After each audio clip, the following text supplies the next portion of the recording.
His truth is marching, and glory, glory, hallelujah. Glory, glory, hallelujah.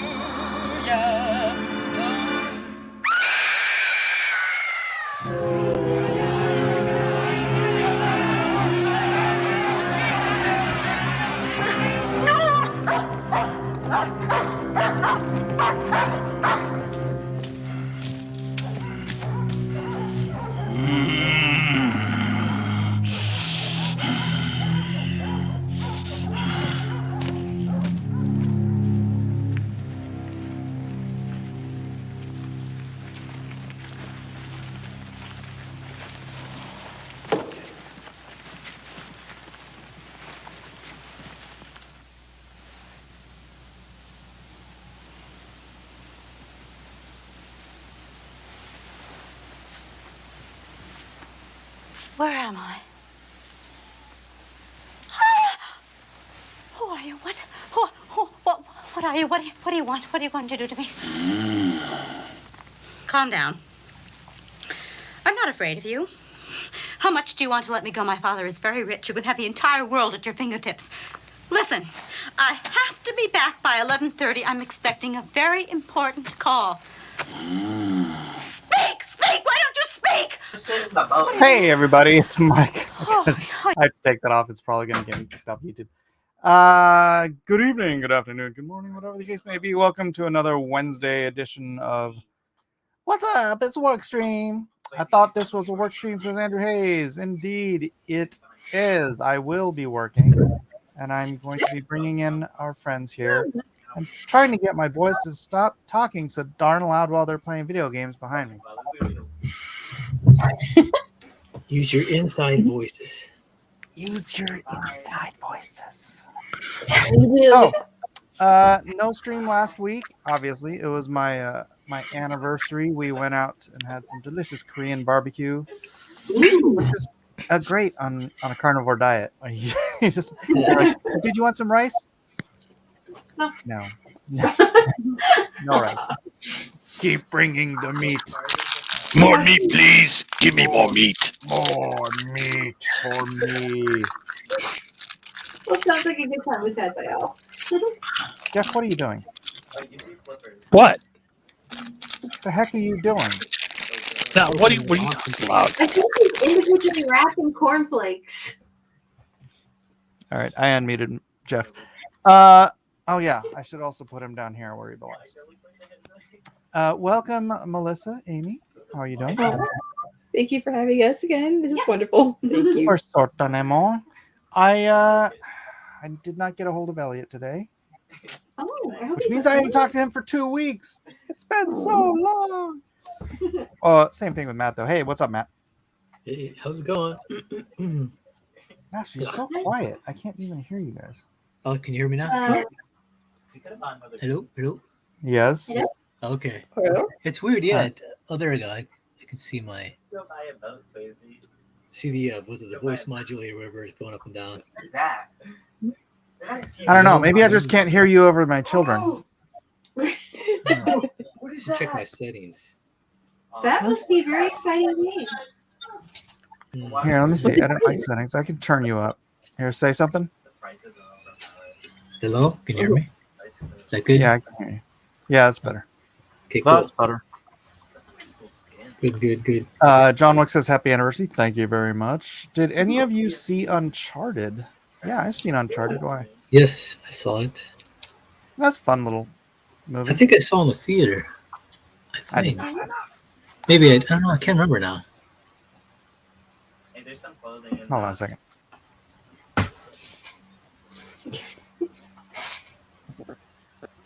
Oh dear. I like that American flag painting in the background there. It's nice. I like that That is too. a cool one. I'm trying to find. All right. Mission Impossible is very good. Yeah, I muted you, dude. I don't want to hear crinkly stuff. Super annoying. Yeah, I want to see your normal voice. Oh, that's right. Mission Impossible came out. Oh, it did? I think it came out Wednesday. I want to see it. Yeah. It looks sweet. Mission Impossible is really good, says John Wick. How many of you guys are like back in the habit of going to see movies like you were before the pandemic, the plandemic, the scamdemic? When there's an actual movie I want to see, there's like nothing out there. Right, but like before, it was like, you know, pretty habitual before. Well, I've seen like I used to go to the movies like every weekend, and then for the past 10 years I go like once a year because I didn't like anything coming out. So, but I've been getting free movie tickets lately, so Oh, yeah, that's right. that's why I saw Indiana Jones, The Flash, and everything for free. So How'd you end up with that? I get my connections to the comic store Becky works at. Oh, I see. Secret connections. I see a lot of the Marvel movies for free too. Wait, what comic store does Becky work at? Say my name, SoCal? say my name. SoCal Comics? Yeah, they have people representative from Marvel. They come and like they put our names on a roster, so we get in. We just walk right up to the theater. They give us a arm wristband, and we just get in, walk in. Wow. Yeah, it's pretty cool. So I never probably would have seen The Flash except for on streaming maybe, but because we went to see it in theater, I'm like, I guess we'll see it's free. You're welcome. Yeah, I don't know if I'll ever see that. John Wick says Sound of Freedom was good too. Mild in my opinion, but very shocking for many. Yeah, I mean, they kept it PG-13, so you knew it wasn't going to be like crazy. It's just a topic matter that's very intense, you know? Yeah, I mean, if you want to see intense, you see Rambo 4. Or no, Rambo 5, that's what it was, 5? That's intense. That's the one where he had the 50... It wasn't a 50 cal, it was like a 30 cal, right? He was just like mowing through. No, the last one is where his goddaughter or his daughter or whatever. Oh, right. He sets up all the booby traps. I haven't seen that whole thing. Because the drug cartel takes her and prostitutes her basically out sex trafficking, and he is not happy about it. And see, you should see that right after you see Sound of Freedom. It'd be like a nice amuse-bouche after the. There you go. That's something. Sound of Freedom. I know it's because I hear it's good. Because I know the message and everything's good, but I know it's if that many people are into it, it's not going to be too harsh. You know what I mean? Visually. Yeah. Well, it's PG-13 again, so they don't go too deep. Aloha, Dennis. Well, Rambo, like he tossed a guy's head out of a truck. So I mean, yeah. Andrew Hayes says, for the past 2 years, I've gone to the theaters like 4 times a year. Yeah, like seriously, everybody in the chat. I know that's not a lot of us, but tell me if your movie theater viewing has changed, like because it's kind of like comic book stores, right? It's like when you fall out of the habit of going to the store every Wednesday, it's not the same thing as. Well, my wife is a movie junkie, so whenever a good movie comes up, we go and see it. But there's like been no good movies, so. But how do you know until you've seen it? Well, I can figure out that Harrison Ford's too old to do Indiana Harrison Jones. Ford will never be too old for anything. You were wrong there. I love Harrison Ford. It was great, man. That was a good movie. Pass. Oh, it was good.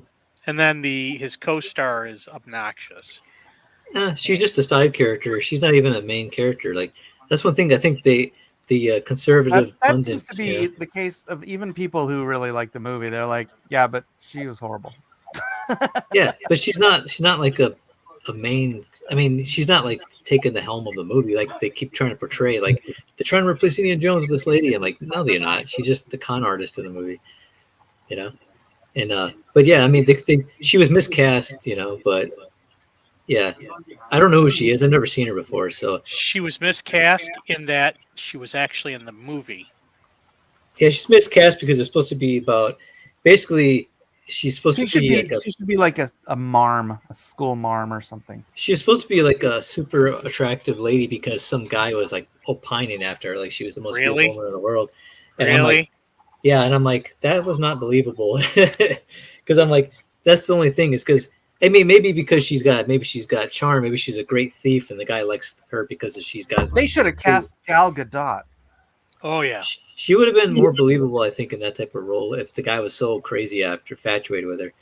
But I do still have to go see it because my mom, he looks like my dad, and so my mom wants to always go see all the movies that he's in. And it was fun.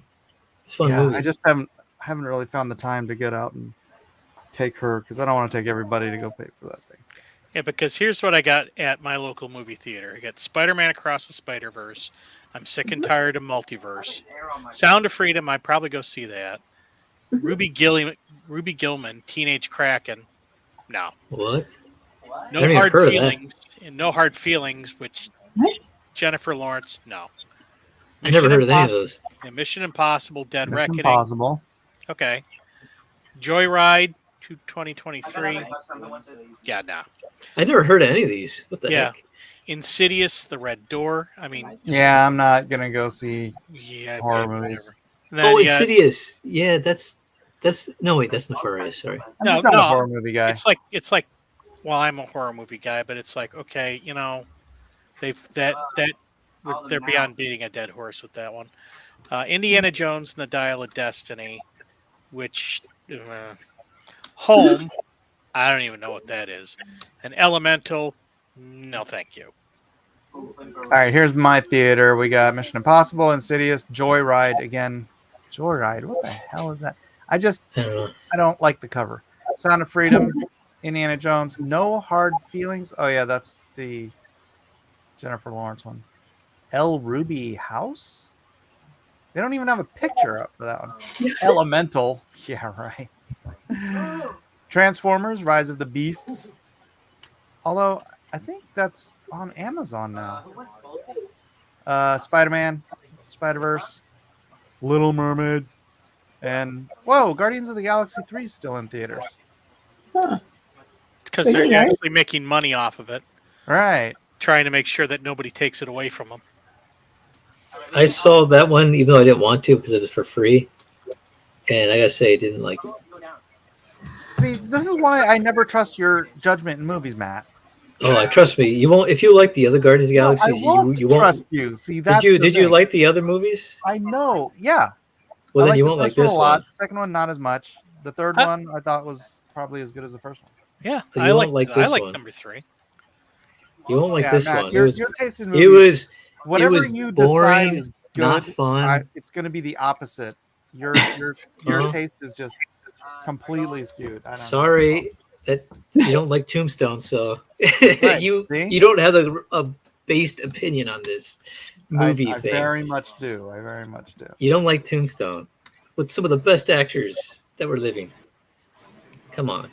You liked The Flash just because that old man Batman that was terrible in the 80s. And Nick Cage. Wait, Nick Cage was in Yeah. There's Yeah. a scene with the Nick Cage it? Oh, Superman. Nick Cage Superman. Right. It's worth it just for that alone. No, it's not. Nick Cage should have been Superman. That would have been so great. Here, I'll go look up that scene on YouTube, and then I won't Oh, have yeah. time to watch the whole rest of the Justice. thing. And the American way. Hey, let's put up some Matt Cosson artwork that we can look at. I was really interested in your review of Ruby Gillian. I honestly was. Gilman. It's like, huh? Gilman. Ruby Gilman. Ruby Gilman. Okay. Who's that? I'm sorry. Thank you. That's the DreamWorks movie where they kind of make fun of the whole Disney Little Mermaid thing, and they make these Kraken the hero of the story. Yeah, that's the Ruby Gilman Teenage Kraken.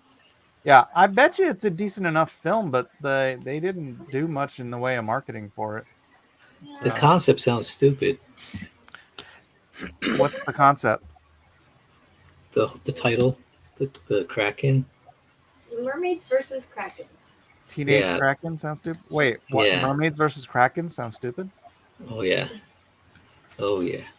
I don't That's think like- there's That makes my eyes roll in the back of my head here. Hey, what's the concept of your comic book here? Alien invasion. Fighting for Earth survival with Nerf guns. Okay, I don't Yeah. want to hear nothing Well, about ping pong, Krakens tennis, versus- sailing. Yeah, whatever. Modded Poker. Nerf guns, dude. Modded Well, Nerf guns. my Nerf guns is like the last game they'll play before they take over. So it's like they played everything: pinochle, go fish, everything. He beat everybody on everything. Mm-hmm. Okay. But yes, the thing is, it's just it's a Oh fun yeah, it couldn't. Yeah, action. mermaids versus krakens couldn't possibly be just a funny thing. Oh no, that sounds No, horrible, no, man. no. It does. Oh It my sounds gosh, so bad. Matt, why are you wrong about everything all the It's time? like let me guess. You guys want to see the Barbie movie, right? The Barbie movie. See, you take too long there. No, You should have been like, heck no. because I don't freaking just blow stuff off at the mirror. Oh, I do if it's trash to Yeah, I begin know with. you do, because you don't. You Yeah. won't give Oh things yeah. a chance. Oh yeah. No, You I don't give it a give chance. things a chance. No, you don't. No, I do, but You I really give it a don't. chance like you give some movies a chance. Like Remo Yeah, like Williams. if I hear from somebody that like Barbie is nothing like you'd think, and it was really good, then I'd give it a chance once it was on HBO or something. I'm not going to go to the theater to watch it. Yeah, Barbie would be an HBO or would be a streaming, not a movie theater experience. Barbie would be if like- they tortured me with it and I tape my eyes open. There was some movie we just started watching last night, and we got about a minute into it, and I'm like, turn this off. The script is so bad. It's like, Which one was it? I'm trying to remember. It's let me It's give it what, to my wife. Hold on a second. And just like that, he was gone.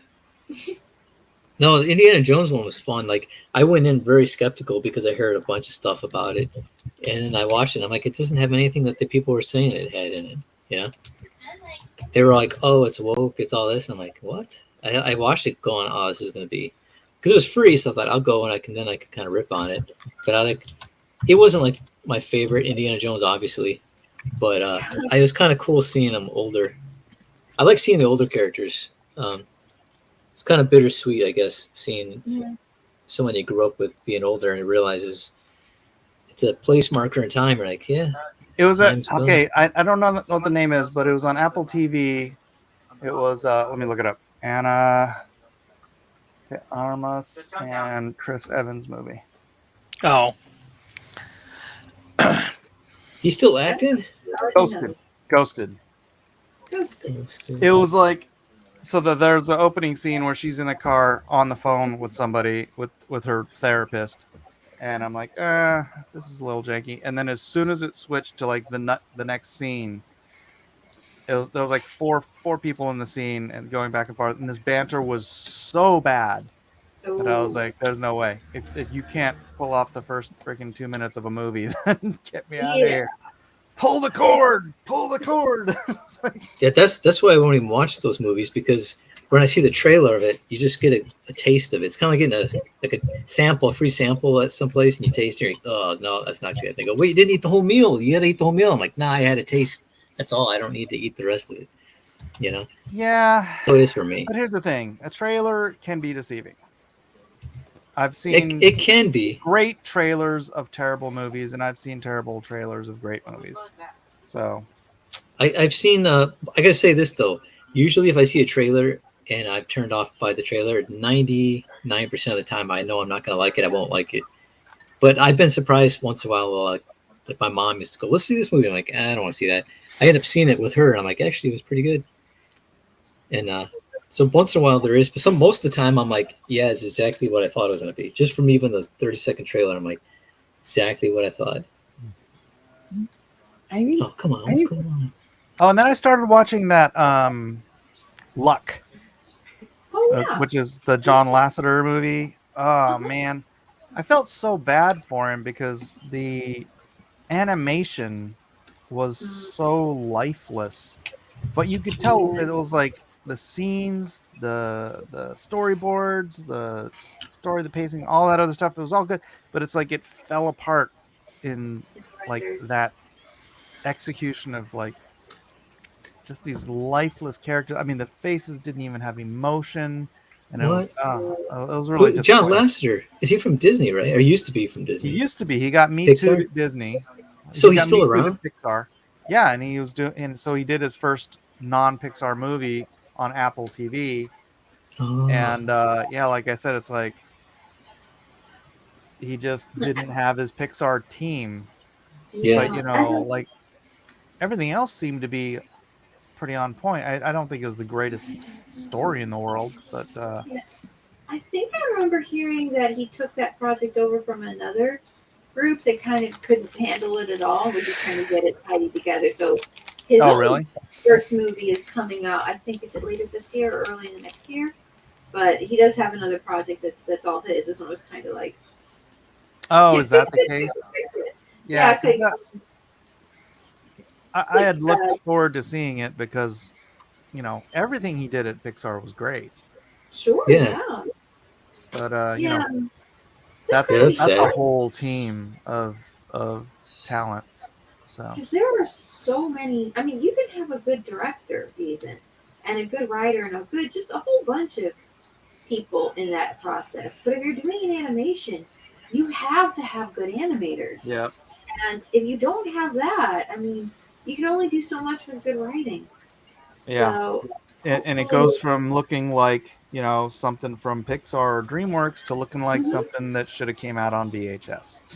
yeah, Yeah. absolutely. Dude, And you know what? that's sad. Yeah. It's probably their main mistake was that they didn't bring in Dean Kane. That would Yeah. help. Kane That would would have made help. that movie work. That's a fair point. It's a fair point. Jeff does occasionally. Even all make sock good puppets, and they're voiced by Dean Kane. Have been great. It'd be fine. Maybe they can bring it in for the new project. That'd be amazing. I remember you speaking of movie trailers. Mhm. When I was pretty little at the time, but I remember we were seeing. I think it was a trailer for Flipper. There's going to be like a Flipper live action movie, and we were just stunned because it was like the trailer basically showed the whole movie. The Oh, introduction, all the salient parts, the conflict, the twist, and the resolution. All in the trailer. It was like, Here's the dolphin. Here's the dog. Yeah. Here's the There was overcome. another movie that just did that with a trailer. Can't remember what it was. You can tell it's usually like a fan made trailer on YouTube when it does that type of thing. It's like showing you everything. I'm like, oh my gosh. Yeah. Like, You're there's a supposed to new. bring the question. Well, there's a thing where they take a fan makes a trailer, a modern trailer from an old movie. They try to make their version, and it starts off kind of good, and then it just keeps running and running and running. You're like, dude, you're showing the whole movie. It's, Yeah. it's like this is a fan made one. Because at first I'm like, oh, this is the trailer. I'm like, so now I look for original trailers because they were made. Even the trailers were better. I think they understood editing. I think that's one thing in film today. Like Indiana Jones, let's just say about the Indiana Jones, the new one, is it was way too long. Like it should have edited like 15 minutes out of that thing at least. I think that's the one thing with filmmakers today. Okay, like if they had to edit 15 minutes out of the trailer, you're right. That was way too long. But no, yeah. Think about it. A movie should not be more than 2 hours long. You know? I disagree with that. It depends on the movie. Yeah. Well, Indiana Jones should not be more than an hour and a half long. That's way too long. I think if you look at the movies, how incredibly good they were. Like I said, even movies like from like for instance, not even just even before the 80s, the movies coming out, they were like an hour and 45 minutes, something like that, like an hour and a half. They were like, and then you love the characters, you got to know them. Just in that short period of time, I'm like, how amazing is that you actually cared about these characters within less than 2 hours? You felt like you knew them. Well, right? you should care about them within the first 10 minutes. If they're doing their job. Yeah, but it's like If the writer has done his job, that's why you invest yourself in the whole 2 hours. But you don't see that really too much anymore. That's what it's so Yeah, that's amazing why I'm that all they for could do this that. writer's strike. I want all the writers in Hollywood to go broke and lose their jobs and move back to Wichita. No, they're all from LA. Fresh meat in there. They're all from LA. California ones are the ones that are crap. The good writers are from the Midwest. But you got these guys from LA all getting in there. Yeah, they'll just move down to San Diego. Hey, Oh, outta sorry, here. Mike. Sorry. No, actually, there's good writers. Because here's the thing too. The writing also has something to do with the strike with the AI nonsense going on, and also like the writer strike last time. well, that's the sad studios. part, Matt. AI could write a better script than 90% of those Hollywood writers. Mhm. Yeah, I guess some of the new ones, but there's some good writers, like especially TV. They have really good TV writing. Like one guy said, he thinks TV writing today is better than the film writing. The Yeah. shows. I mean, there's always going to be. It's like the 80-20 rule, right? It's like 80% of the people do most of the stuff, but 20% of them are actually good. Yeah, it's like it's sad, but yeah, there's some. Like I said, what was it last time? The streaming, they were striking over the streaming because the movie studios didn't want to give them hardly anything over streaming, you know. And so they were like, "No, there was new technology. We don't know if we're going to make anything from streaming." And I'm like, "Yeah, right." So I think I think of it as a good thing. I think that they should be striking. I'm like all for it because I think it helps everybody across the board. Even if sure there's some I bad am writers. too. I hope they all strike until they're broke.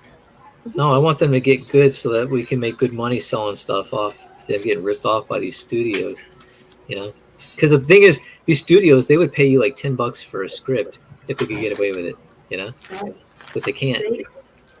Well, I mean, if you're dumb enough to sell them your script for $10. Well, they know that if you're especially starting off, you have no leverage, so they're like, take it or leave it." Really? Is that how Yeah. it works? I seem to Oh, yeah. remember a young man named Sylvester Stallone who had a script that was so great that he forced the studio to let him play the main role. Oh yeah, but different times though. Different times. Yes, Like that was United Artists. That's business, dude. That's the thing. It's like that's why so many of these movies freaking suck. Well, that's because the United Artists. That's what we've been complaining about this whole freaking show. Is like all these movies suck. It's because of the writers. No, it's because the studio execs hire these guys who are all pushing agendas. They don't care about the talent. It's they because just care the writers suck. They're hiring writers that suck.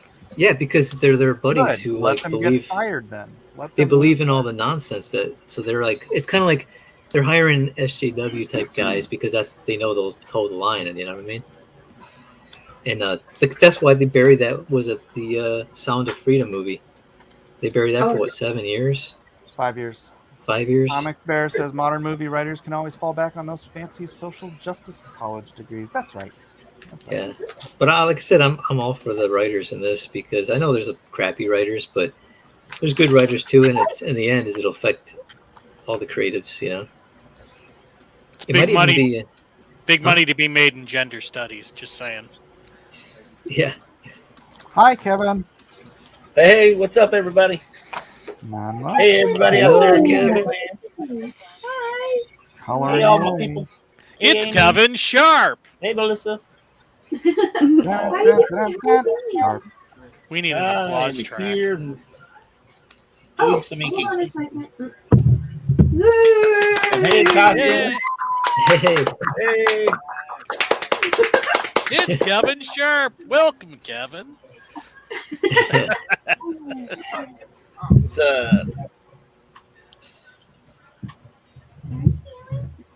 There we go. What's that no, for? yeah. Is that a commission? I am finishing up an inking commission. Somebody had patiently been waiting on. How does It's actually my art, but they had bought the original from me, and then later was like, "Hey, would you mind inking it up?" And I was like, "Yeah, sure, I'll go ahead and do it." Oh, that's cool. what So this time? is like this old like 2000. I want to say like around 2016, 2014, something like that. So how tempted have you been to fix stuff? Huh? How tempted have you been to fix stuff? I feel like if I got a piece of art back, I'd be like, oh wait, I'll do Oh that. yeah, I do that all the time. That's the problem. I always want to fix things, or I have to pull myself back and say, no. You can't always. Yeah, but you could on this because it's back in your hands. Yeah, exactly. So tempting. But you'd hate to Oh. tweak something and to get it back and go, yay, huh? Is Yeah. this the same what happened? Yeah, that too. Yeah. Well, I feel like it's like I remember hearing this story about I think it was a Van Gogh painting, and it was like hung up in a gallery, and they weren't paying attention. But there was a little beam of sunlight came in and hit one of the flowers in this field, and it did this for a long, long time. And eventually, one of the people who was just going around the gallery and like keeping an eye on all the paintings stopped and looked at it. It was like a whole bunch of blue flowers and then one white flower, and they were like. So they're like, move it, block the window, do something. So they sun bleached some flowers. Go.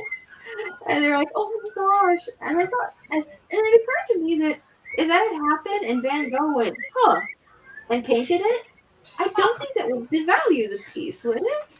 I mean, it wouldn't have been possible, but it's kind of neat, the idea of the original artist fixes something, then that's kind of like our restoration. Yeah, they have what was it? These professional artists, they come in and restore paintings, so like Yeah. because of the wear and stuff. I wouldn't want to do that. That'd be nerve wracking to me. Oh, yeah. Restore like famous painting. You're like, oh man. Oh, man. So they just clean the dirt off and everything, and Mhm. it's pretty cool. I watched a video on it. That's neat. Take some Yeah. Lysol and a brush. Yeah, scrub it. I know. Oh my gosh, like the people who have to strip the varnish off of, like the Mona Lisa. Apparently, the reason it has that yellow color is because, yeah, they put varnish on it. So you're like, are you kidding me? Like, no. Some people theorize she actually did have eyebrows at some point, but that pigment faded out. The Mona Lisa. she had the Latina eyebrows. I don't know how big they were. Like the painted on. Oh, And that'd be funny if it turns out she had makeup and everything, but it faded first. So. Yeah. She had a big smile. Yeah. Yeah. Well, as long as it's not the Frida Kahlo eyebrows, I guess we're doing all right. Oh yeah, it would be funny if it was. It's like, oh my gosh. Yeah, exactly. I feel like there would have to be some mention of that in some of the journals of people talking about Da Vinci's work, saying like, yeah. Then the eyebrows was like the painting too. Excuse me, what? Well, talking about revisiting your old art, like one artist said, and I felt this before, is like, I seen a drawing of someone I did years ago, and it was somebody's living room. They had it framed, and he goes, I remember looking at it and I go, hey, I still got your art. And he goes, I remember looking at it and thinking of how would I be able to get this out of the frame and destroy it when they're not in the room. like how could I just somehow destroy it and not make them feel bad? Like, and I go, yeah, man, I've had that, man, where I'm like, oh man. Do you mind if I burn that, please? Yeah, can I see that for a second? And then you just smash it. You're like, no. I will pay you to let me fix this. Yeah, I think that's why like Steve Ditko didn't want to be remembered for his Spider-Man work. Oh, really? He did it. He was so young and he just hated it. Oh. Well, So he was destroying it himself. Really? Oh, you don't know the story? I've told it so many No. times. So in I think it was 96 or 97, Steve Ditko was like, he's sort of a recluse back then. Or probably still was till he died. But Yeah.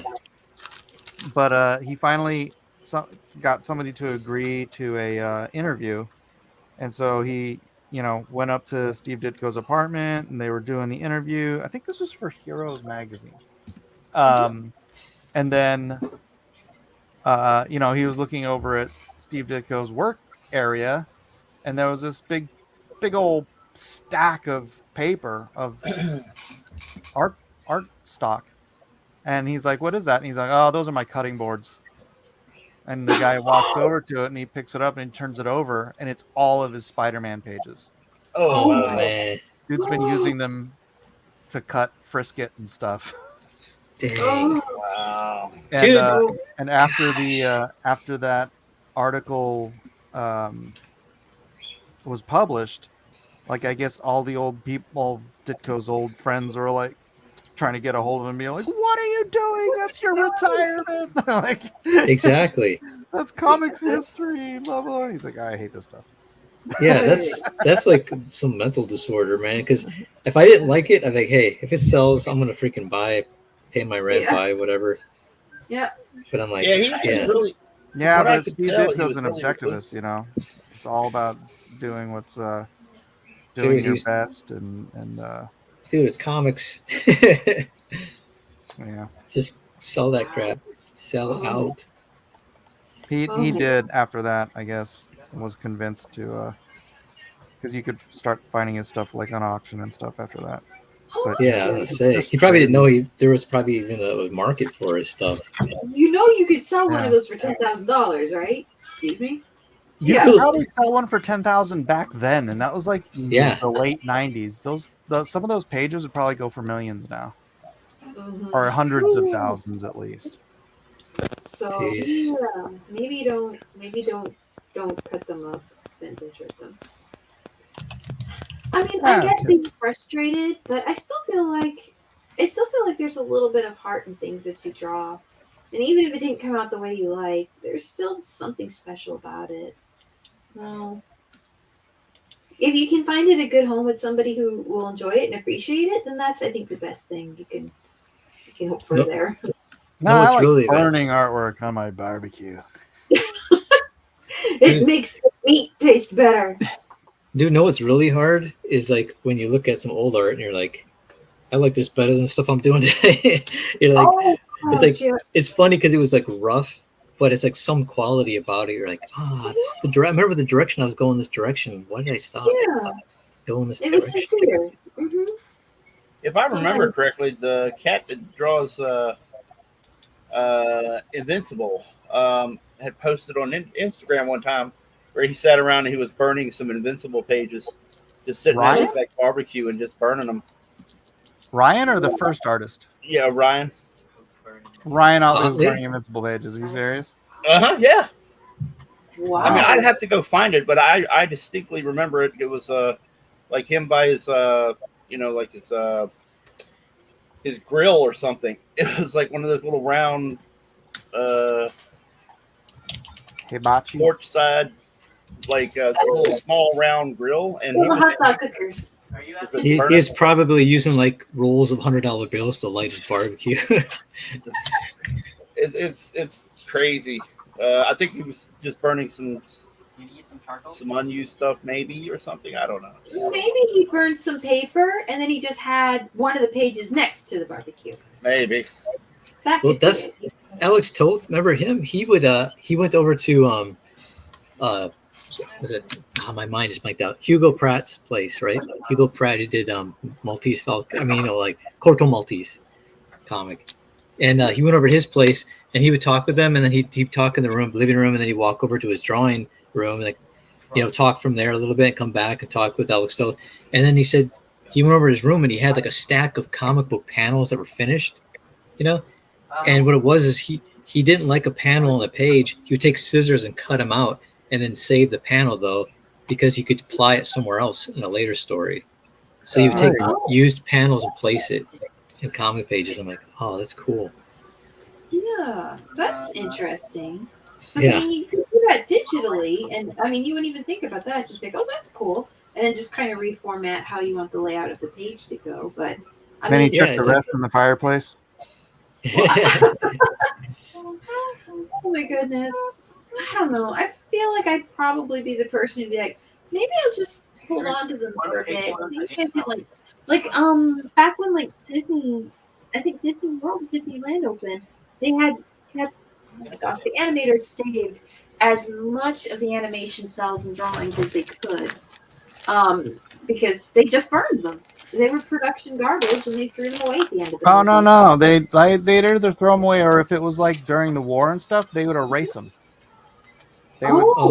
because the To acetate reuse was it, so right? expensive. Yeah, the Yeah. acetate was more expensive than the paint, so they'd just they'd clean them off and repaint the. Jeez. Wow, so it's That's amazing crazy. any of those survive. That's crazy, man. Yeah. But yeah. But I remember some of them though. I think some of them had survived, and they gave them out at the theme parks for people who came to this new thing called Disneyland or whatever it was. Like, hey, one animation style? Like, okay. Like, Yeah. yeah. Just hand If them out. somebody wants to give it a home, then so much the better. Man, can you imagine owning one of those too? And, but people didn't keep stuff back then. I mean, not everybody. I mean, it's like, who knows gonna be worth anything? Like those comic book guys didn't know that stuff was gonna be worth anything. It's just comic books, Yeah. It's paid the meal that it paid. They were paid to draw them, and like kept them in food and shelter, and they got a chance to draw. And that was, Yeah. I mean, how much better can it get? It's like, okay. These are But going can to you- find it. Can you imagine those guys though, like Milt Caniff and all those different guys? Those guys were in an era of newspaper comic strips, but they were doing stuff where they were hanging out with celebrities, like and drawing like actors and stuff, and driving and working limos and crap. It was a different time, Yeah. more respected, back then. Mm-hmm. Yep. Now the people respect the properties, but they don't respect the artists as much, unless they get the properties super popular. Then they're like, oh, yeah. It kind of, I don't know. It seems like there's not as many great artists as there used to be. I'm lucky to still know as many as I do. Really, it's amazing. But I can kind of see where it's like a lot of the comics and stuff that you see kind of coming out, especially like by Marvel and stuff. I'm like, what's going on here? It's I don't know. I remember it's like what they said. They don't want superstar artists anymore. These companies, because what happened with Image, they don't want them leaving the company and creating competition. Oh. So they don't believe in the superstar artists anymore. They don't want to create that. Because there's some good artists out there, some really good guys, but they don't get, if they start getting too popular, they always get some guys that put them on a book who aren't that great, who work for cheap.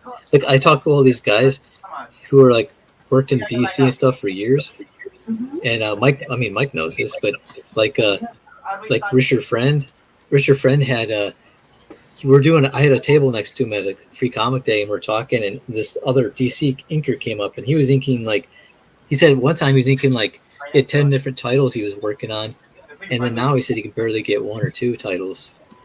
And it's like, yeah, they're hiring younger, cheaper guys.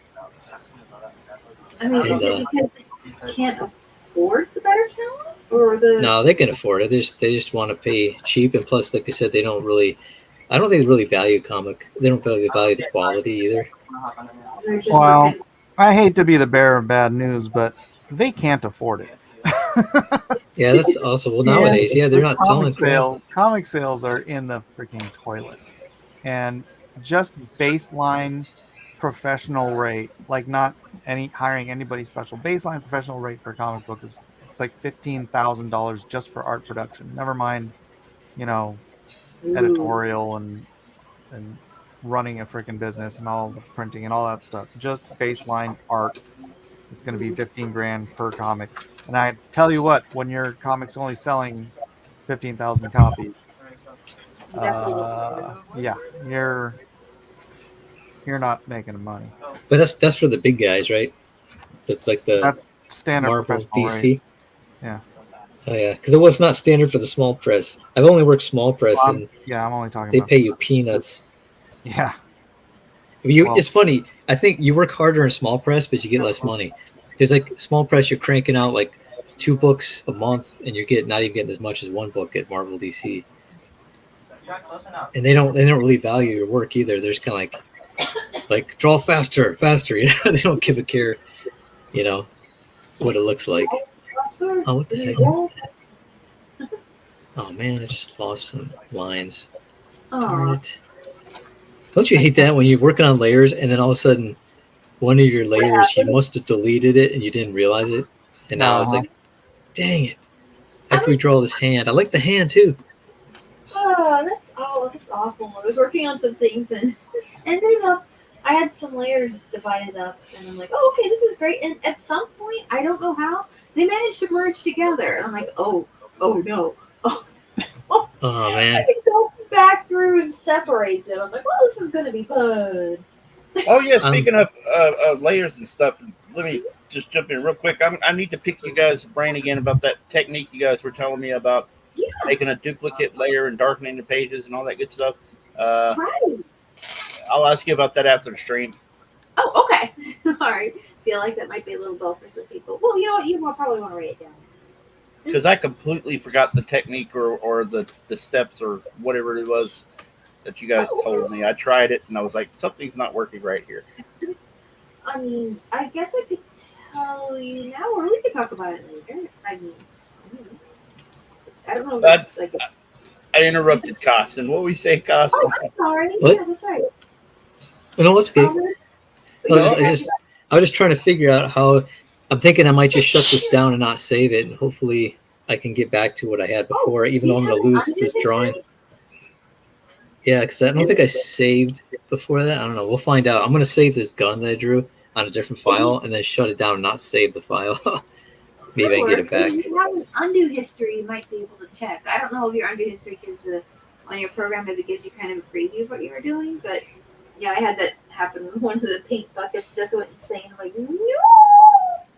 Yeah, I don't know how far back it is. Yeah, It stinks. Sometimes you're like, when did this happen? Oh dear.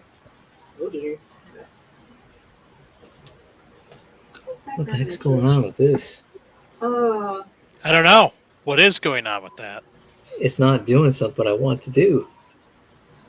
Change images. Crop mark default border will be deleted. Do you want to proceed? What? Uh. God, I don't even know what that when means. That happens. I've never even heard of that. This thing's acting weird now.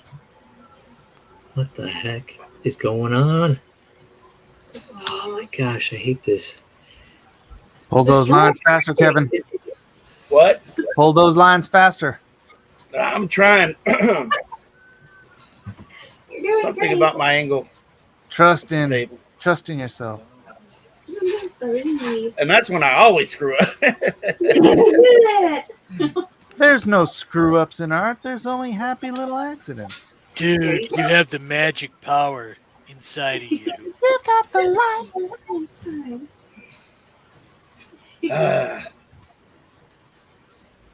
You can do it. How often do you smudge your wet lines? What?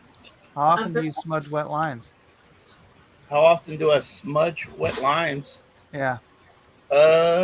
Like, oh, I forgot that line was wet, and I just put my hand on it. Not very often that I can remember. Oh, that's good. Nice. If I'm inking a big, a large black area, sometimes the high carb will stay wet for a little bit, and I not hear it, and not notice it, and then I'll brush my hand across it and get like some on my hand and stuff. But generally speaking, it dries pretty good on this Strathmore 400 anyway. Oh, nice. Dries pretty fast. I used to do inking on. I did like production art restoration, so I would ink like with pair like cell lines. So I get like acrylic ink and go over things like that. Fortunately, this never happened when I was touching any like production art because I would not do that. I'd always make correction layers. But anyway, you get the ink and you put it on there, and it takes a while for ink to dry on like cells. That it does. It just kind of sits in a little puddle, and it's like okay. And you just kind of like start in one corner and move away. Don't let your hand go back over where that is, and come back when it's not so shiny because you really don't want to. I mean, you can clean ink off of a cell and then go in and fix it, but maybe don't have to.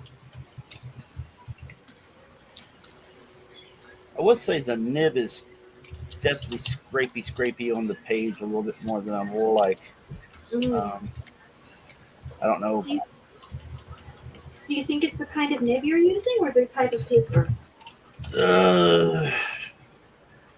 Maybe a little bit of both. I'm using the zebra nibs that Mike recommended, and I just need to get used to it. I haven't done it enough to where I'm comfortable. I'm second guessing, or I'm just not very confident in where my technique is right now, and that's something I'm going to have to practice on.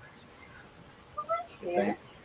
Do you use dip pens frequently, or do you usually prefer like brushes or like Sakura markers? I'm trying to use a little bit of everything. Like I'm trying to learn brush a little bit, but I have crappy brushes, so yeah, I get that. Like I got Hobby Lobby brushes, Oh. The Princeton Velvet Touch brushes, and every now and then you'll get one that kind of makes a decent line, but then I do something stupid like leave the brush in the water, walk off the water, and then the tips are bent. And I'm like, hey, idiot, stop doing that. Don't leave it. Yeah, that keeps happening. I'm trying to think. I feel like I was reading something that was good, like a liquid flow medium for acrylic if you ever leave your brushes in. Now, I don't know if that would work for like an acrylic ink, but it works really good when you leave. Not that I'd ever recommend not cleaning your brushes when you're painting really well, but it gets that little, the bottom base of the brush gets all filled up with really old paint. Even though you try to wash it out in the water really good, but then it just ends up like that, and then the brush tips always end up kind of fuzzy on the top, and you're like, God darn. But yeah, I used some acrylic flow medium on that, and it cleaned that up really well. I mean, so I'm like, okay. I don't know if they market it necessarily as a brush cleaner, but it does that job really good. So Oh wow. it might work for ink. I don't know.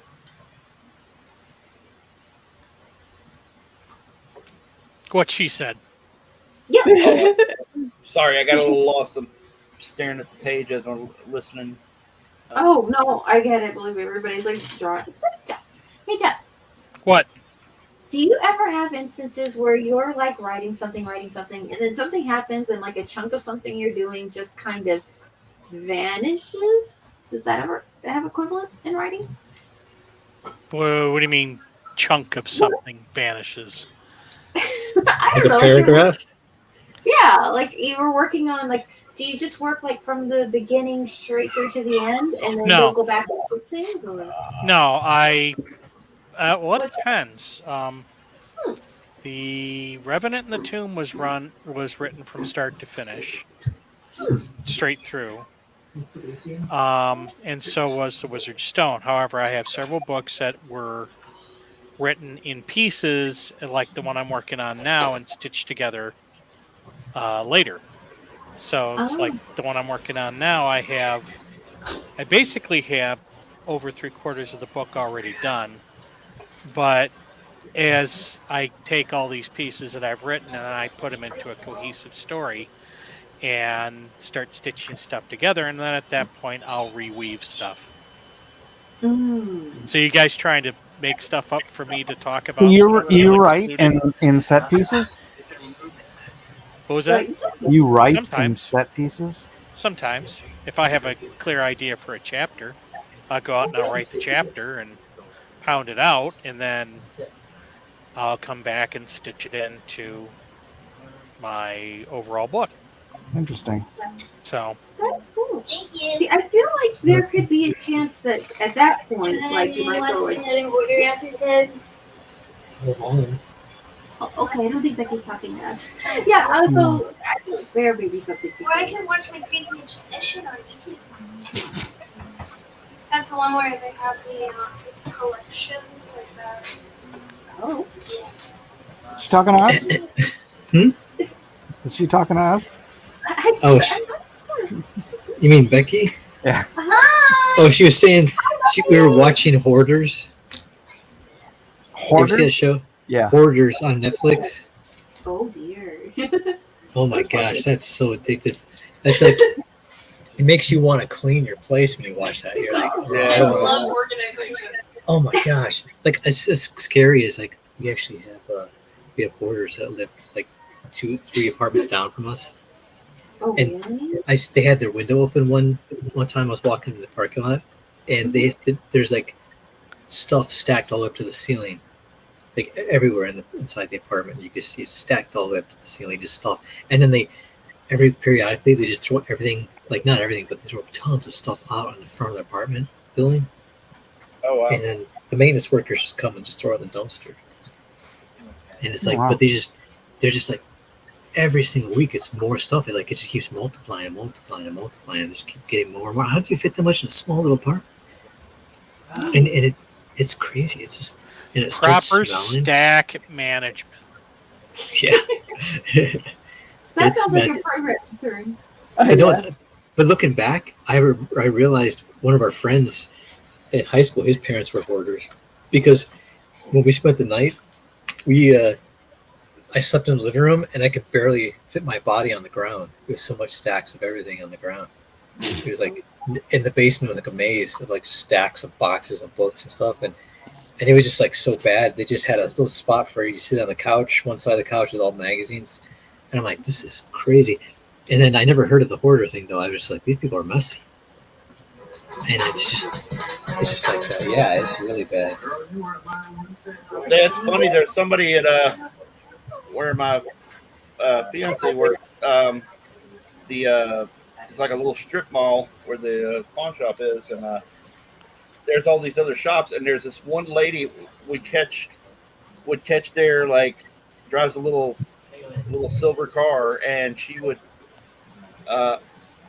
you never actually see her in the car much.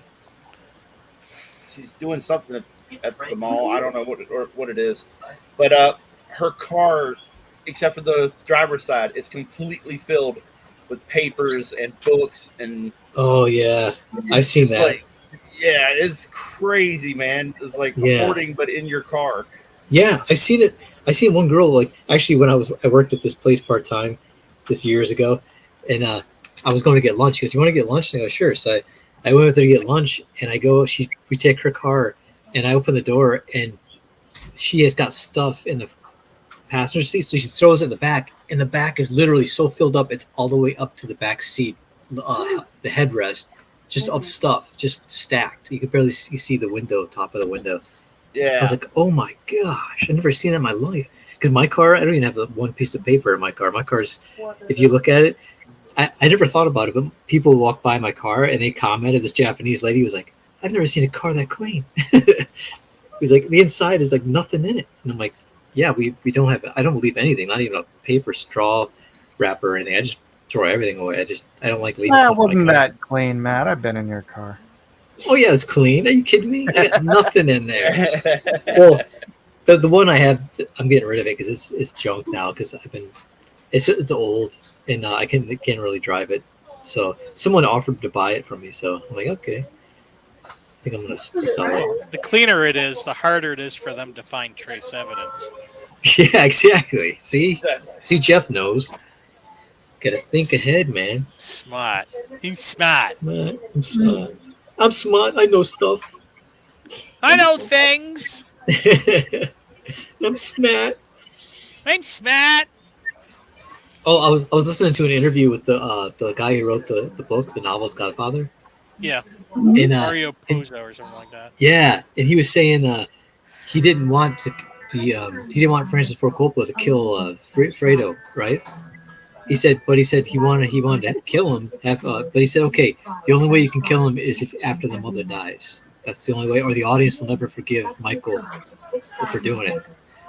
So you gotta wait till the mother dies. And I'm like, it's so weird, but it's funny because people are like, you had to have known. Yeah, there you go. Mike with the Prado. This is the best, the kiss of death. Yeah. Isn't plane waiting for us to take us to Miami and make a big thing. I will feel even a little euphoric after getting Here it comes. I'm not sure what it is about him. I know so good, but you broke my heart. You broke my heart. I feel that there is something beyond. I actually use that line. You broke my heart. Fredo needs to take a little boat trip. Yeah, go fishing. Man, that movie, man. That was the second one, right? The second movie. Yep. Yeah, that's the one where Francis. Yeah, he said he wanted to kill him off. It's funny. People are like, you had to have known somebody in the mafia. Like he had mobsters come up to him and say, he didn't know they're mobsters, and they came up to him and they're like, you knew so and so, right? They named a couple of names. And I didn't know who they were. He said, but I said I could have been like, oh yeah, I know those guys. But he said I was just like honest, like no, I don't know who they are. And he goes, it's a good thing I said I didn't because I found out these were two mobsters. And I thought I was part. I knew because the way I wrote it, they thought I knew. Like you had to have known mobsters, and he's like, no, I never did. That's what a writer does. You get in the mind of people, and you start writing about what would be rational for them to do this or that. And that's why they try to get rid of writers and artists because we can see things before they're, you know what I mean? You can visualize and come to conclusions of why things are happening. Oh, okay. I just wanted to be done with. Kind of great, but Oh, yeah, Matt's got something playing in the background. Wait a second, I was following that. do that. Sorry, Becky's watching. What's it called? My Crazy Obsessions. It's another hoarder thing. There's some. Well, it's like hoarders. It's like weird stuff where they collect things. Oh, this is girl's it, addicted to French fries. Wait, is it My Crazy Addictions? Yeah. Yeah. You ever see the one with the lady who eats diapers? What? So gross. What? Dude. Oh, It's God. so gross. That's not an addiction. That's a sickness, man. And there's one that eats mattresses. What? No. Yeah. No, this is Jerry Springer stuff, man. That can't be real. No, it's on there. Becky, you said there's an episode where there's a woman who eats diapers. Oh, really? No, I thought. Did you see the one of the woman eating mattresses? That's what he said. She eats mattresses. Oh, I haven't seen that one yet. It was on here though. Oh no, she's crying. She broke down because she ate a carrot. All I want to know is how the heck is she still alive? Wait, let's I guess she gets a lot of fiber. Maybe that's helps her. No, keep her clean. there's a woman obsessed with pigs. They got the washing machine. That isn't. guy. We saw one guy where all he ate was macaroni and cheese. What the hell is that? That's all he ate. Is that grass? And he only could eat Velveeta though. Velveeta macaroni and cheese. Here's a grown-up baby. He's guy was built like an oyster. Oh my god. Built like an oyster? Yeah. Look at the guy's built like an oyster. He had a hard shell and a soft interior. Okay, here's some mattresses. Nothing hard about that Oh guy. my gosh. Oh.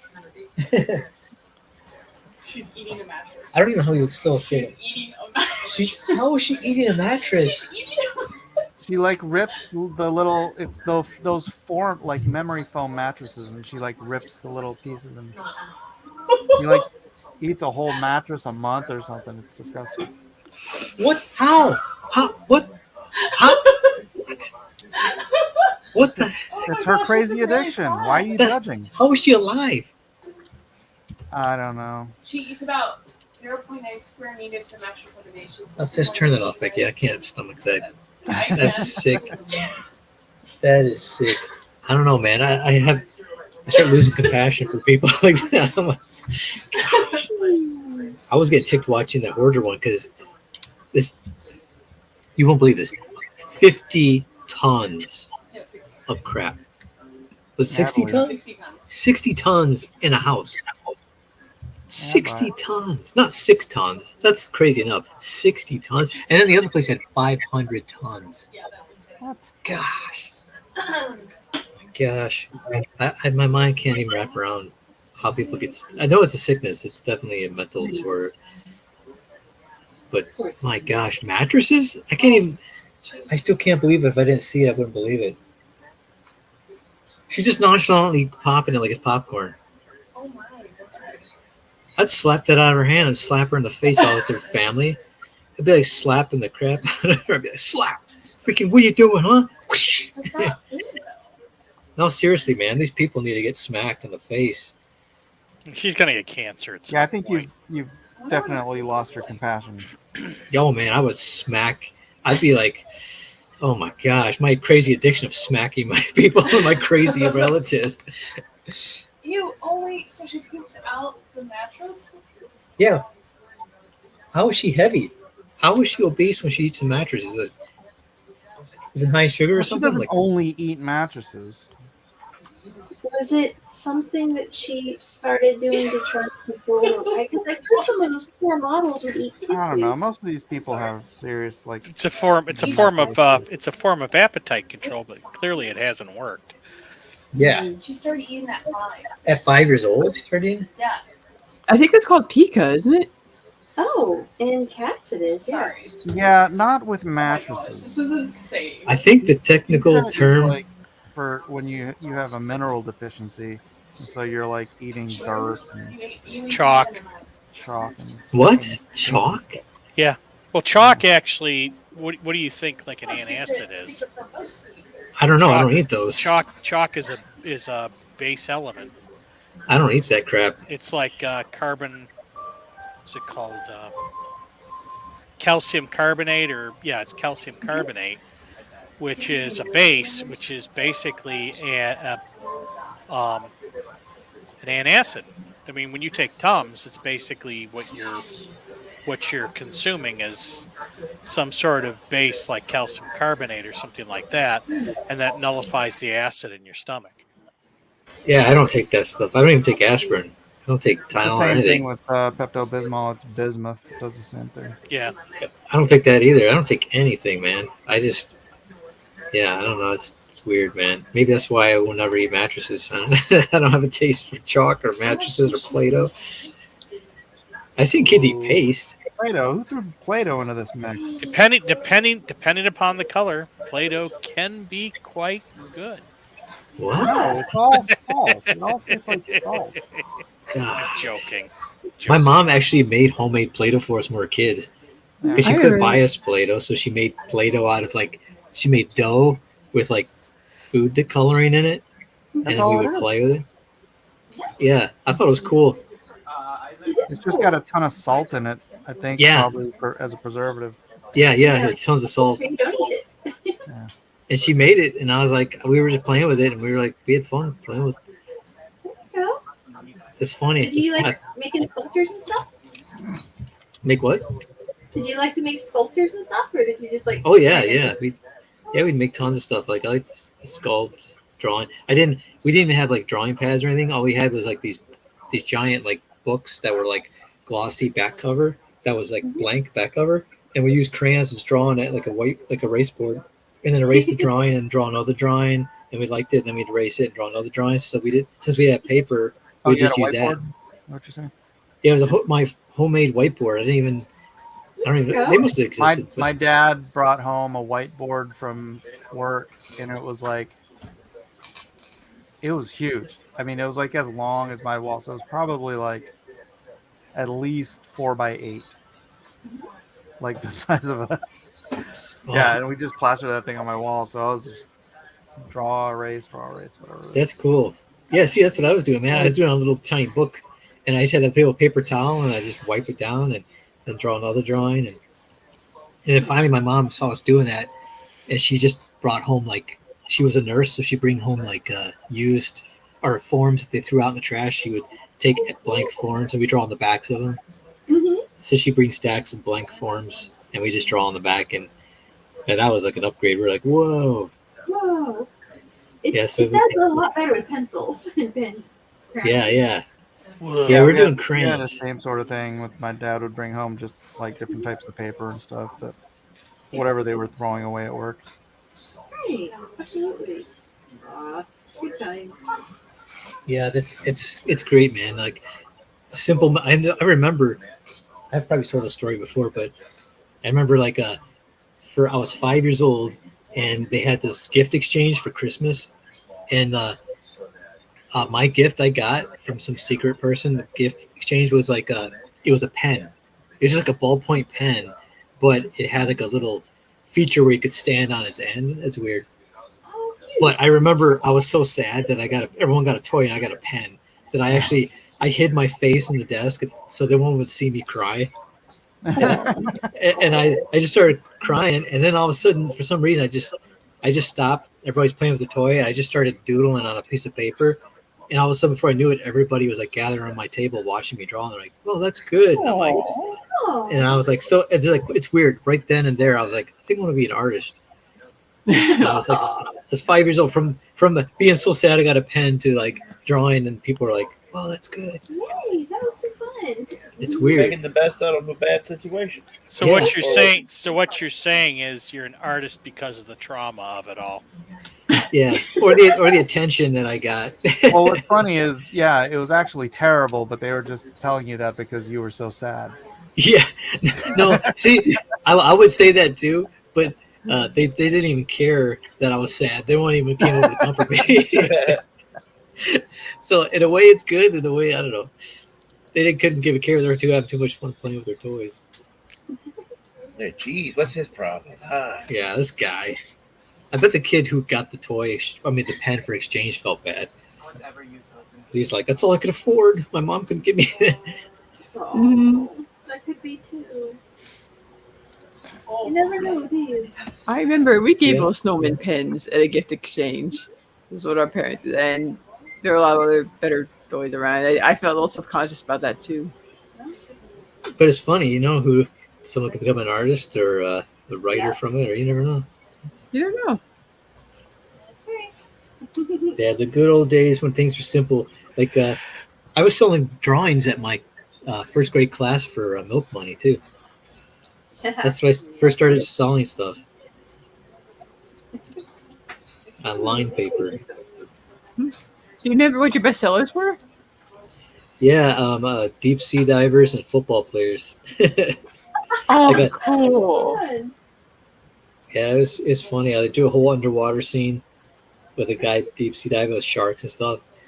And then there are people are like, I want that. And of course, I didn't get much money. I think they gave me like a quarter or 50 cents or something. But I could buy you chocolate milk with it.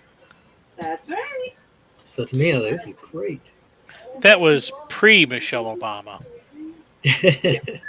Yeah, I could buy carrots with this. Now you get thinned down soy milk. Yeah, soy lattes.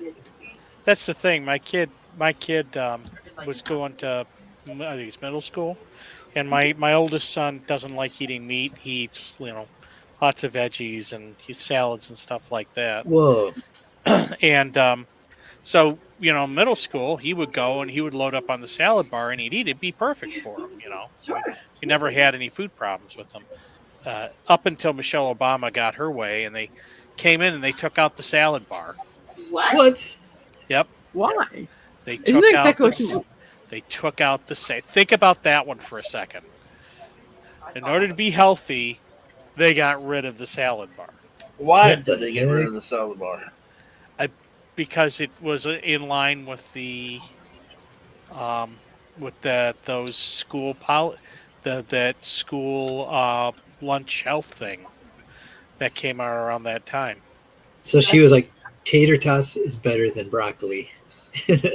Yeah, pretty much. Well, I mean, they get like a slice of ham, a piece of cheese, and half a piece of bread to put it on. It was just ridiculous. Oh my gosh, That's crazy. Wait, that's crazy, man. And my kid, he's back then he was as thin as a rail. Now he's got a little bit more bulk on him, but he's thin. So Dude, it wasn't like he was porking out.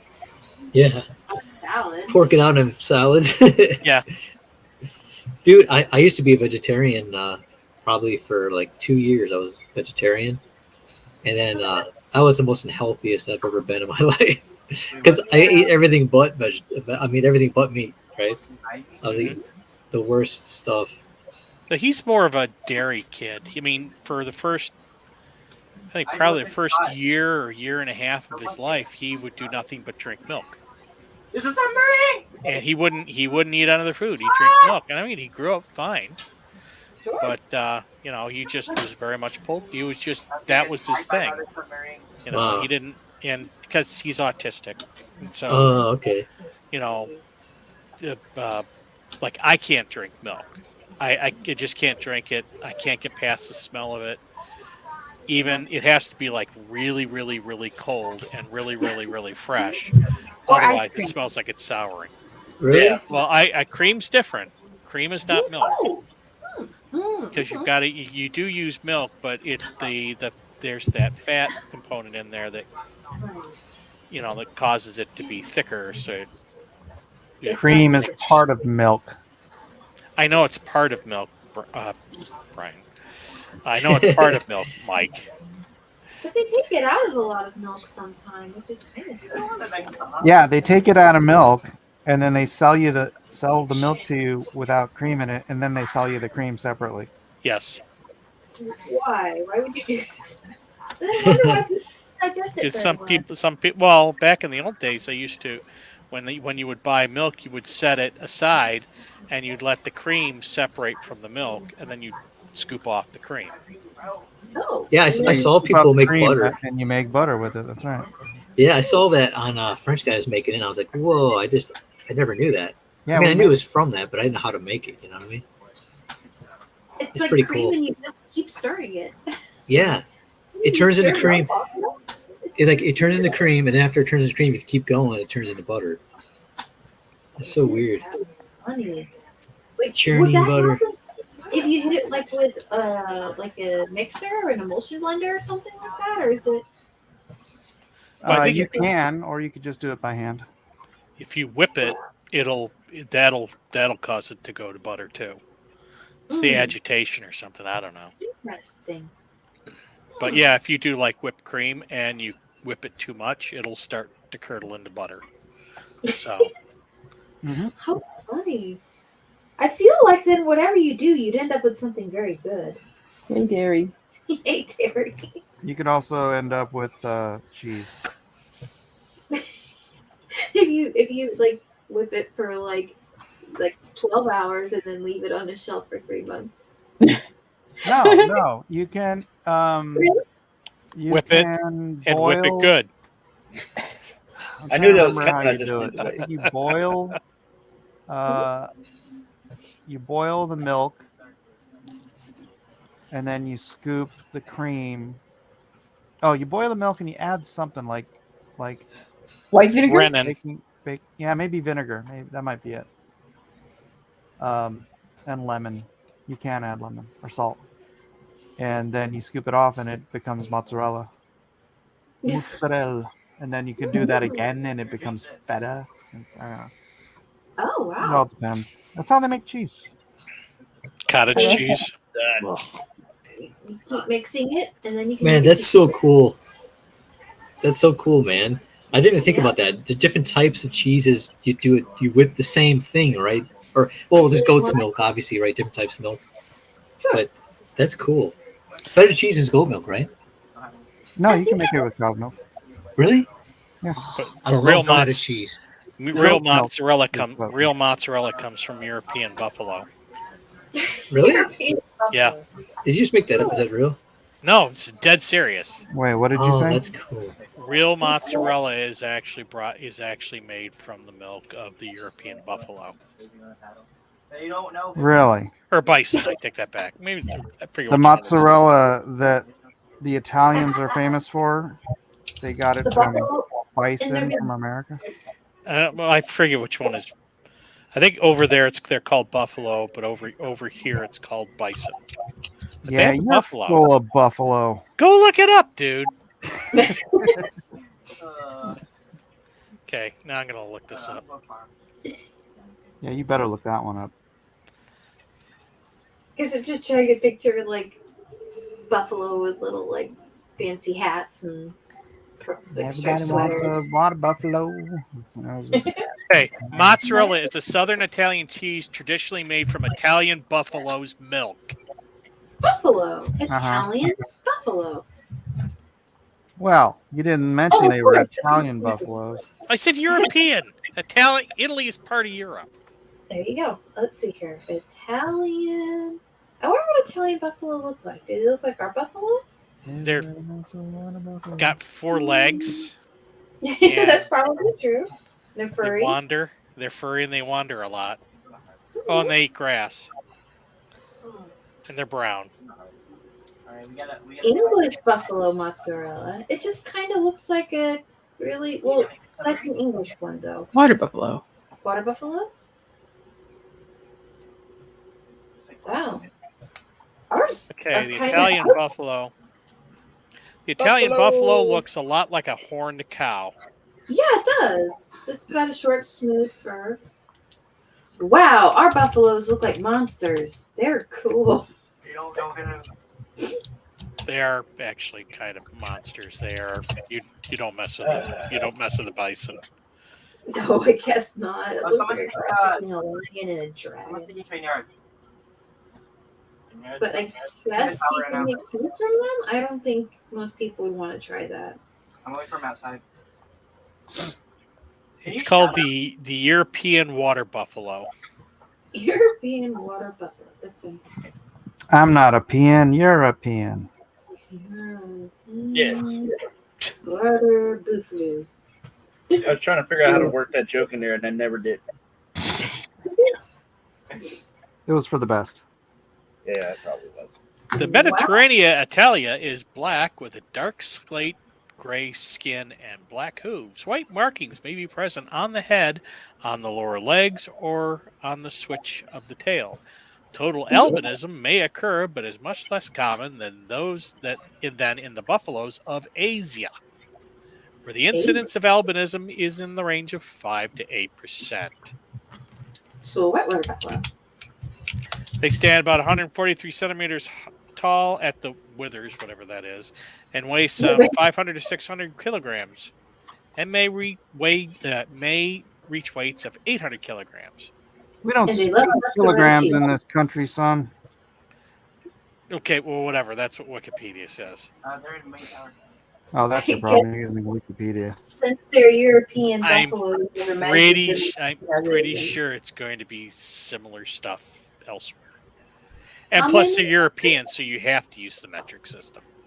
Right. They don't. If you ask the buffalo how much they are in pounds, they just kind of look at you. Yes. Like, I'm not sure I understand the question.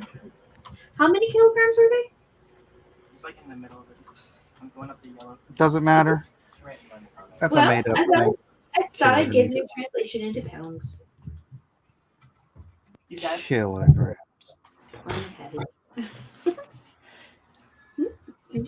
Another one? Well, actually, kilograms is derived from the weight of water. He's like in the middle of it. So it's universal, I'll take dude. the brains where- Not the guy to have when you need There. So what games are your kids playing? Rust, I think. Playing Rust. I think they're playing Rust. You playing Rust? Wait, did you kill him? Great. Yeah, they playing Rust. Oh, I'm coming right now. We gotta go get it. I am coloring Lone Yeah, Star. I know where nothing. Lone Star.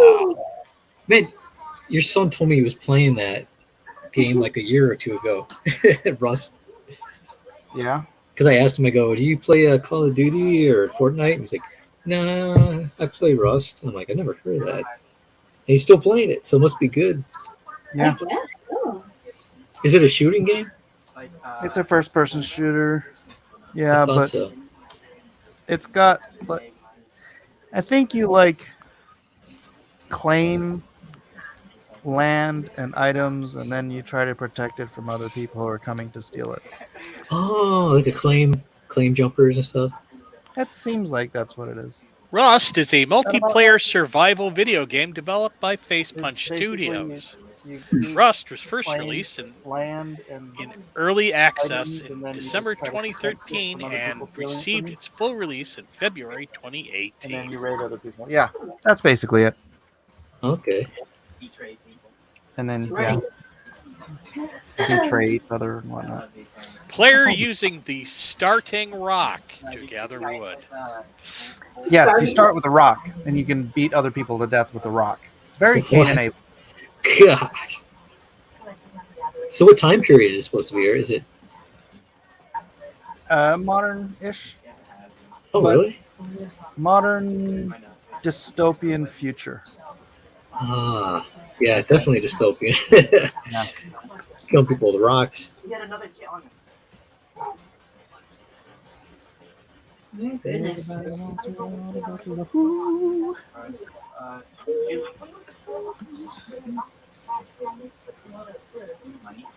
Let's see. So, did you guys know that I went to my first Comic-Con? Whoa, which Oh, yeah, how'd one? that go? I sold 11 books. Nice. How many were you hoping to sell? I was hoping to sell all of them, but apparently that wasn't going to be the case.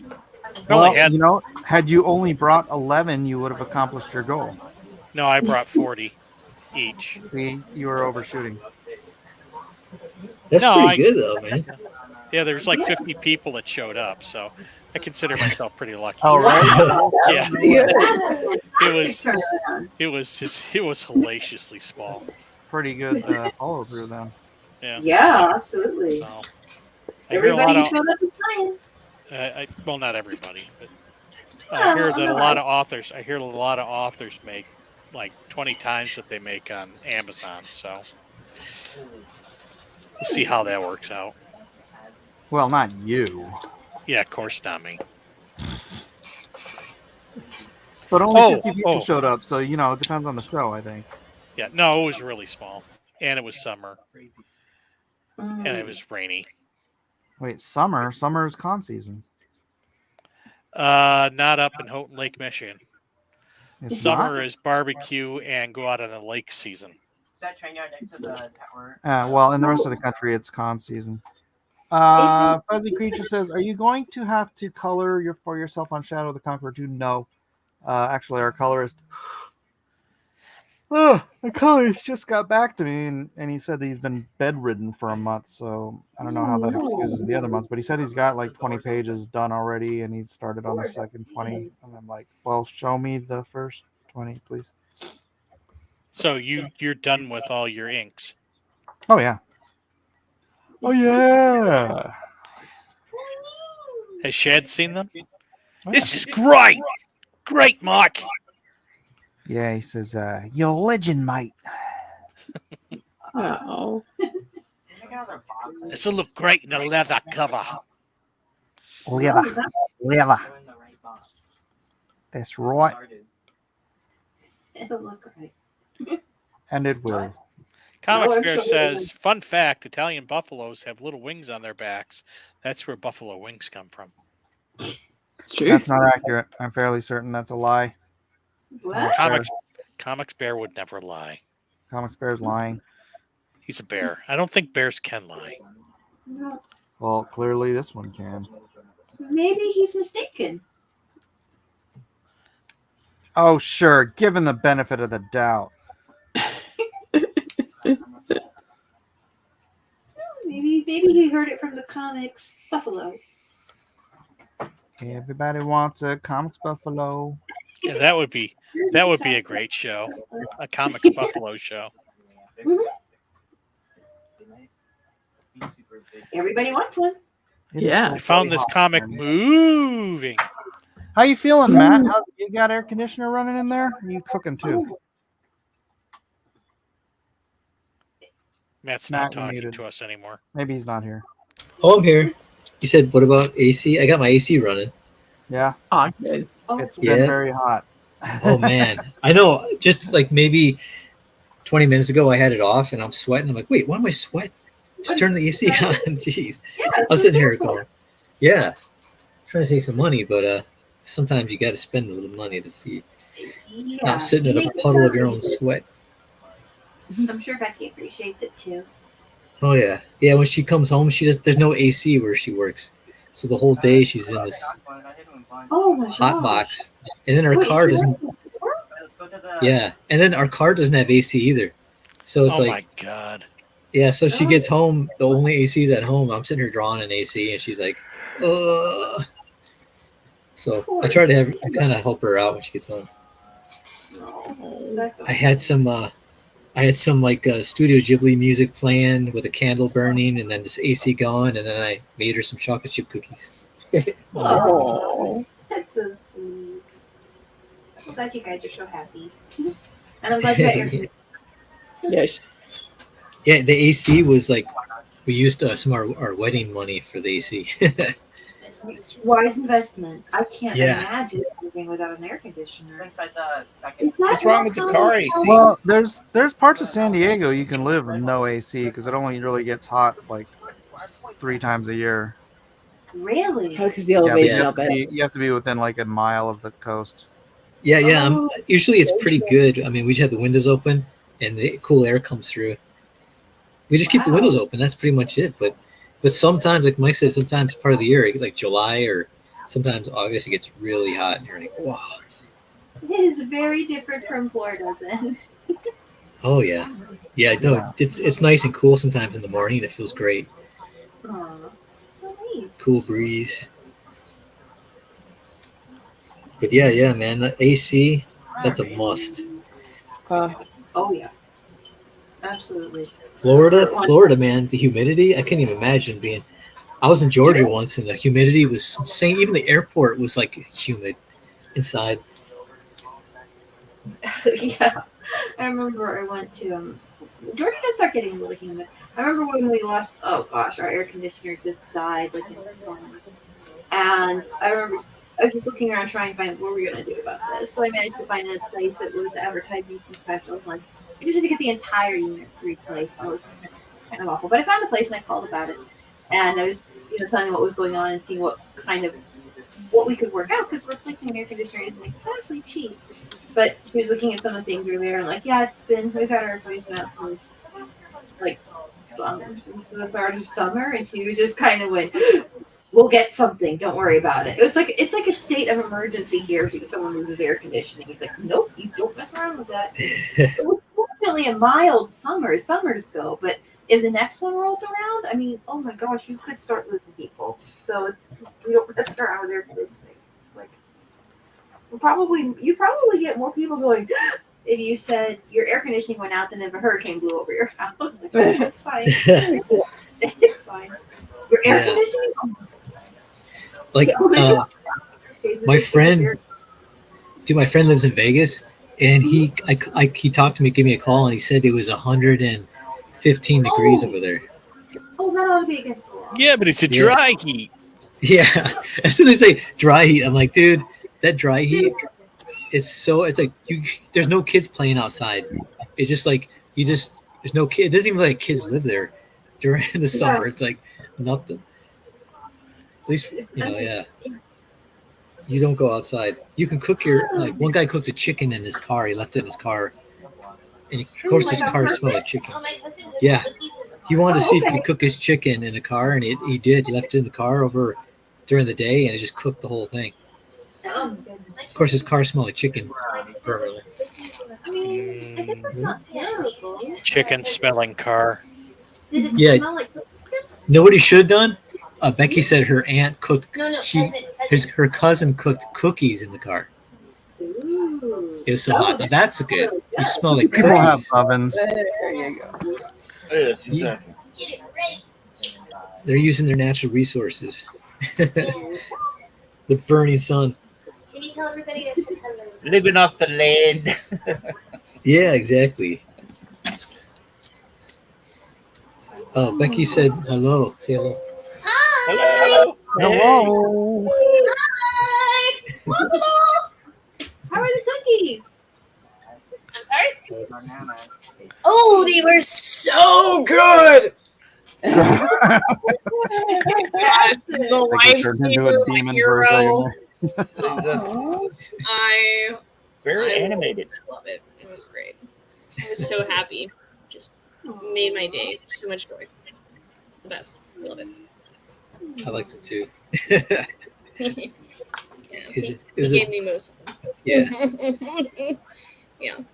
It was good. Those chocolate chip place and bake. Ooh. Place and bake ones. Yeah. See, I used to be a Chips Ahoy type of guy, but Becky got me into place and bake. So that's like gourmet cookies for me. Far softer. Something kind of cool about fresh baked cookies, and I don't know why it is, but like you can get something that's like fresh baked muffins or something, and you gotta wait until they're like cool enough to eat and not burn your mouth. But if they get cold and you reheat them, it's not quite the same. It's like you've got this tiny little window to go, okay, fresh baked cookies, go, and then try and get there as much of the pan as you can in one go. Yeah. It's horrible, isn't it? Oh. Oh, I was gonna say, Kevin, man, that looks sweet. Thank you, sir. I appreciate it. Lionel, man, looks awesome. Appreciate it, brother. I actually made a print of it a while back and had it colored and stuff. Dang, look at those quads. Yeah. Thunder thighs. Thank you. Thank you. Oh my gosh. Spicy. I gotta get out of here. Bye. Hey, see you, Becky. See ya. Bye. I don't want to be ya, because this is how God made me. Dead barrel again. What am I missing? There. Yeah, it's funny. I like the inky too, but I like the triceps. Getting those triceps to look like full like that from that angle, where they connect, like, you got the elbow, and then you got the triceps, and then they connect where the like that radius muscle like intertwines. Like, what's funny is the first time I ever seen forearm muscles drawn where I was like, as Bart Sears drew forearm muscles, so I was like, I've never seen the muscle that he drew. Was that he pronounced the radial muscle that goes diagonal across, the strands? Mm-hmm. I never seen that before. And when I seen that, I was like, I think he's drawing deformed looking arms. And I go, no, that's really a muscle. I got muscle magazines, and I was like, wow, man. And from then on, I started like trying to learn anatomy because I was like the big, giant, exaggerated muscles. Because I'd never seen that before pronounced like, Yeah. There's this, I think there's this one sculpture that was done by, I think it was Michelangelo. And there's apparently this one little muscle, and it's in the forearm somewhere. And the only Oh, that's time, Michelangelo. Yep. The only time it's flexed is, I think, if you lift your ring finger or something like that. And it was like in the marble. And if you go and look up the hand, like, yep, there it is. Like, wow. Who knew his business? Isn't it crazy when you see somebody do like they make it look like fabric out of marble? that's incredible. Like the woman with the veil. And you're like, I feel like I can see through this. It's not so much the draping, but it feels like you can, it feels translucent, but it's marble.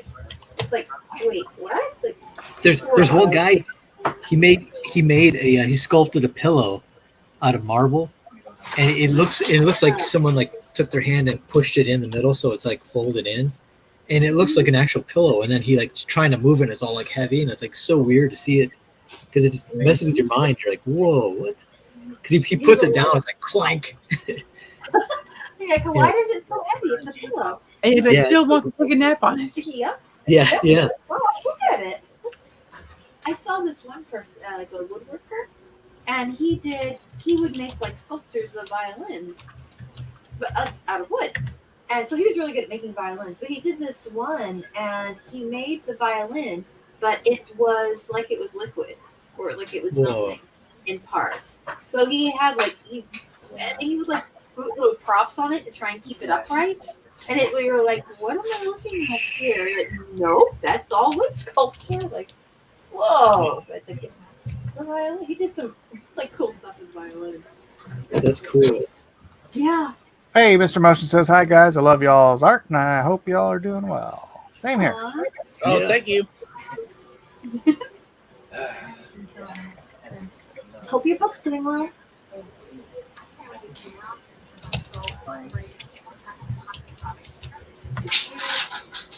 I'm trying to figure out the colors for these panels. I think it's looking okay. They're kind of different though. So. I'm trying to decide if I should do anything else with this. Amy, I'm going to send this to you and get your feedback. Oh, okay, sure.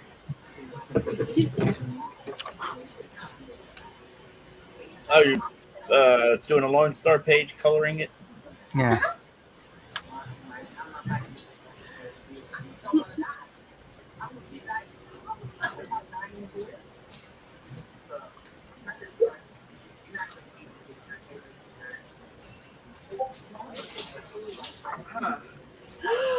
Oh my gosh. I'm not. That's obviously, that doesn't sound good. That looks amazing. Oh. Yeah. Oh my gosh, it looks so great. You don't think it's a little flat? Well, I mean, the panel is kind of laid out sort of minimally, I think, to accentuate the silhouette of everything. So I feel like that it's kind of supposed to read cleanly. So I don't think it's a problem. Were you wanting to do more with like the ground texture or something? I'm not really sure. I mean, I don't know what you would add, but I think it's great. But Yeah, maybe flat's okay.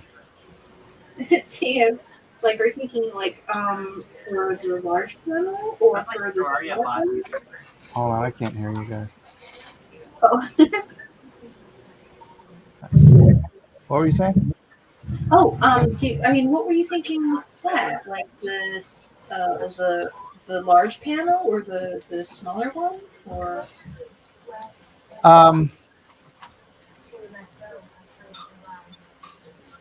I don't know. I tend to over render stuff anyways. Yeah, I can do. I can do it too, but I think it looks gorgeous. I love the. Okay. What can I turn on? I think it looks great. There, that spoils nothing. All right. This 2 panels doesn't spoil anything. So. Not too pink. For my taste, no.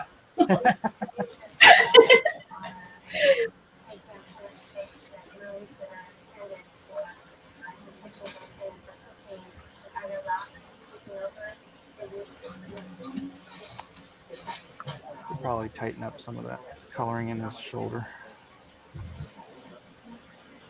That's the thing is I put so much rendering and inks on his suit that it's like. Yeah, it was really well rendered. Like even in the inks on that, it's like, oh, it was so cool. I'm getting a little bit better at figuring out how to do flats around lots of fine renders. It took me this long to figure it out, but it is in real practice. But you know, with practice, we get better. Oops.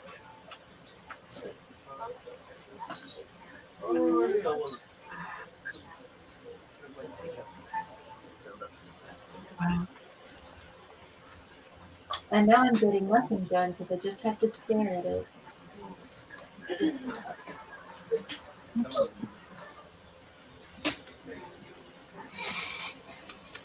Yeah, sorry to the audience. I can't share. It's a spoiler page. Yeah. Oh, I saw the panel or a partial panel you posted. Yeah.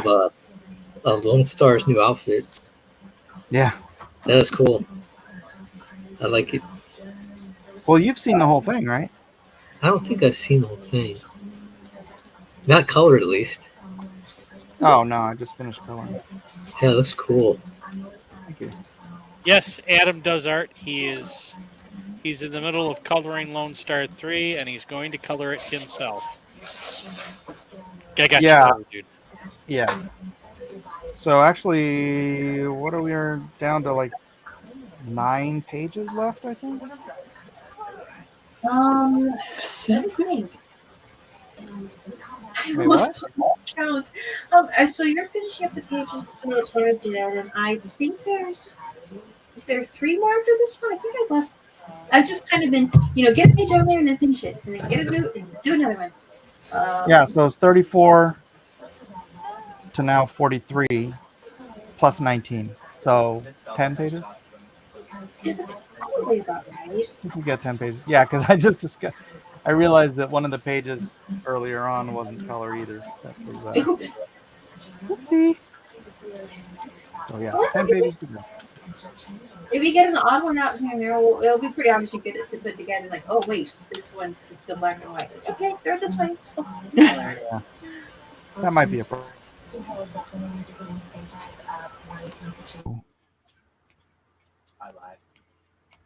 I don't know if I should do this. Might be kind of lame. Okay, Amy, don't just stare. It's kind of funny. All of a sudden, the air conditioning sound just stops, and it almost feels when it does that. It almost feels like when you're just sitting in a room, and all of a sudden, you swear the ears just stop hearing, and then it sounds like it shuts off. I mean, you can still hear stuff, but then it slowly comes back on. You know that feeling? Oh, like you get stopped up ears. Something like that, yeah. Yeah, like something happened to the atmosphere, changed I know what you mean. I've had that where you're like, whoa, something shifted or something. It's like a weird silent. Yeah, you swear everything's gone silent. In fact, you think, did I just lose my hearing or something? Yeah, So it's like you still hear, but it sure sounds like everything went quiet somehow. It's an interesting sensation. Yeah. Stop doing that. But we hear weird noises out here too. Once in a while, I hear a noise like a pop sound or cracking sound from the inside of the apartment. And I'm like, what the heck is that? And I think the fridge is making noises, but I don't like it because I'm like, I always want to investigate. What's that noise? Like I always have to, if I hear a noise, I always got to investigate it. And if I can't figure it out, I try to logically deduce what it was. And I'm like, oh, that's what it's going to be. It's got to be that. So if there's ever a sound coming out of the basement during a storm, you don't go down with a flashlight, right? You just leave it there? No, I got to go down and look. I'm a guy in the movie who's like, you're like, don't go down there. And I'm like, I got to go. I got to look. Sometimes I'll even kick the door down to get in. That's what like this one minister I like. He said, because he's like this minister because I'm not afraid of anything or ashamed of anything, afraid of anyone or ashamed of anything. And I remember he said, like he used to have fear attack him when he was younger. Like he had something to be like, don't go in that room, something with it, and he'd have this irrational fear. And so he said, I started like I said now he's like I kicked the door down just to trying to get into that room, like and he said because he's like he doesn't want to live in fear. So I kind of took that as a kid, and if it's something that was a dark room, I'd walk right in the middle of the room with the lights out, be like, because I like if I had a fear, I'd be like, no, I'm gonna try to conquer this. I go right in the room, and I'd stay there. Dude, I'm telling you, I've been in some rooms though where you could sense like really strong sense of evil in there. And I was in my friend's basement, and he lived in the basement of his grandma's. And we went down there and we were playing video games. And I go, I'm gonna go change, but someone was in the bathroom, so I went into the laundry room area in the basement. So I went in the back, and there's only like a little bit of light in there, but enough for me to change. So I went in there and I could just sense something like just evil. I'm like, what is this? I could sense it. Someone's watching me. And then I just never say it to anybody, but I could sense it. I think it says it to my brother. He was like, yeah, I could sense it too. So there's something down there.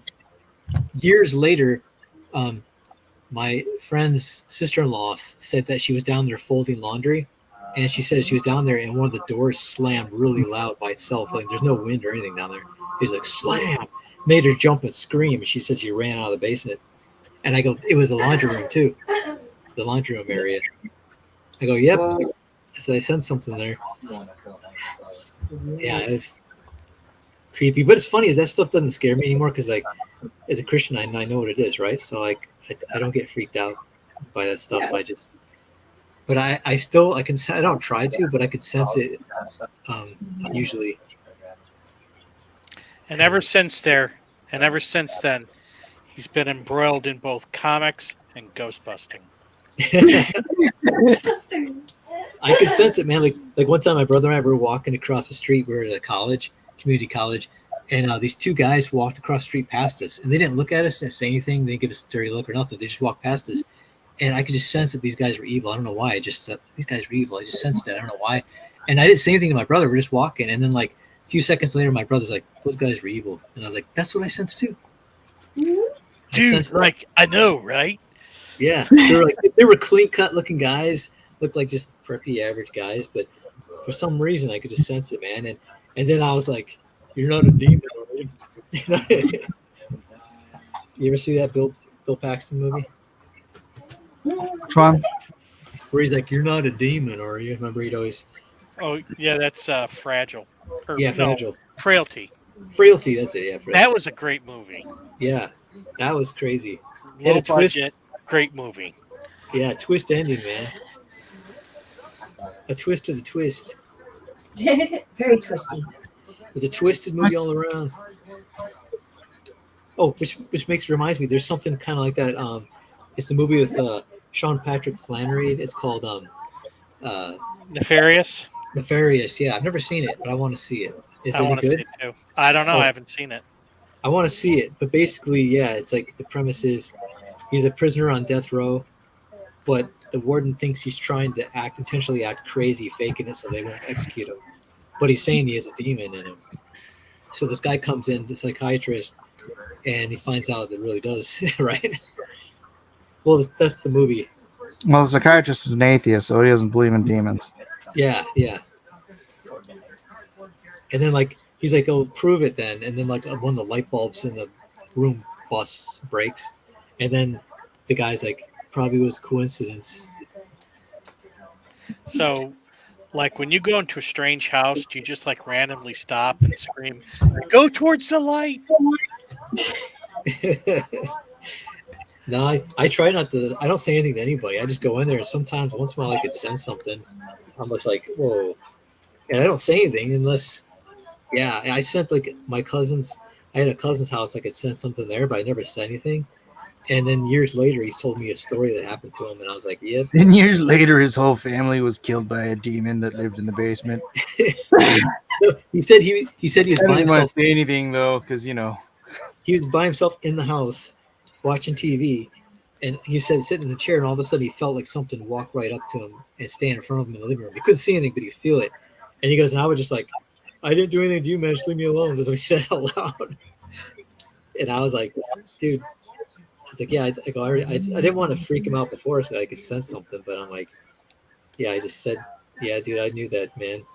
Yeah, that makes sense. Why do you say that makes sense? Because you got ghosts or something, bro. That place. Yeah, I could sense it years ago. Hey, Kevin, can you get to your computer?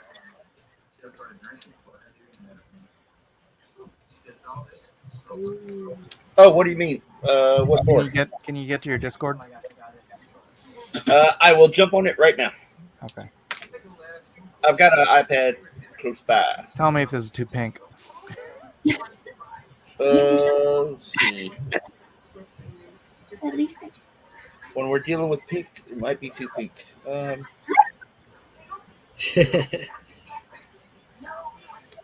actively avoid pink in my stuff if I can help it. But I think Let's for see. This moment, Looking right at it. I think the pink works for this particular moment. Yeah, I agree with that. I agree that it worked for this.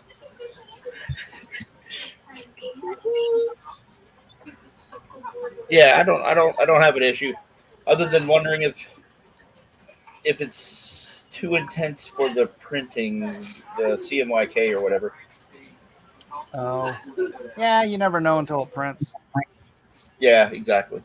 Do you think that would make it come out less saturated or like a different kind of Probably color, less or- saturated in print.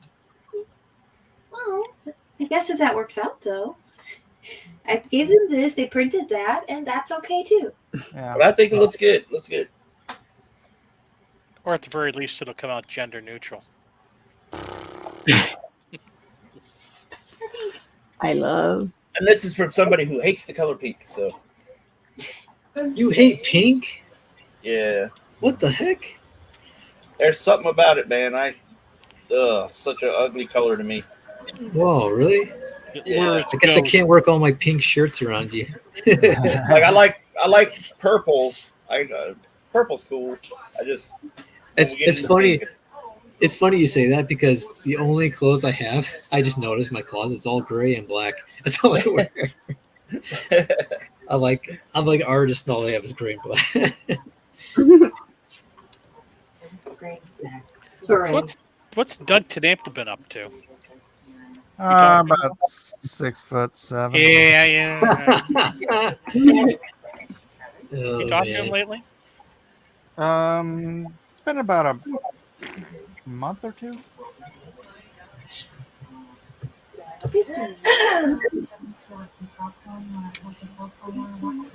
Okay, that was my conversation starter. It's pretty quick.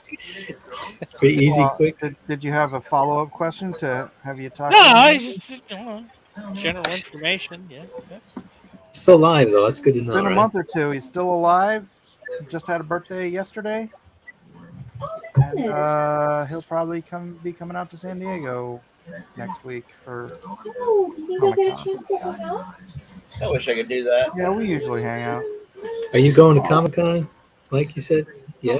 I'll probably find my way there at some point. I might go 1 or 2 days. I don't know. I didn't get a pass actually, so I'm gonna have to borrow. You didn't? Why? I just didn't really want to go. Oh. I just kind of got burned out, I guess. After that long hiatus, I just kind of lost interest. And then when I went back that one year, I was kind of disappointed with it. So I'm like, felt depressing going. Yeah. I'll be back. It was like now there's no studios there, you know that? All the studios Well, pulled out. Yeah, but that's just the Hall H stuff. So. I thought they pull out. They don't have any more booths. I thought it's going to be a bunch of T-shirts, booths, T-shirt booths. Oh wow, that's right. I wonder how many empty booths they're gonna have. I wouldn't mind setting up a booth. Of course, I don't have inventory, and I have just comics. I don't have any prints anymore. Took them all to the comic shop. Oh, to comics and stuff. Yeah. Comics and stuff has all my prints. Yeah, I remember seeing him. I was talking to the owner. Ed. Yeah, dude, I don't even know how they do it, but they keep moving their comic store, like the one in the malls. They keep moving it like regularly. I'm like, it's huge, giant stores, and they move it from one side of the mall to the other side and to the other side, and it's like a gigantic store, and you're moving all this inventory like every few months. Yeah, he does it to save money. Yeah, but it's to me that I would rather pay money than have to move that stuff. That's a nightmare. Yeah, but you're not Ed. Yeah, I know. I've had to help so many people move their houses, and it's just the worst. Yeah, Ed is he knows where every dollar is. So. Yeah, I guess he said you don't have to sign a contract or anything, so that'll save you money. Well, that's the thing. It's way cheaper because you're filling their space, so you're getting that space for like thousands less than if you're on a lease. Yeah, that's cool. But still, man, moving your store that often. If he moves to the space, do they start charging him more because he gets more traffic to the space because he's a popular store, and that's why he moves? No, he moves because when the mall has spots that are open for a few months between leases, he'll fill that spot at a huge discount, like 50% or more discount for the rent. And so he'll save thousands of dollars on renting that spot. It might only be for 3 months or 6 months because they know that some other, Victoria's Secret or something is going to come in and sign a 5-year lease. But for those few months, they don't have anyone to fill that spot. And so they can either make no money or they can make a little bit of money. And Ed's like happy to take the discount and force his employees to move all his stuff. That's the thing. He doesn't have to move it. They're paying everybody to move. I guess that's one way to do it. Mm-hmm. You're not selling stuff while you're moving it, I guess. But still, if you're saving 50% of your rent, that's. Well, he's got 11 different stores, so he's constantly. It's like if a mall opens up and they have a spot, he'll just rent it and then he'll grab product from all the different stores to fill it up. Yeah. That's pretty wild. Yeah, it's a machine. He's got his whole system dialed. Nice. Yeah, he's willing to do it, man. But the rent out here in California is so insane. Like we were looking at one storefront property, and this is in Coronado, though, of course. So it's gonna. But when we first moved here, we're looking at it, and it was like they wanted $16,000 a month, and I was like, who in the world is going to get a tiny little shop, like mom and pop shop? What kind of stuff you could be selling to make that kind of money every month? Mm-hmm. But I don't know if they ever filled it. Probably waiting for something like a CVS or something to fill it up. Even then, that seems like a lot for. Yeah, that's insane. We were looking at houses too, and man, the houses just so expensive. It's insane. But yeah, we were looking at one, and it was just like rinky dinky small, and it was like $250,000, and it was it was bad. I can't believe you found a place in San Diego for that little. Well, it was it was a mobile home. Oh, okay. But that's ridiculous when we looked at it. Like the pictures online, they showed it and it looked really nice. And then we showed up in the neighborhood it was in. We were like, just turned the car around to leave. And then we were like, you know what? We're here. Might as well just look, Yeah. So we went and we looked at it, and oh man, it was so bad. It looked like someone took plywood and nailed stuff together and painted it white inside. And I was like, we were like, when we left, we were laughing about it. It was so bad. We were like, were crying, talking about how bad it was, and my dad just kept going, man, thank God we don't have to live in a place like that. And he was like an hour later, he's like, thank God we don't live in a place. I mean, I've seen some, dude, these mobile homes were from the 1960s, but I had a friend as a kid who lived in one, and it was really nice. And these were just so run down. It was like, gosh. Yeah, that's kind of a crapshoot. There's some nice mobile homes out here. Yeah, there are some nice ones. That's why I thought from the pictures it looked really cool. I was like, wow, this looks actually. It's got like 4 patios. It's got 3 bedrooms, 2 bathrooms. And I'm like, sweet. Checked it out, but it was. Does it like? Are they selling the little piece of land that it's sitting on too? No, you have to lease it. Oh my gosh. Yeah, so every month it was like $2,000 something a month. For the plot? For the plot, it was with the plot, it was like over 1,000. How much was it, Becky, for the plot to lease that land, Becky? Hey, Becky? Yeah. How much was it, the land lease for that mobile home? Oh, the one we just looked at? Yeah. The land lease was $1,040, and then the monthly rent is like $800 something. So you're looking at almost $2,000 a month. Yeah, it was about $2,000. It was over 1,000 Almost something. $2,000. Almost $2,000 a month. That's what it was. Yo. And I was like, dang. Yeah, I'm into tiny homes. I like kind of the way they look. So the way they did this one, they made it look kind of modern and cool looking. Like they had like a cool wooden deck that looked like it was partially inside outside, and it just kind of looked cool. And then when I went and I saw it, it was just like flies were like a big swarm of flies were hovering inside of the area, and it just looked like really. I was like, oh my gosh. Oy. And there's a giant spider over Becky's head crawling on the wall. And I didn't want to freak her out, so I go. She was looking at the closet. We didn't want it automatically when we went in, but she was just looking at the rooms. Big spider crawling over her head. She hates spiders, so I go, Becky. I didn't want to scare her, so I go, Becky, look above you. And she's like, what? Did she turn around? And right when she's seen it, she just whipped around. She goes, I don't want to live here. And ran. I don't want to live here. It's a spider's house. And then the lady goes. The lady was there's an open house. The lady was like, "So what do you think?" And my brother and my dad just walked by her and didn't say anything. And then so it's me and Becky stuck there, and I'm like, it's something, you know. She goes, "Well, if you didn't like this one, there's some that are better looking." And I'm like, "Oh, okay." And she gave us a card. I was just like, "Yeah, man. Yeah. I want to get a house." Yeah, I'm amazed at how much some of those tiny houses cost. Yeah, it defeats the purpose of what a tiny house is for. It's to be cheaper, you know. Right? I don't think so. I watch those things and I'm like, and there are some people actually have kids in those things, and I'm like, you got to be out of your mind. That's what I was thinking, dude. There was one. I was doing Uber years ago, and this lady, I was taking her to a pretty nice area, and she was coming from the airport, and she was talking on the phone about her house she's selling.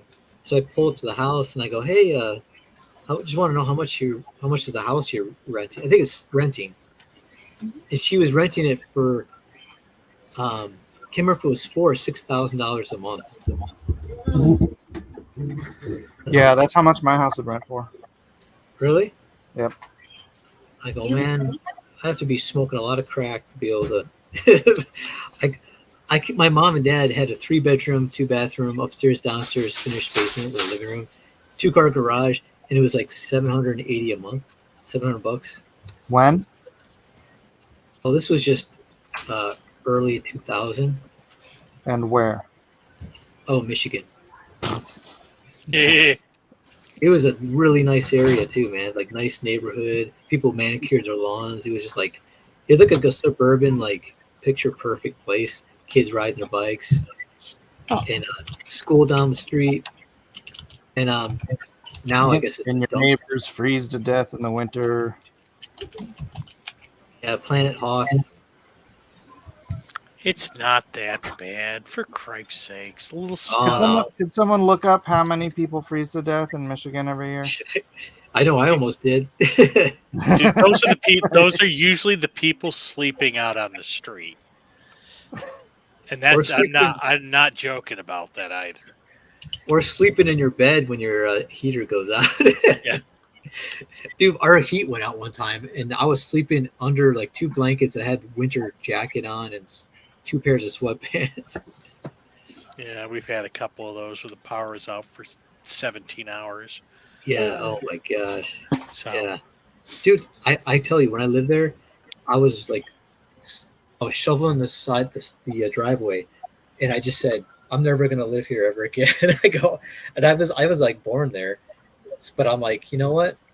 I'm never, when I leave this place, I will never see snow again in my life. I never want to see it. Maybe in pictures, but I don't want to live, because I was shoveled snow, and then the last year we lived there, we got a snowblower. The last winter, that was it. As a parting gift. Yeah, as a parting gift, we gave it to my aunt and uncle, and they would still using it to this day. Nice. Yeah. I don't mind the snow. It's when you hit February and it's still freaking snowing, and that's when I get sick of it. Here's something funny. The first place I ever saw it snow, like actual snow falling from the sky, was in San Diego County. Oh, really? Yeah, that must have been rare. Yeah, I was up in the, you know how you drive over the mountains to get to the desert? And you drive through Pine Valley. Well, I was just driving, and I'm like, why is the rain falling so slow? And my wife's like, that's snow. I pulled the car over because I'd never seen snow actually fall from the sky before. I've seen snow. What's wrong with this rain? Yeah. Me and my dad used to go backpacking up in Isle Royale, which is like way up in Lake Superior. And I remember one year we went up there. Conceited a lake. Superior. Well, it is a very cold lake. It is superior in that regard. Anyway, Superior in its coldness. So I remember we were camping. It was like late August, and we'd wake up and there'd be freaking snow outside. I'm sorry. Yeah. Fred? Yeah, late August. Were you in Australia? No, this is how cold it gets up there. You get probably about 3 months of warmth, and then it starts cooling off to the point where you start getting snow. Okay, is everyone understanding now why rent in San Diego is $4,000 a month? I still don't understand it, because here's the thing: it's like for what you get, you think at least you would get a nice place, but it's like no, for that much money, you get like a step above crack house. But you're not paying for the house, you're paying for the weather. Paying for the weather. Yeah. It's still too expensive. Well, you don't have to live here. Yeah. Yeah. Well, I have to, but I'm not like, I gotta say this. Today I was driving the car and I was feeling a little bit down, and I was just talking to God, and then God was like, you're living in Southern California in the summer. You're married now, and you're with your brother and your dad are here. And all of a sudden I was like, woo! I didn't change my outlook. I'm listening to the music. I'm like, yeah. What's the game colors? Yeah. I always love when God just tells you to quit your whining, Cossin. Yeah, exactly. But it's funny is he did it in a way where I felt happy after him. That's right. Yeah. God is very good at that.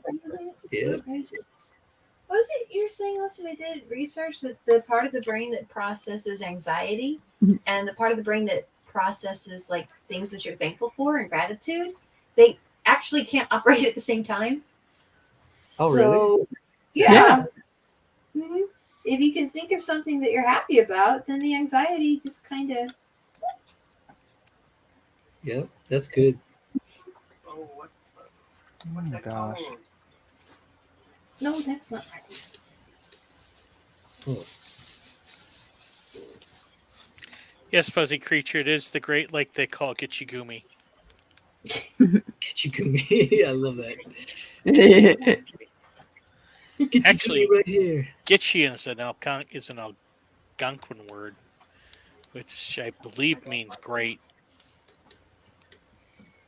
It sounds like one of those cliff stories.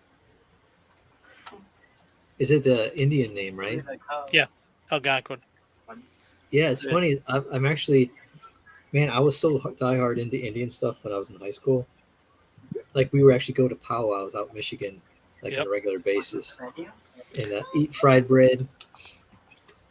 I was in a Boy Scout troop with a kid who was full blood Chippewa, Oh, and cool. he and his dad used to do ceremonial dancing.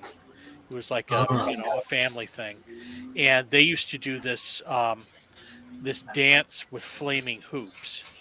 whoa. Yeah, and they would like dance around in their full getup, and they light the hoops on fire. And they dance around and they circle those things around their leg. And of course, he'd come back with burns and stuff like that. But that was what his dad did, and that's what he did. He was a tiny kid too. I mean, I was a small kid. He was smaller than me. So, Man. And I he's always thought, juggling flames. yeah, and I always thought I always thought that was like some of the most cool things I'd ever seen. Yeah, that's pretty wild. Yeah, dude. We love going to those. We do the Indian dances and we watch the fancy dancers and like, man, I just was so into it. I was like, I actually was growing my hair out long, right? And wearing the jewelry and stuff, and we were so into it. Me, my brother, and my friend, and we all are growing our hair long. And we actually spent New Year's at an Indian rec center with a bunch of friends. And this guy gave a speech about like custard and like the Indians and stuff. But it's funny is he had the traditional sounding American Indian accent, where he's like. But it's funny at one point he gave like his due to like Custard. He's like Custard was a warrior in his own right, and because he like fought to the end, And I thought that was kind of cool. He's like, Yeah, nice. So and we also managed to go see a bunch of copper mines. A lot of them were pre-Columbian copper mines. And I never did find out what happened to all that copper that used to be up on that island. So they're like huge. They're like these huge pits. And there's one of them, and I forget where it is, but I think it's up in the northern part of the island, where it's like a huge pit, almost like a crater, but in the center of it, there's like this stone portion, kind of like a gondola, that's in the middle of it, that's been hollowed out from all the copper. And when in some of these campsites, we were staying at one campsite, which I think was in Mosky Basin, I think it was called, or Mossy Basin, something like that. You could see the slag piles, the piles of the busted rock that were just pitched over the side because it didn't contain the pure copper that they wanted. And it's just mounds of this stuff. And then you'd walk along the trails, and they'd have these areas cordoned off where holes in the ground, where those were, ancient copper mines. So that type of stuff is really cool. And then you get to see moose, and you can hear the wolves. I didn't call him that. That's cool. Yeah, man. I actually wrote an American Indian story. Like, I used to do paintings too, American Indian paintings stuff. Like, but I used like comic book style, like an airbrush and stuff. And I had people, and then when I was in Michigan, I had people, American Indians, who were like wanted to buy them from me. Mm-hmm. And but it's one of the, when I was younger, I was like, I do a painting, and like I didn't want to sell it right away because I'm like, I just did it and I'm enjoying it, Nowadays, I'm like, boom, sold. But I'm like, yeah, I'll just do another one. I'll just redraw it for myself or something. But yeah, I mean, I remember I did an American Indian story, and I wrote it all out. And I actually do the first 8-9 pages, and I actually have 50 pages. Well, I think about that laid out. And I was just looking at it the other day, and I just laid out a few more pages. So I'm like, I'm gonna just do it because it's gonna be a fun like a crime story, right? So it's gonna be like, it's gonna have like ninjas and stuff in it. It's gonna be crazy. Just like an all-out action. Like it's kind of like one of those exploitation, like black exploitation, but with American Indians. So how are you getting ninjas in there? Are they coming in and visiting from afar, or? Well, they're working for the Satanists that he's going against, Oh, and the okay. NSA and all this stuff. They're based Bad in, guys. they're based in San Diego. Yeah. Oh. No, it's actually they're based in LA, but Close that's enough. that's where they all come from, LA ninjas. The LA But no, Ninjas. That almost sounds or like the- a band or something. But I got the idea from like an actual story. An element of it is from this one guy telling the story about the dirty was it DEA and like Satanists and stuff working together, and I was like, what? And I'm like, it was insane. And then I was like, I gotta somehow fit this into a story. See, the ninjas were forced into it because of the high rents that they had to pay in San Diego. Yeah, urban ninjas, They were they were forced into a life of crime. Poor ninjas. That's right, man. I mean, ninjas get a bad rap. Because they act like they act like they're just a bunch of assassins, but they're really trying to survive, and they also work for Shogun, and sure, they kill people once in a while, Well, it's a couple of people here or there. There were some bad people, though, It's like Remo Williams. Is Dean Kane one of your ninjas? Yeah. See? Dean Kane is all the ninjas. He's all that. Are you trying to turn Dean Kane to like a Chuck Norris like type of thing?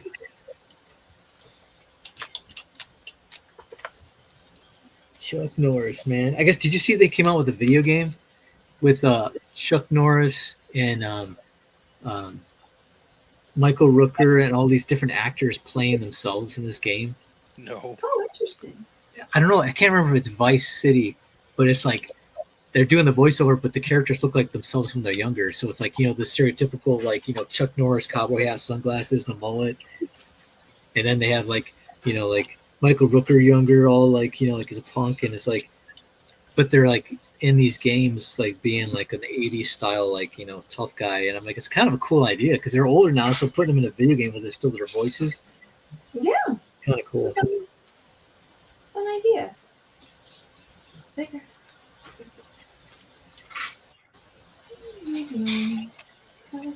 Let's see.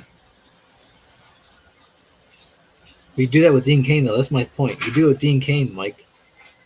Get him in like an action video game or anime. Hey, you should start doing that. They might do a Dean Kane comic, kind of like Keanu Reeves is doing that Berserker. Oh, yeah, that could work. I did Magnificent Seven. But I mean, where he's the star. He was.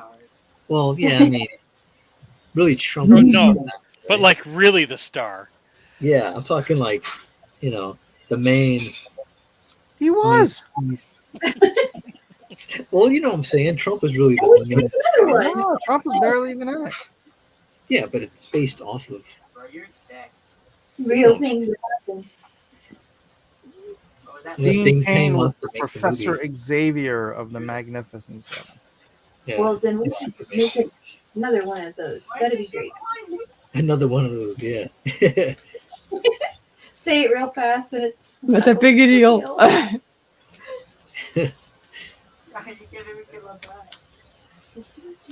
Did he see the comic, right? He signed this some, didn't he? Yeah. Cool. Did you get it CGC? No. it'd probably be a 9.5. Or is it 9.8? Of course, that would be hard to do, wouldn't it? Because he would have to be present. Well, I have a special CGC account because I'm a professional, so I can get the gold label. Oh, yeah. But I don't know if that would count for having Dean Kane on it. Oh, okay. Yeah, it's only for the artist, right? Although I wouldn't be surprised if he had a similar account just because he's Dean Kane. Yeah, I mean, sign it Superman. Right. If somebody like you were to say, "Yeah, I got my friend Dean Kane," that would have to have a certain amount of credibility. Like, I don't think he's making that up. All right.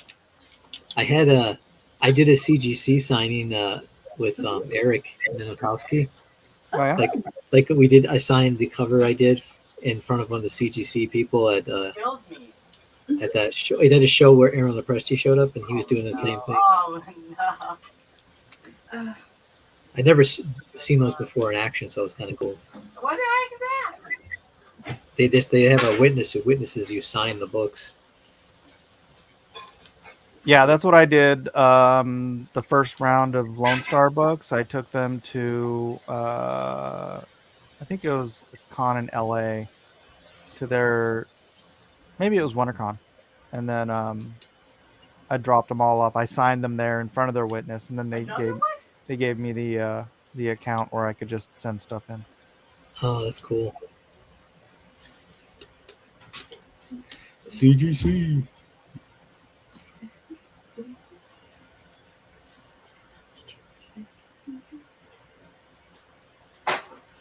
Billion colors, billion colors. Okay. Oh, I got this one movie I bought with Kurt Douglas in it, and I haven't seen it yet. Here, let me grab it real quick.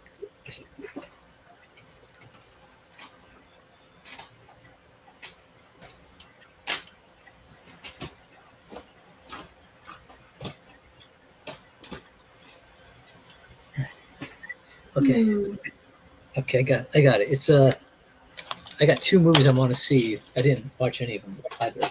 It's called Reign of Fire with Kurt Douglas, and it's actually another title. It's on another title, like when you look it up on the IMDb, I think it is. But it's basically like he's an industrialist, and who has a son named Angel. Okay. And he's finally about to realize his biggest dream, a massive nuclear power plant in the Holy Land. But soon, his dream becomes a horrific nightmare as a person after person associated with the project meets a violent, gruesome death. When concludes to this inexplicable turn of events point to the devil, Kane comes to the terrible realization that he might be linked to the Antichrist.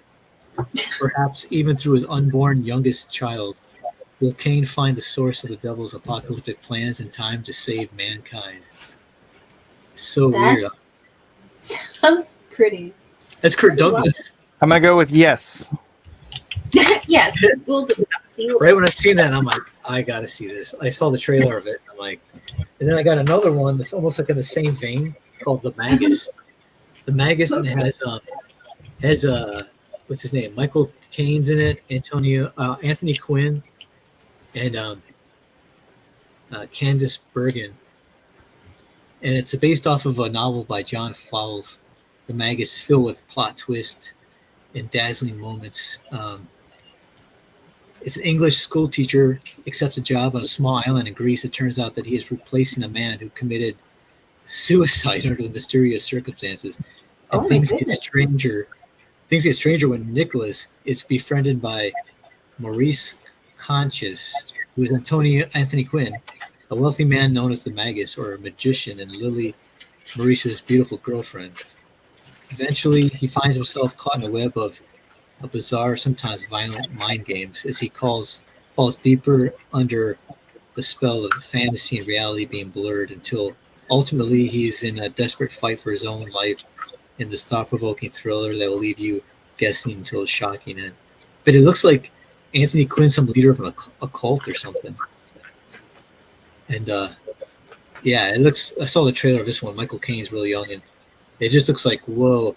The reason I got movies like this is because I'm writing stories right now that kind of have a similar tone to it, and so I think those old movies had some really weird, dark themes and stories that you don't really see too much.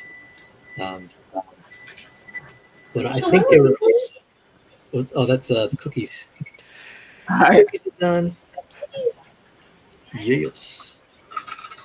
But no, it's weird, like 70s films. I think it's from the 70s. And it's like really, I don't know. It's funny. Sometimes these movies tend to end up being like not so great, but they have some great scene moments in it. You know what I mean? Like cinematography or editing or something, acting. It's like something you can kind of glean from it. But I always watched it with a grain of salt because I'm not a horror fan, and I don't like supernatural horror films either. But I thought some of the stories I'm coming up with have that kind of theme to it because it's a pretty popular theme today, and it's a way you can kind of start telling more biblical based stories too, because more people are more willing to accept supernatural stuff than I think they used to be. I don't know. At least it's a story, like entertainment. So yeah, Like a metaphor. what was it? More metaphorical. They Yeah, I mean, represent there's some like stuff like, for instance, the Passion of Christ. Was it Mel Gibson's making a sequel, right? And he said, I think he said something about the sequel. I think he might have Jesus in hell in some of it. Now the So- sequel, it's Revelation. It's Jesus is coming back and he's pissed. That's the actual trailer. Yeah. It's like a Grindhouse movie. And this time he's mad. Watch Jesus as he wades through a river of blood. he's like, you got a lot explaining to do.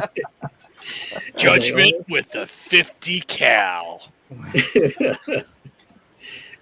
Oh man, I just thought about was it that one UHF? Remember Gandhi 2? Yeah. No more Mr. Passive Resistance. He's out to kick some butt. He's like, don't move, slime ball. Because this is one bad mother you don't want to mess with. And then he's ordering at a restaurant. And he's like, give me a steak, medium rare. And then what is it? The guy's like, hey, Baldy. And he just flips the table and he's got an Uzi and it's like shooting in at freeze frames. And he's like, what do you say? What was the line? There's some good lines in that. You've all seen UHF, right? Yeah, I've A seen it long time ago. 100 times. Yeah, yeah. It's one of those movies, man. When you're a kid, you just can't stop watching it because it's just so ridiculous. That's one of what's it? Who's the guy who does Kramer from Seinfeld? Yeah, Michael Richards. Michael Richards. Yeah, it's one of his first films, right? Stanley Spadowski. UHF? He was in that, yeah. I know his first film, but he was definitely in it. Yeah. His name is Stanley Spadowski. Yeah, Stanley Spadowski. Oh man, he was so Okay, hilarious. Like, give me my mop. It's my mop. Give me my mop. Because my father gave it to me when I was 8 years old. Man. We've never been apart. Because he's gonna do for the rest of his life. Gave him a mop. Get used to this mop, son. Wait, how did I get from like cultic movies to UHF? Oh, that's I don't know. You went there, not us. You went there, not us, man. Oh, I know. I remember why. The Passion of the Christ 2. It's vengeance. Vengeance time. He's back with a vengeance. Is it? Well, It's the Son of God like you've never seen him.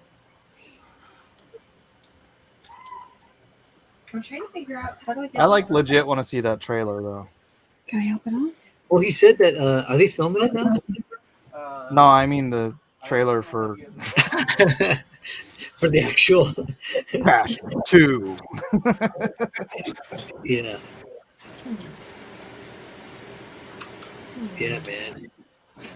No, what's funny is I heard there's this one girl, she was an atheist, and she was saying if Jesus is real, he's got to have a lot to answer for. And I'm like, can you imagine that's the audacity to say something like that? God's got a lot to answer for. Do you? Yeah. Really? It's like, wow, man. Yeah, He's good luck risen with that. and he's all out of bubble gum. Yeah. Sorry. That's all I can think about. Like, it's funny is like I knew one guy, he was like, he wasn't a Christian, but he's just like, I'm not a Christian, but I'm smart enough not to like say some things that just in case God's gonna like I'm not gonna say anything against God, man. That just seems stupid. Just in the offhand possibility that I was wrong. Yeah. Just in case. Gotta cover my bases, you know.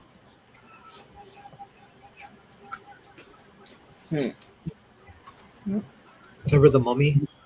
Remember that guy who was the little sniveling weasel guy? He had like every Benny, single yeah. he had every Benny. charm on his necklace. Remember? Yeah. Oh yeah. He had all the different charms, man. He had all his bases everything covered. Started praying on all the different languages when he was Yeah. the mummy was standing in front of him. He had all his bases covered. Oh man! But then, of course, he recognized the slave tongue, the Jewish, Yep. Hebrew. You're right. He's like Mr. T under his shirt there. He had a big old swath of chains. And That character was hilarious, man. He's just like surviving every second till the end. yeah, he's a weasel. The weasel And character. He'd be like diving out like a window, and he's like, "Good luck" to them, and like just bailing out.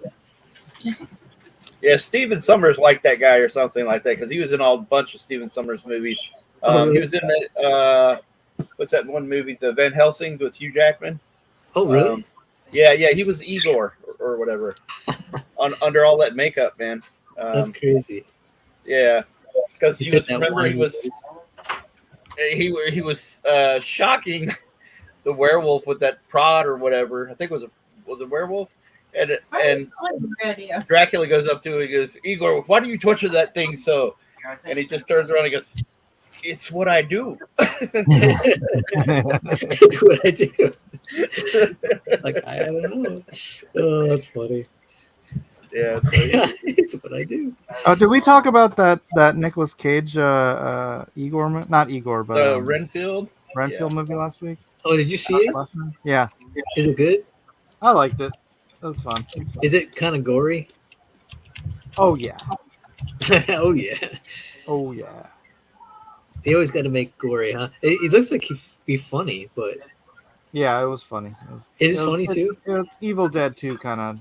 Oh, okay. You know, just ridiculous, over the top, blood spurting everywhere for no reason, kind of stuff. Dude, you know that's why Bruce Campbell retired. That's why he what? He retired from acting. Because of why? Because the only movies you can get are like people pouring blood all over his face. You know, he's like, he goes, you get a certain age and you get tired of fake blood and guts thrown all over you. He's like, I want to do all this stuff, but he's like, so I want to do Macbeth. Wait a minute. He's have you seen him? He was in that movie Congo. Remember that movie? Yeah. He was in that. Yeah. Didn't he have a part in, what was it, Schindler's List or did he? What? Or something else? No, it may not have been Schindler's. It was something that came out around that time. It was he was a Spider-Man. He was. You're thinking of Bubba Hotep. No. Well, no. No, it's legitimately. I think he was a bit part in something. And he talks about it every now and then about like enjoying being a serious actor when he could get the chance to be. So no, it was 80s movie, something along the lines around the time of Schindler's List and stuff. Hold on, I'll think about it for a second. Good. He's one of my favorites. Gosh, I'm drawing a blank on it now. It's not Schindler's List, but I know it's something around that time. It's in that vein, like a serious film. Yeah, it was. Yeah, serious film. God bless. But anyway, he wants to do serious stuff. Yeah. But he also, and he retired from MASH. I know he definitely retired from MASH. He's like, yeah, it's time to hang it up. And yeah. Although he said he said before that he's interested in maybe doing an animated series where he doesn't have to do any physical stuff or anything like that. He's getting too old for that and all. I tried to watch some of that Ash, but I couldn't do it, man. I was like, it's too much. I just like him as Nick. You get a good price for your house, Raven. Nevermore. trying to sell a house in Dallas, Fort Worth area. What do you mean? You would appreciate some thoughts and prayers. Kevin, you mean Time Cop? No. He was in Time Cop? This would be a fairly acclaimed movie. He was in Time Cop? Yeah. Wasn't that Ray Liotta? No, he wasn't. I knew that was Time Cop is Van Damme, Jean-Claude Van Damme. Oh, right. And then Joe Silver's in it. Let's see. He was in. Oh, he's in Dead Next Door. I did not know that was a Raimi movie. He was also in Waxworks. He's in too. like every Raimi movie. No, yeah, but I didn't know that that was a Sam Raimi movie. Let's see, Dark Man, Mind Warp, Waxwork 2. Yeah, that scene. That scene. Oh man, Liam Neeson. Who would have thought he'd become, a guy he was in a lot of serious films after that. Get the freaking. He was I in believe Escape. he approached that as a serious film. Yeah, that's why it worked. He was in Escape from L.A. Was he? Yeah. Oh yeah, he was the doctor. Whoa! Really? Yeah, it's a real.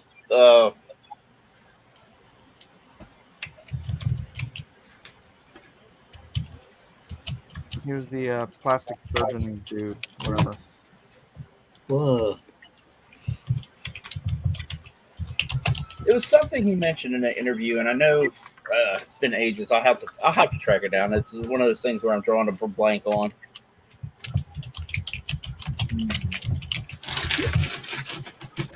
It's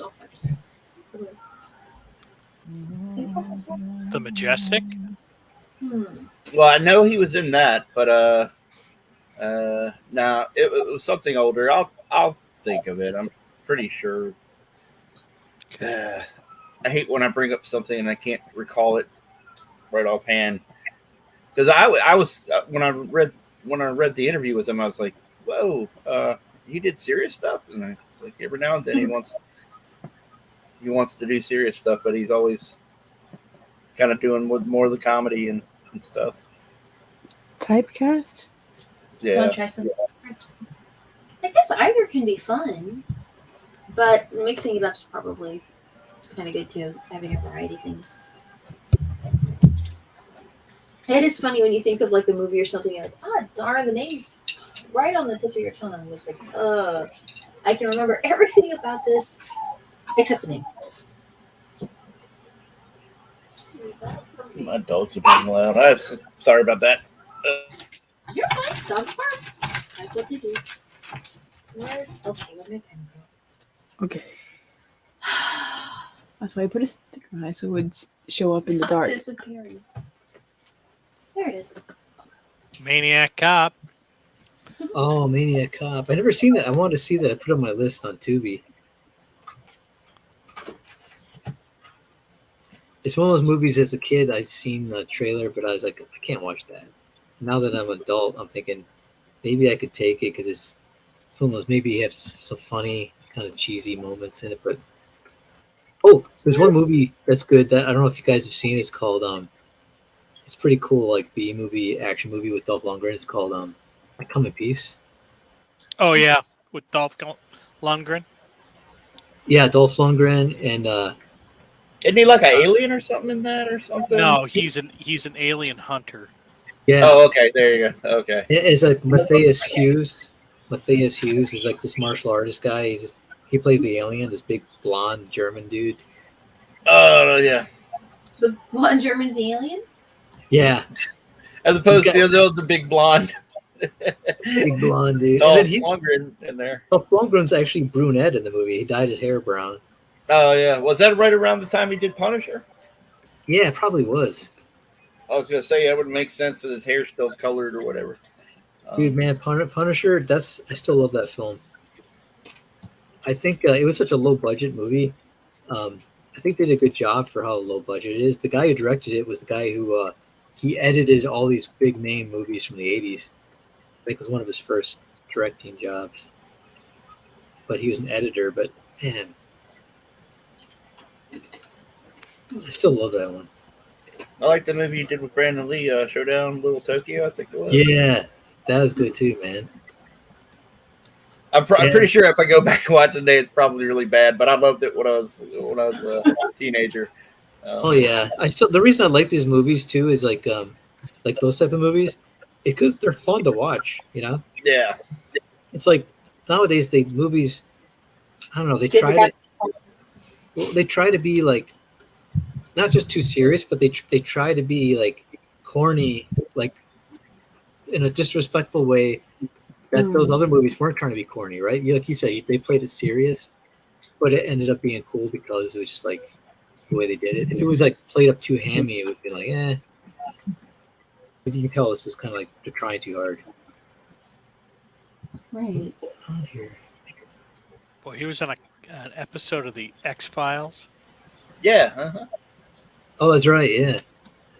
I can't remember the episode though. I'm drawing a blank on which episode it was. He Crap. was. Hang on, I'll take a look. I used to watch those religiously. I had all the DVD sets and would sit there, and whenever I had a deadline, I would just chug through those episodes of X-Files while I was on a deadline. Yeah, man. I watched every episode too. I was definitely into X-Files, but I didn't like how they resolved or didn't resolve things. Yeah. Like the worst part is like that towards the end, like Mulder, they had him like where he wasn't even in the series. He was like two other actors, and then Gillian Anderson left too after a while. Yeah. Well, they grew on me. Those episodes grew on me because I understood Duchovny left because he just wanted to kind of do different things, and they weren't going to pay him any more than what he what he wanted. He wanted more money, and he also just wanted to do other things. So he kind of, they had to kind of pick up the ball and run with it. And when I go back and watch it, Robert Patrick was pretty good. Oh yeah, in that, and they were like in that other lady. What's her name? Annabeth Gish. Yeah, they were good. But I just wanted to resolve like what happened to these characters, Mm-hmm. Yeah, and they exactly. just didn't. Yeah, you didn't hear a whole lot. Well, they did have what's her name? Annabeth Gish's character, Agent Reyes. She did come back, but she was with the smoking man. Like somehow she had aligned with him, and in the last few episodes where they did the Fox, the revival for the TV show, where it was just like one season or whatever, and she was with the cigarette smoking man for some reason. I can't remember what the reason was, but she had turned or something. That was in the newest ones, like was it mid 2000s or something? Or? Oh, it was 2000 and I want to say what was that 2015 17, something like 17? That. Maybe something like that. Dude, that one was full of like the whole purpose for that show was to to make fun and ridicule all the conspiracy theories that were out there. Like, right? But it's but that's why I say I always like that was super highly suspect, because it was like they were trying to like we got to do some type of control on this. So what they do is they make a joke out of things. Well, they did it first. They had that one guy that was like not really Alex Jones, but I don't know. It was kind of an amalgamation of like Alex Jones and like Bill O'Reilly, sort of like he they kind of implied Glenn that he worked for Fox, but Glenn Beck type of thing. Yeah, exactly. And then they made him seem, crazy. But at the last episode, he actually proved out that his conspiracies were true. So they didn't really they took one tack with it and then swung the pendulum back to showing that the guy was right. He was with Scully and Mulder. They had they took stuff like everything that I was doing, like research into stuff that was like.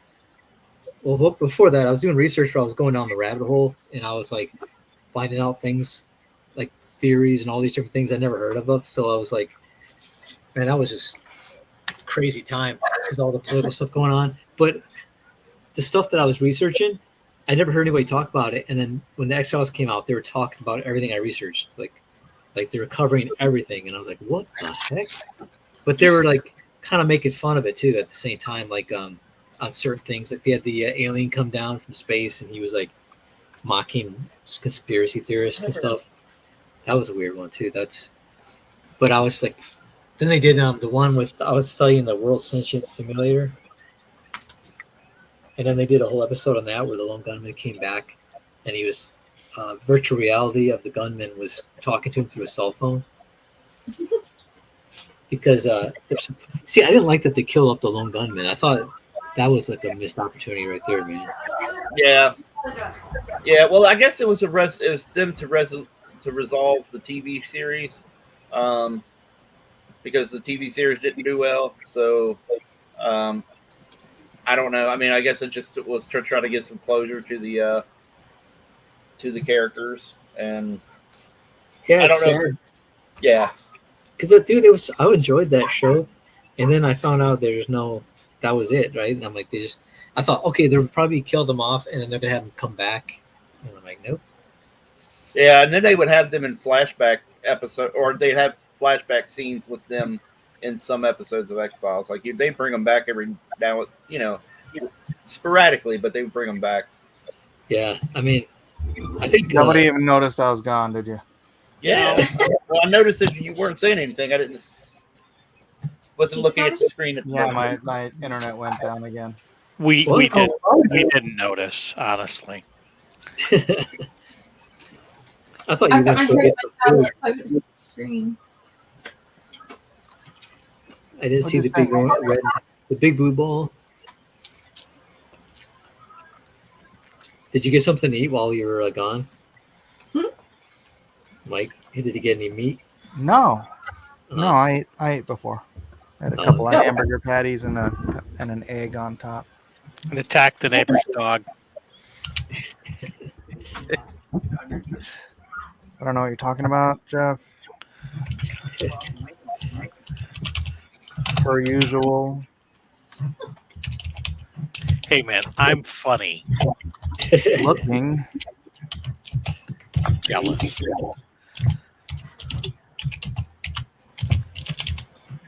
Right.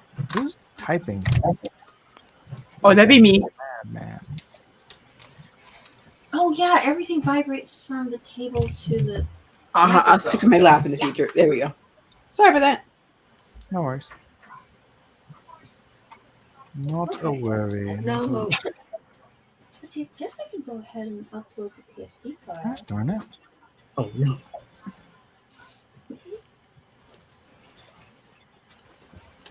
Why is this?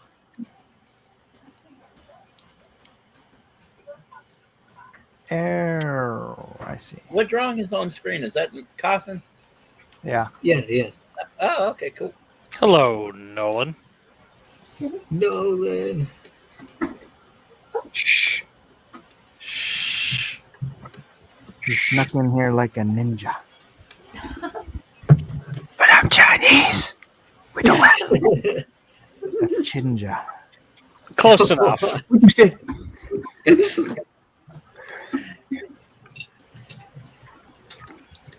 So we're drawing naked people today? I'm sorry. Trying to figure out what to draw. Just sketch on stream for no reason. Did you get your Thundercat drawing done? Or ink? Yeah. I got that mostly taken care of. All the other things I need to do is just erase it and drop some white out in a couple of little places, and I can do that later. I was starting to get a little burnout on inking. What? Time to do it pretty quick. Okay. That's impossible. This is my. Oh, I'm starting to get sleepy too for some reason. Well, I guess it's getting kind of late. Although for some reason my computer never tells me what time it actually is, so I'm only guessing. Yeah, on the West Coast, it's like on the East Coast, it's 12:30 ish or 12. Man, my eyes are going bad. Can't focus. 12:54. There we go.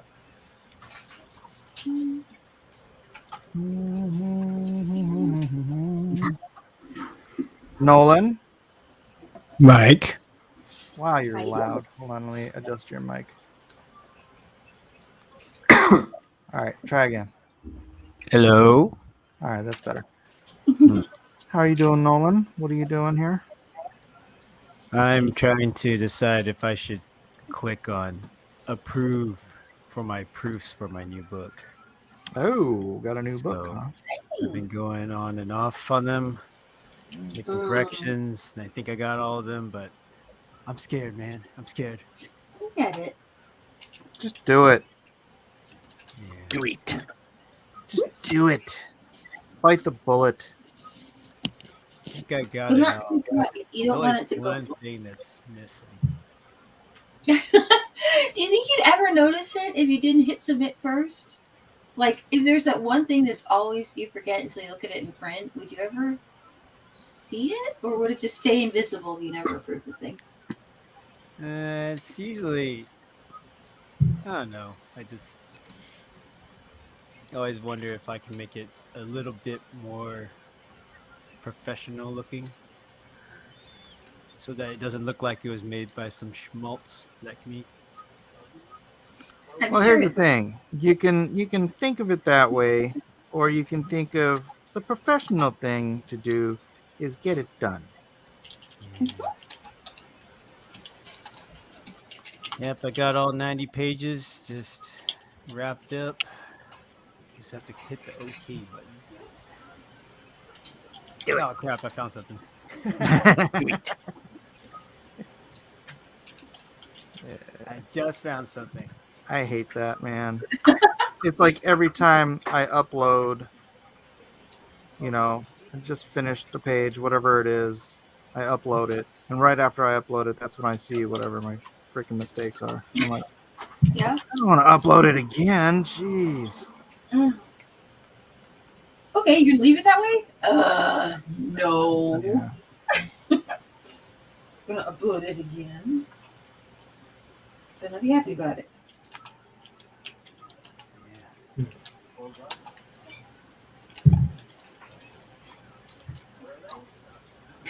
Yeah, I have what I've been doing is like uploading pages to Shad and or I'm uploading these pages to you, Amy, as I go on the colors, and that's when I notice things, and then I'll try to keep from uploading it to Dropbox until I get that. I can see that. Like, Yeah.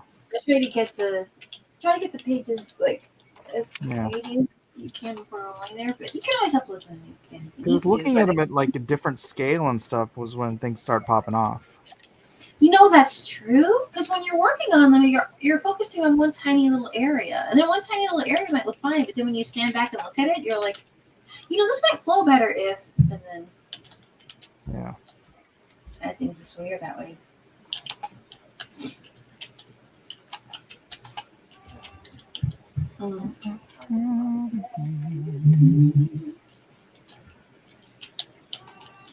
So how long you been working on that book, Nolan? I think the first drafts were probably, I want to say, January maybe.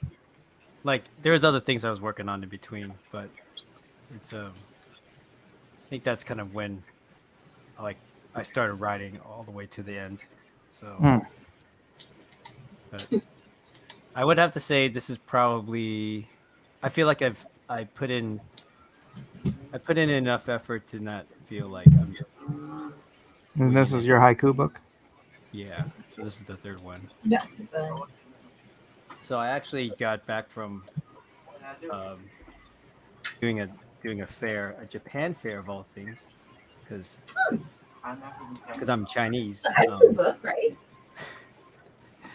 So surprisingly, actually, was a pretty good success. The smaller fair, and it's one of those local, community type of fairs that they just rent out a convention center for a couple of days, and a lot more chill than a Comic-Con, but I think just overall sales and just connections I made was it just felt more pleasant instead of it just like So you're saying you did better than Jeff? Then, did he do terrible? No. Good. Do you always do terrible? Like, is normal terrible, or He didn't do it's kind terrible. of hard to gauge what? He probably did like what? Probably. See, now you got Nolan all freaked out. 30%. That's probably about Good 30% call. of people who went and bought a book. That's a pretty good turnaround. Oh, what? You too? Yeah, I mean, it was good. I think it was. I've had a couple weekends so far where, for some reason, I just so happened to end up exhibiting at somewhere. Not really a con, but more like just be at a fair. Or the other one was like being at a museum for an afternoon, and that was pretty cool. Because where did you go, Jeff? Houghton Lake, Michigan. What was that? Houghton Lake, Michigan. And how was that? Terrible? Small. Was that normal terrible, or? I don't know. This is my first con. But Mike seems willing to, how should we put it, denigrate my efforts. Only 24 hours. Well, That's I mean, okay. it's me and it's Yeah. you. So what else am I supposed to do? Say, good job, Jeff. Good job. Fantastic work. First time out, that's a real accomplishment. Yeah, but is it though? You know, you don't compare yourself to others. You compare yourself to yourself. You know, to your better self or whatever. Screw that up. It's down this thing longer. You're going to need therapy.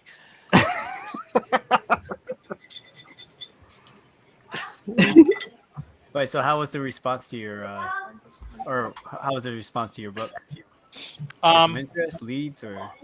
Yeah, I mean, I think I got people who are now following me on Amazon because nobody's bought my book on Amazon. Next thing I know, I got 2 more followers.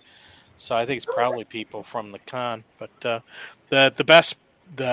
probably the best feedback I got was there was a young kid that came by. It was my second. He was my second sale. And he liked fantasy, of course, wanted to be an author and all that other stuff. And so I had a special deal where you could buy both books for $20.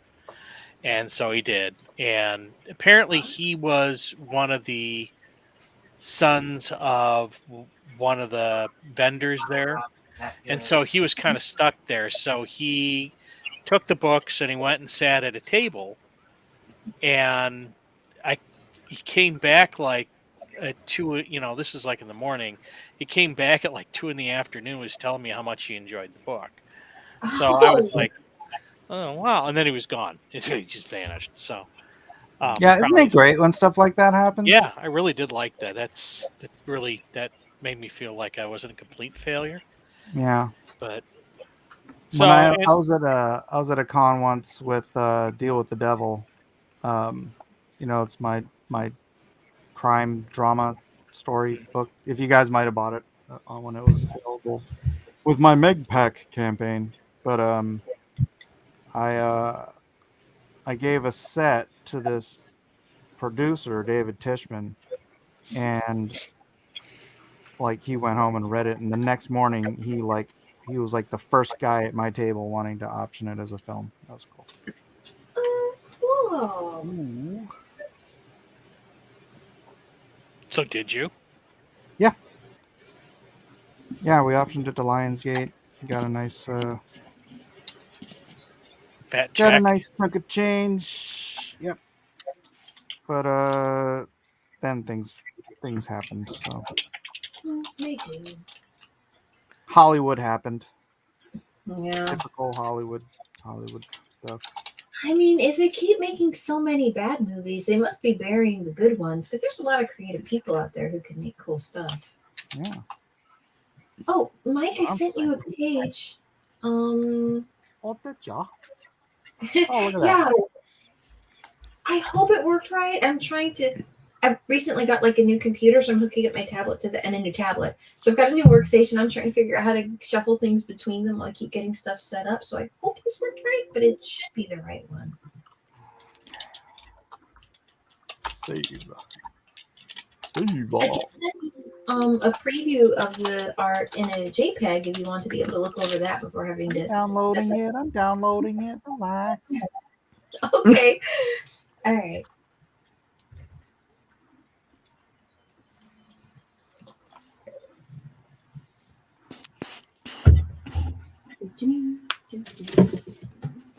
I'm sorry, Jeff. Go on. I didn't mean to interrupt you. No, it's okay. It's okay. Oh. Sorry, we're good. No, Sorry, yeah. I know I'm totally lying. I totally meant to interrupt you, but go ahead anyways. No, so it was. So that was nice. Yeah. And yeah, and the other thing too is that it's good when you get a young kid who's like really into that and he finds something he really likes. So now I just got to get the follow up to that book done. Now that was which one did he get? Did he get Remnant or did we got them both, but the one he was reading was Revenant. So, okay. I think in a day, if he managed to get through 2 books, he would be a very fast reader. yeah. Well, he got through. He'd only got through the first book. So which was the Revenant and the Tomb. But it's still a lot of I wouldn't be able to do that. Yeah, that's like. I have a tendency when I'm reading stuff to just come up to like a chapter, a particular scene or something, and just kind of sit on it for a while and go, "Oh, that's interesting." So this is the reason why I listen to audiobooks. Yeah, it keeps you going forward, right? Yeah. Now, the thing is though, is that thus far my audiobook sales are matching or close to matching my ebook Looks sales. good, Amy. Thank you. Oh, it does? Okay, good. I'm so glad. I'm trying to make sure that the colors line up with what's already been established and not go too far one way or the other. Right. Right. Well, let's look here. 1, 2, 3, 4, 5, 6, 7, 8. Hush. You guys having a conversation in the chat, I see. We usually try and keep conversations going all over the place if we can. See how everyone's doing. We went over to Dolph Lundgren. Lundgren. Oh, that's not. Yeah, him. Go for a nap. I was. What happened to Matt? I guess he's gonna get cookies. Oh, I'm here. I'm here. Oh, there he is. Hey, who's using that? What is that? Is that Nolan? The panda What is that? That's to be Nolan. And Yeah, this it's Nolan. Oh, what's he using? What are you using, Nolan? Using Photoshop. Oh, it's Photoshop. Because at first it had the same type of setup that wheel as Clip Studio. Similar, but Yeah, you guys just get to see all my file folders and everything. I know that's one thing I just realized. I was like, oh no, people could see more when I looked at the files. Is Thanks, that, Mike. is that a spoiler? All my top secret stuff. The file folder that says the dramatic ending of Panda is. I know you. Tax documents. What else is here? CIA stuff. You got right? me all thrown off here for a second. What was I doing? Cover stories. What was I doing? Oh yeah, I was doing this. Project for what was it? Peaceful Death Ray. Oh, did I tell you? I almost did a project with Stan Lee's daughter. No. Oh, Isn't that weird? Well, I don't know how if I say almost, but I was like, she was supposed to contact me, but she never did. Because there she was doing some type of, I think it was a children's book or something. That's nice. And another artist tried to hook me up with it, and then she was like, "Did she contact you?" I'm like, "No," and he's like, "What the heck?" She said she's gonna contact. But I wonder if you got to make the book. it was kind of weird. I was like, "Yeah." Stan Lee's daughter. I met Jack Kirby's daughter or granddaughter. Oh, really? Where? Comic-Con? It was probably Comic-Con, but we knew we had a person in common. We had a friend in common. Oh, how old was she at the time? Oh, dude, this was like 20 years ago. Oh, okay. Yeah, his granddaughter. I mean, was he like World War II era? Like that's how Yeah. old he was, right? Yeah. Okay. Wow. He was in World War II, right? I believe so. He was basically like Ben Grimm, where he had the cigar, right? Yeah, I remember seeing a photo of him. that's the one. That's cool. World War II. Man, I'm gonna go on that tangent. I was into war movies. Oh, I'm jumping from topic to topic when it pops in my head. It's what we do here. Okay. I was into not to get into a whole discussion about it, but I watched World War II dogfight show about dogfights in the World War II, and they had kind of recreated scenes, and they interviewed the pilots, and it was crazy. Yeah, it was so crazy watching these guys. They were like in their early 20s doing midair combat with these, and there's like barely learning how to fly a plane, and they're doing crazy techniques to avoid gunfire, getting shot down, and it's like this one guy's getting chased by a German plane, and he's like he had a P-38, something like that. It was like this big lunky plane, and he's like banking to the left, and he goes, and it was just where he was going to be open to get shot down, strafed by the guy behind him, but he like did a midair stall and like fell back past the guy behind him and blew him out of the air, and I'm like, oh my gosh, these guys are insane. Just young 20-something-year-old guys just flying by the seat of their pants, like doing midair stall and like getting behind the guy and blowing away. It's like, man, can you imagine the adrenaline going through your body and you're just like, oh, this guy's trying to shoot you down over the ocean too. It's like, oh my gosh.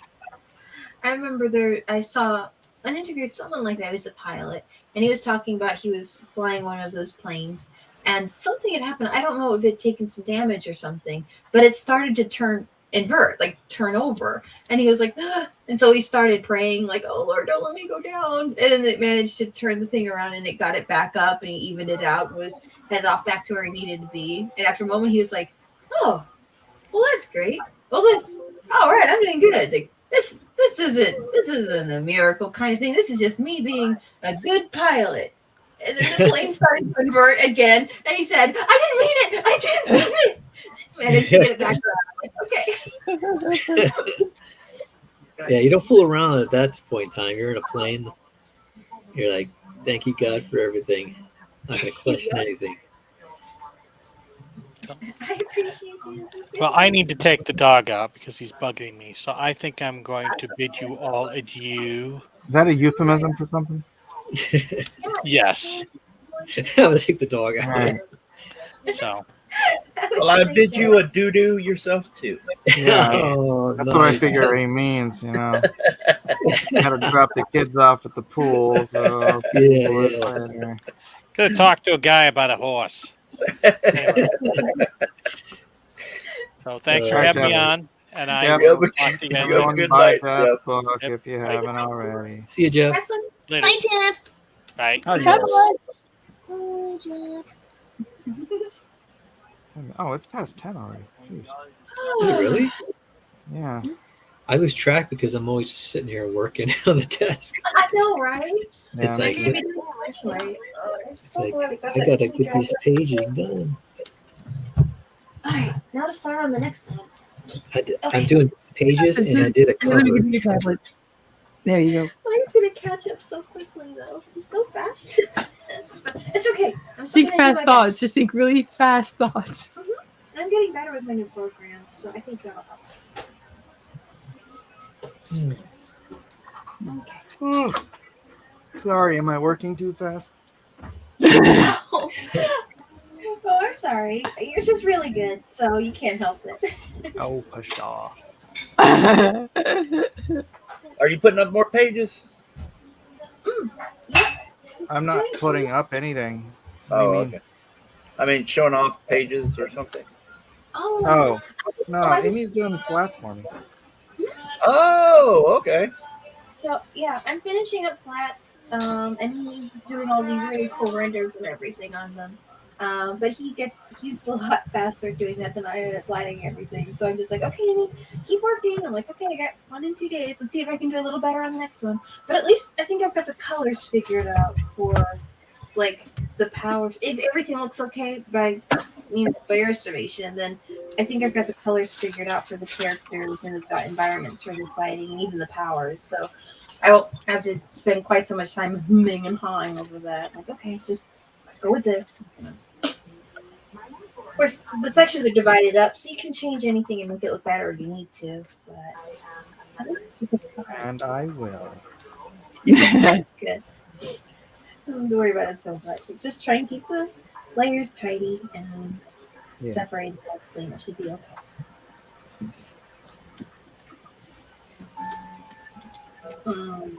Then I get to pretend like I can color.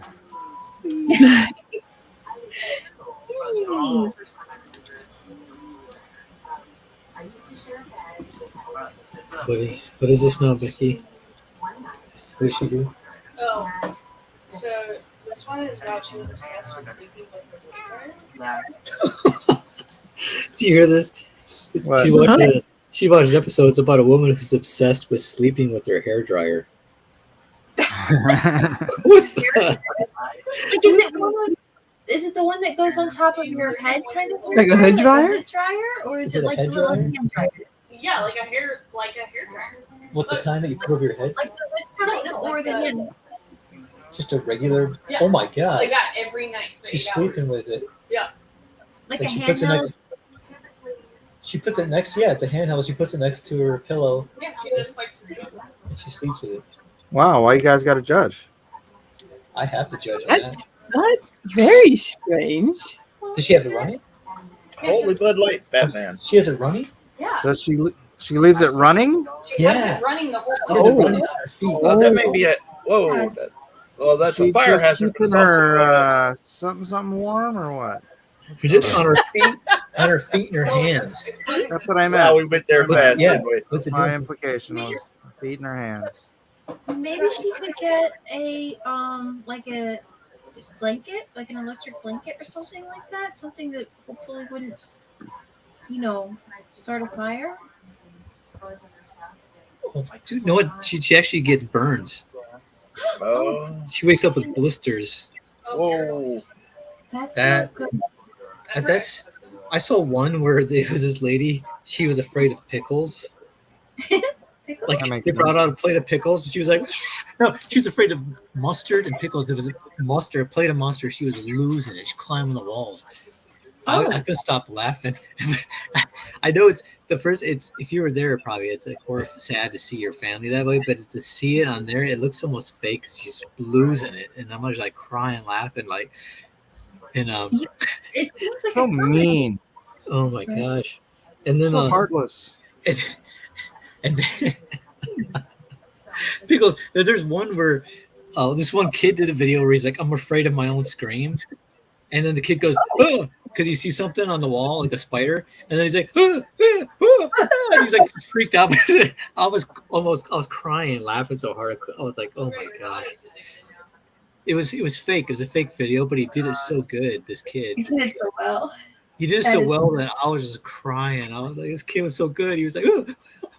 And you know how the kids have those high pitched voice when they're changing, their voice is changing. So he's like screaming.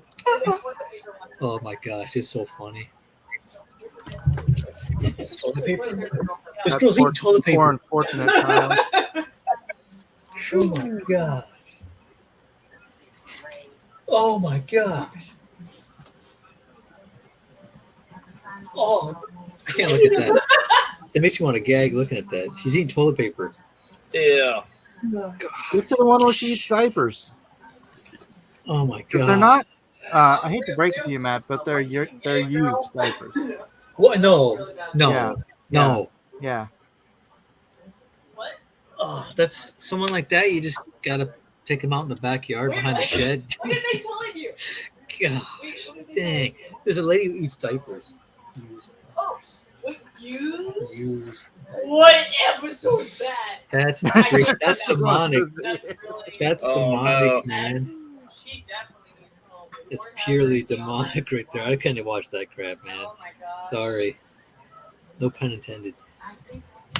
Hey, look, she's doing the That's Oh, disgusting. right there. The Is she? I never heard of this type of stuff. I mean, I didn't know this stuff existed. show, the one with the diapers. She needs to have her roll into Oh, she just smells them. Oh, she just smells them. Okay, she There's doesn't. no way she'd be She eating just, diapers. that's almost as bad. Almost, but not really. God. what does her poop look like? No, she doesn't eat it. Becky, she What smells was the worst strange addiction? She smells. It. She likes to The smell mattress dirty one. Yeah, diapers. they already saw that one. You already saw the mattress one, right? Ew, she's still eating. That is, yeah, that one is sick. I can't. When you said that, I couldn't believe it. I was like, that's fake. And she was sitting there eating it. Gosh, I don't know, man. You're watching the toilet paper one right now. Yeah, that is. That I can't even look at it. It makes me go on a gag. Putting dry toilet paper in your mouth. That is beyond sick. Sorry for people who have weak constitution. That is. Oh my gosh. No. Should be apologizing to people who just happen to like eating toilet paper. Oh my gosh. I'm with that one comedian. Sebastian Maniscalco. Is it Sebastian Maniscalco or whatever his name is? He's like back in my day, he said we'd shame people, like we wouldn't let that crap slide in our neighborhood. We're like, guy came out dressed like a baby. He's like, I feel like dressed like a baby. He's like, you see that crap? That's not standing, man. It stops right now. He said now they got websites for people like to dress like babies.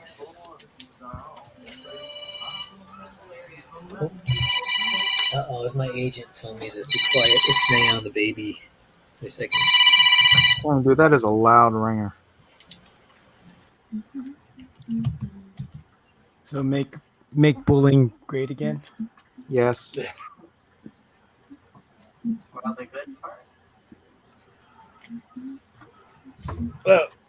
What the world needs now is some good bullies. We need a few more wedgies. People forgot what shame is. Yeah.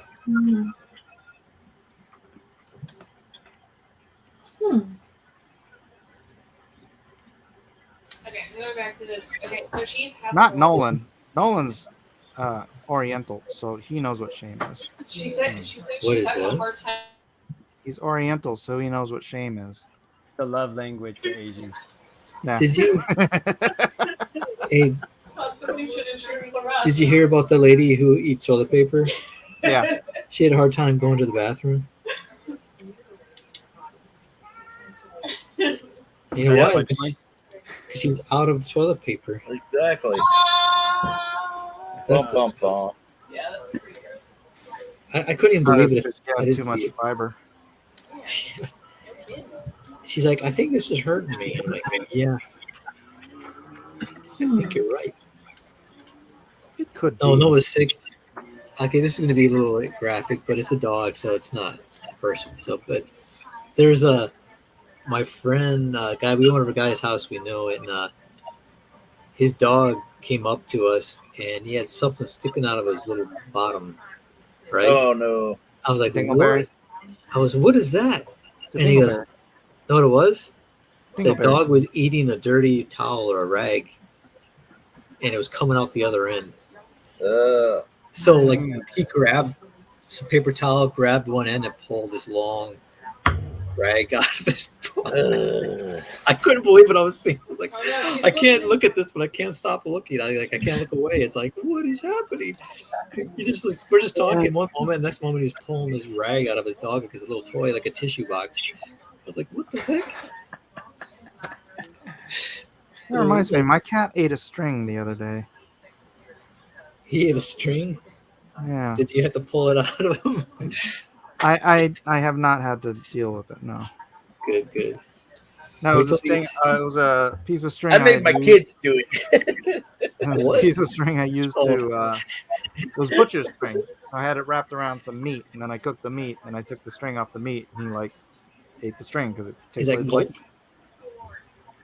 like. dang. Did you watch him eat it, or you just found out? Wait, where's the string? No, He I was like, saw him eat it. I tried to get it away from him, but he ran off with him. Like, yeah. my cat, actually, you know what? Now you say that, my cat did the same thing. He came up to me, meowed, and he had something sticking out of his mouth, and I go, "What is that?" It was like a little string. So I took it, and I just went. I thought it was stuck to his lip, and I pulled it, and it kept coming out, and he like gagged. And I'm like, what the? It just came all like a long string. I'm like, oh my gosh! Did you ever do that with spaghetti?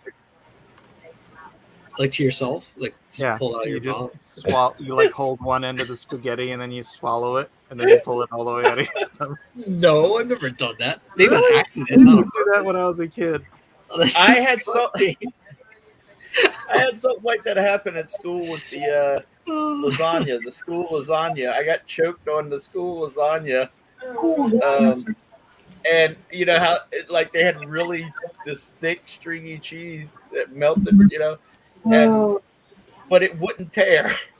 And so I'm sitting down from the football players, and I can start to get gagged, like I can't breathe. I'm like, and then half of the lasagna is in the plate, and the other half is in my mouth and down my throat. So I just start grabbing the cheese and start pulling it out of my throat. And all the guys are staring at me in disgust, and they pick up their trays and walk off.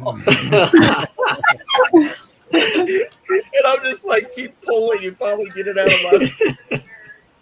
That's how bad the school lasagna was, and that's a true story, man. Oh my God. In a way, that's in a way, that's pretty hardcore though. You're like saving your own life. You're like,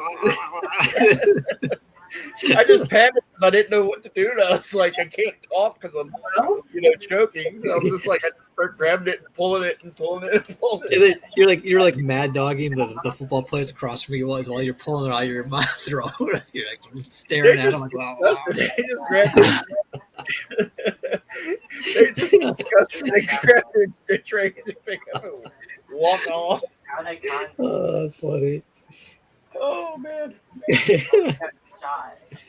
I had stories. something where there was this girl sitting across from me when I was in second grade, and it was so vivid. She's sitting there. She had a little dress on. She had a little bobby haircut, and I remember her name too. Her name was like this cute name. It was like Holly Huff. Oh. And she was sitting there, and she had a little dress. And I remember eating my sandwich. I looked up at her, and she smiled at me, just a cute smile.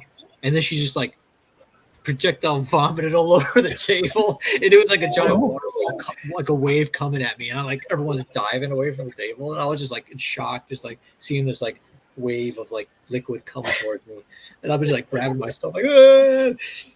It marked me out. Like, I feel sorry for the girl now that I'm older, but when I was a kid, I was like, why did she do that to me? Why? Oh my goodness. It was so like.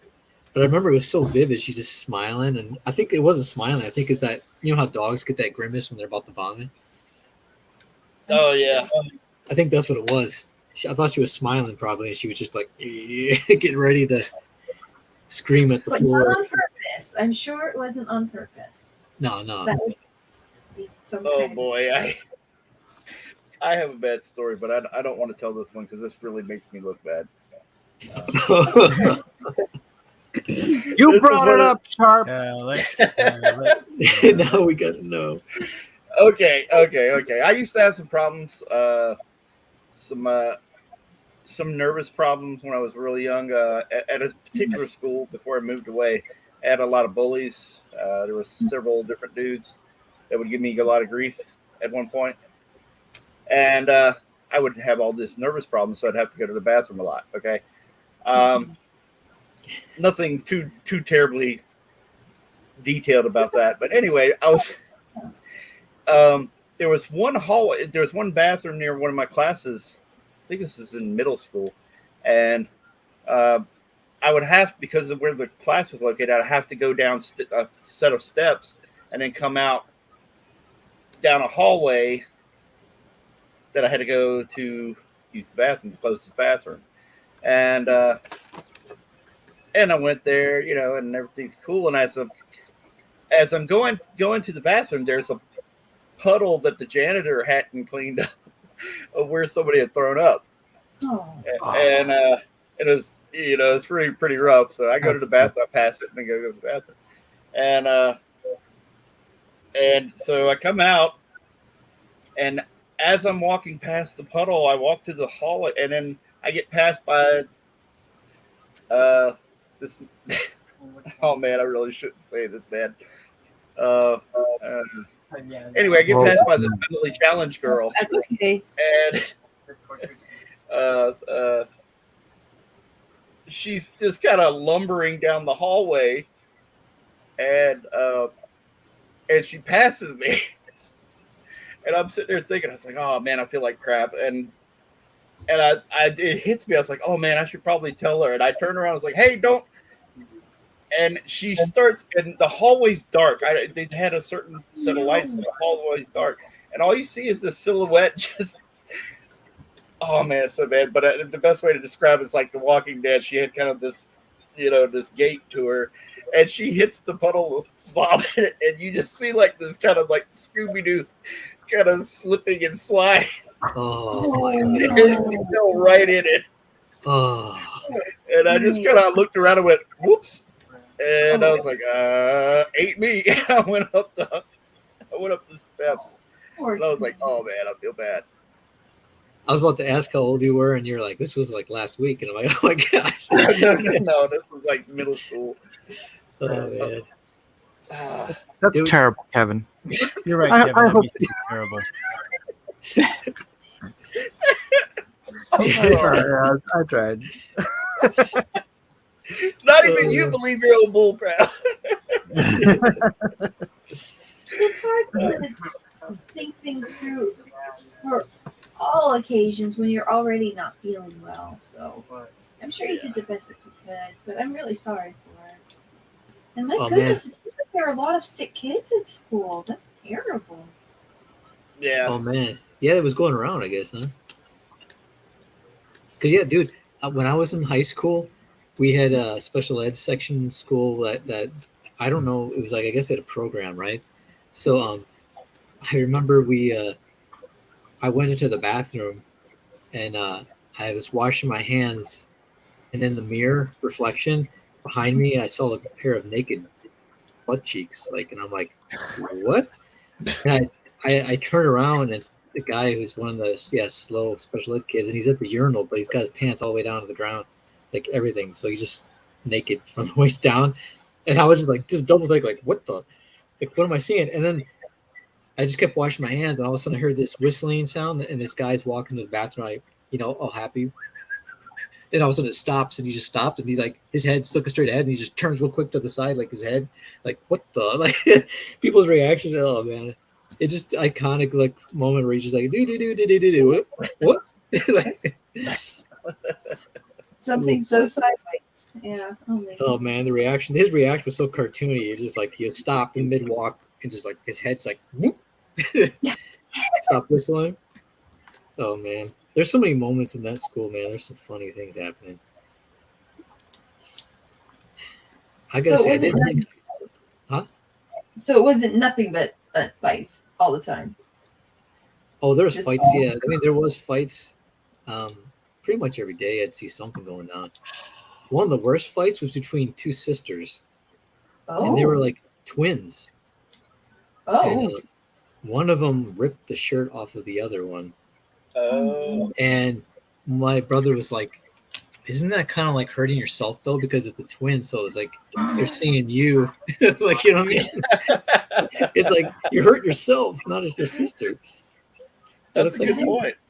Yeah, like I was like, I never thought that's true. You're gonna have a hard time figuring out who started it. Yeah, it's weird. I think one of them was like because she took her boyfriend, or her boyfriend. I don't know if she thought it was her. I don't know. You know what I mean? Yeah, one of those things. You see in movies. That old mistake. Yeah, it happens to the best of us, I told her I was sorry. No, I'm just kidding. Well, I guess karma came back to get me because I popped my kneecap out of joint the other week. So What? Oh, what? yeah. Mike has already seen my post about it, but I was taking my fiance to work, and we got this newish vehicle, and it's a Ford EcoSport, and I don't know what it is. The only thing I can figure out is that the way I get in there, I guess I'm too tall for the car because it's got a very small area of, like, the seat doesn't go back very far, and the area where you put your legs in I'm too tall for it. I'm like, and I'm not a very tall person. I'm like 5'11". But it's just tiny. It's a small car. Yeah, it's a small SUV. Okay. But anyway, I pulled up there. I'm only 5'11". Sorry, Mike. And I pull up to her work and let her out, and there's this trash thrown out. There's a big trash can in front of her building where she works, and there's trash everywhere. So I get out and say, "Man, who did this?" And there's stuff. There's McDonald's bags and lottery tickets and stuff like that, all strewn out. And so I start picking up all this stuff, and I was like, "Hey, I'll just be nice and pick this stuff up. It looks terrible." And so I walk back to the car. I had the door open on the driver's side, and as I come around, and she's standing there. And as I come around, I don't know what I did, but all of a sudden I heard, like, basically it's the sound of like celery snapping, and my knee just went to the side. My kneecap went to the side of my leg. What? Yeah, and I don't know if it's because of the prednisone I'm taking, because they said that it messes with my bone density and things like that, even though that's cartilage, it's not bone. But anyway, it went to the side, and I fell into the driver's side, like my chest and everything went to the driver's side, the seat, and my fiance was like, "Whoa!" And she's just looking down. And I just do what I did. This happened to me one other time, like in 1994, 95, something like that. And I just looked down, and maybe it was 90, 95. So I just looked down and I just punched my kneecap back into place. Oh, and hardcore, man. And I did it that time too, when I was, because the last time it happened, I was going into a frat house. A friend of mine was visiting me with a buddy of his, and the college town I was living in, Blacksburg, he had a frat there that his friend went to, and we're like, let's go check this out. So as we're walking in, I'm wearing these big biker boots, and the ones with the buckles on the side and all that stuff. Cute. And I catch the back of the heel on the carpet and hit the floor. Oh no! In this party, they were having a party, and he's walking in there going, "Is so and so here?" Because I haven't seen them in a long time. Blah blah blah blah. And I just hit the floor, and everybody's like, "Holy crap!" And I look down, and in my pants leg, you can see that my kneecap had shifted. So I instinctively just punched it back into place. And no mess with you the rest of the night. Well, in that case, there were a bunch of girls with me. Like they put me in a recliner chair, and a bunch of girls came up. "Hey, are you all right? Do you want a drink?" And blah blah blah. And so for the most of the time that we were there at the frat place, there were a bunch of girls just sitting there talking. But yeah, my fiance just freaked, man, because my kneecap was on his side. She's like, "You told me that story. I didn't believe you. Now I believe you." Oh my gosh! I was like, "Yeah, man." Don't do that again. And then we went, and I was stupid. I bought me a knee brace, and was wearing the knee brace, and I went to the Hobby Lobby a couple of times over, and when I came out of the Hobby Lobby, I shifted it again, but with the brace on, it didn't move the knee completely out of joint. But dude, that's hardcore, man. Hardcore. So I'm worried about that. I'm worried I'm going to need surgery because if it keeps happening, that obviously it's not going to heal up very well, especially with the diabetes. And so now we're making sure to put your knees on our list of things to pray for. Yes. I'm sorry. I don't want there to be a You're on or the anything. list, Kevin. This is the dumb stuff that does happen to me, man. It really does. It's some. I don't know why. I guess I got some bad karma or whatever it may be. But it is dumb stuff that happens to me on fairly regular occasion. Dude, that's pretty hardcore though, man. You punch it back into place.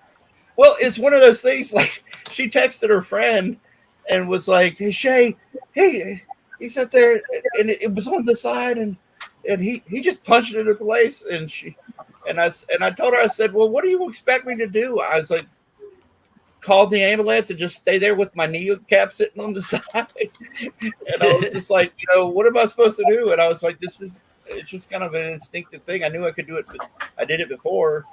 And I was like, well, I can do it again. And then Shay was like, well, he's got a point. What are you going to do? Yeah. Yeah, that's like, crazy. Okay.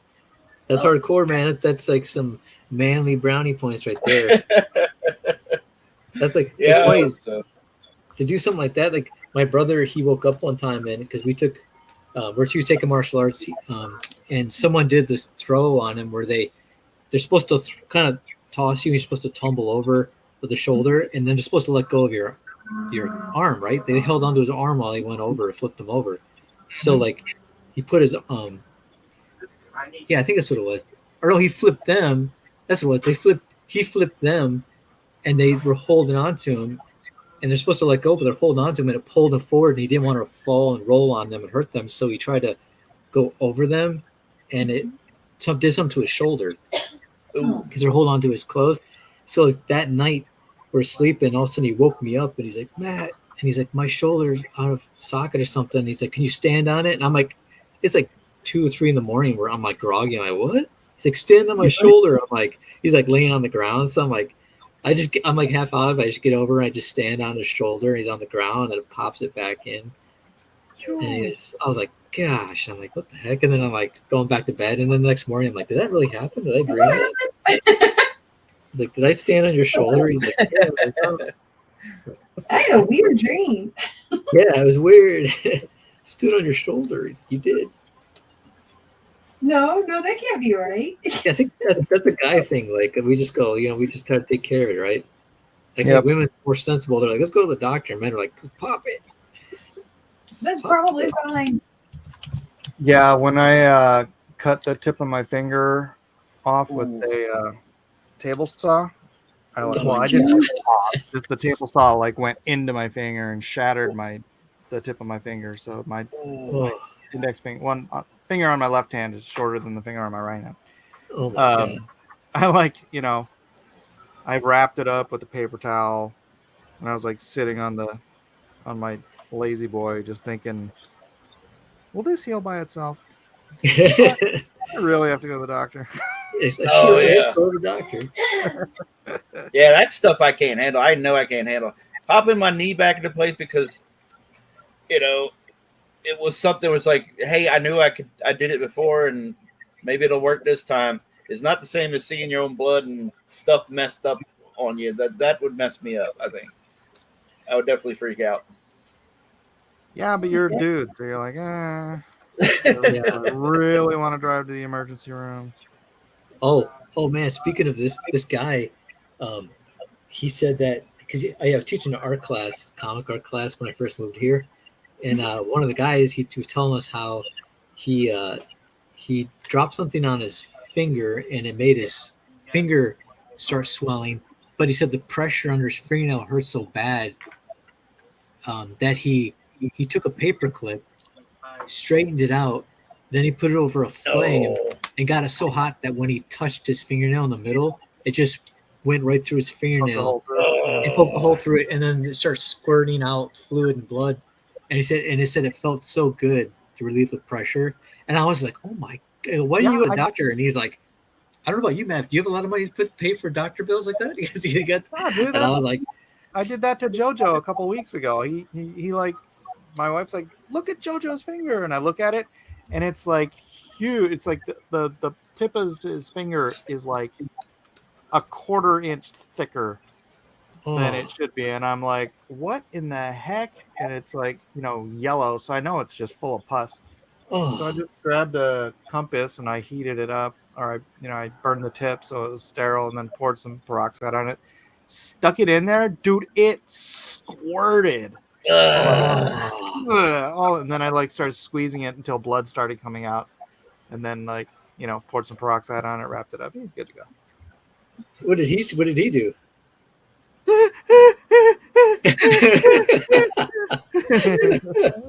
That's probably how we do it.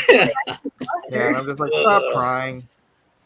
I gotta say that he stopped crying. He's that's like, my friggin' bedside Walk it manner. off. It's like, knock it off. It doesn't hurt that bad. oh my gosh. She's like, well, if Dad's doing this, it must be normal to take a compass and freaking shove it into my finger. You know what? I gotta tell you this. I did the same thing when I was in junior high. I had like a wart. I never had a wart in my life before or since. I had it growing on my bottom of my pinky toe, right? Oh my goodness. I took a compass like you did, and I kept stabbing it over a period of a few days until it just fell off. I don't know Really? why I did that. I don't know if it's instinct. I had a wart on my finger one time, and I actually took tweezers and I just started plucking it out of my finger, and it came out in like these little strands.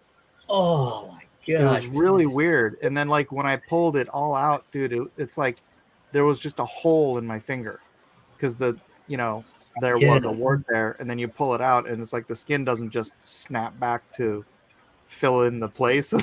Just this hole in my finger where the wart was. So is that, how old were you? Like a kid or probably teen? in high school, I guess, maybe.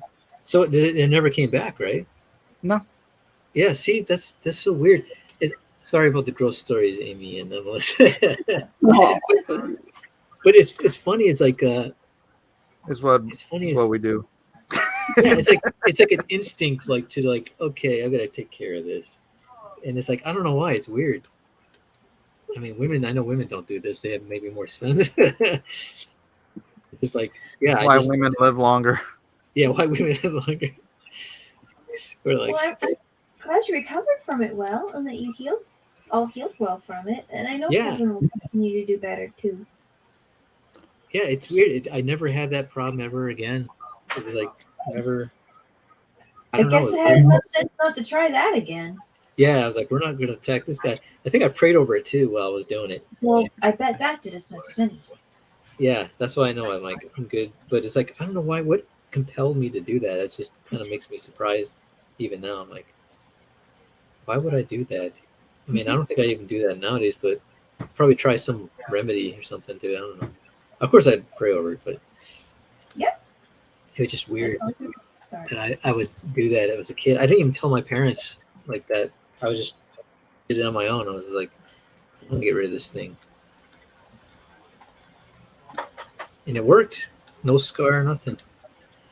Nice. Yeah. Well, one kid. This is the last gross story. I promise. But this kid, he was in high school, and he was messing with his elbow, and he had like an X-Acto knife. And I go, "What's wrong?" And he showed me his elbow, and he had like a little hole in his elbow, but there was no blood coming out.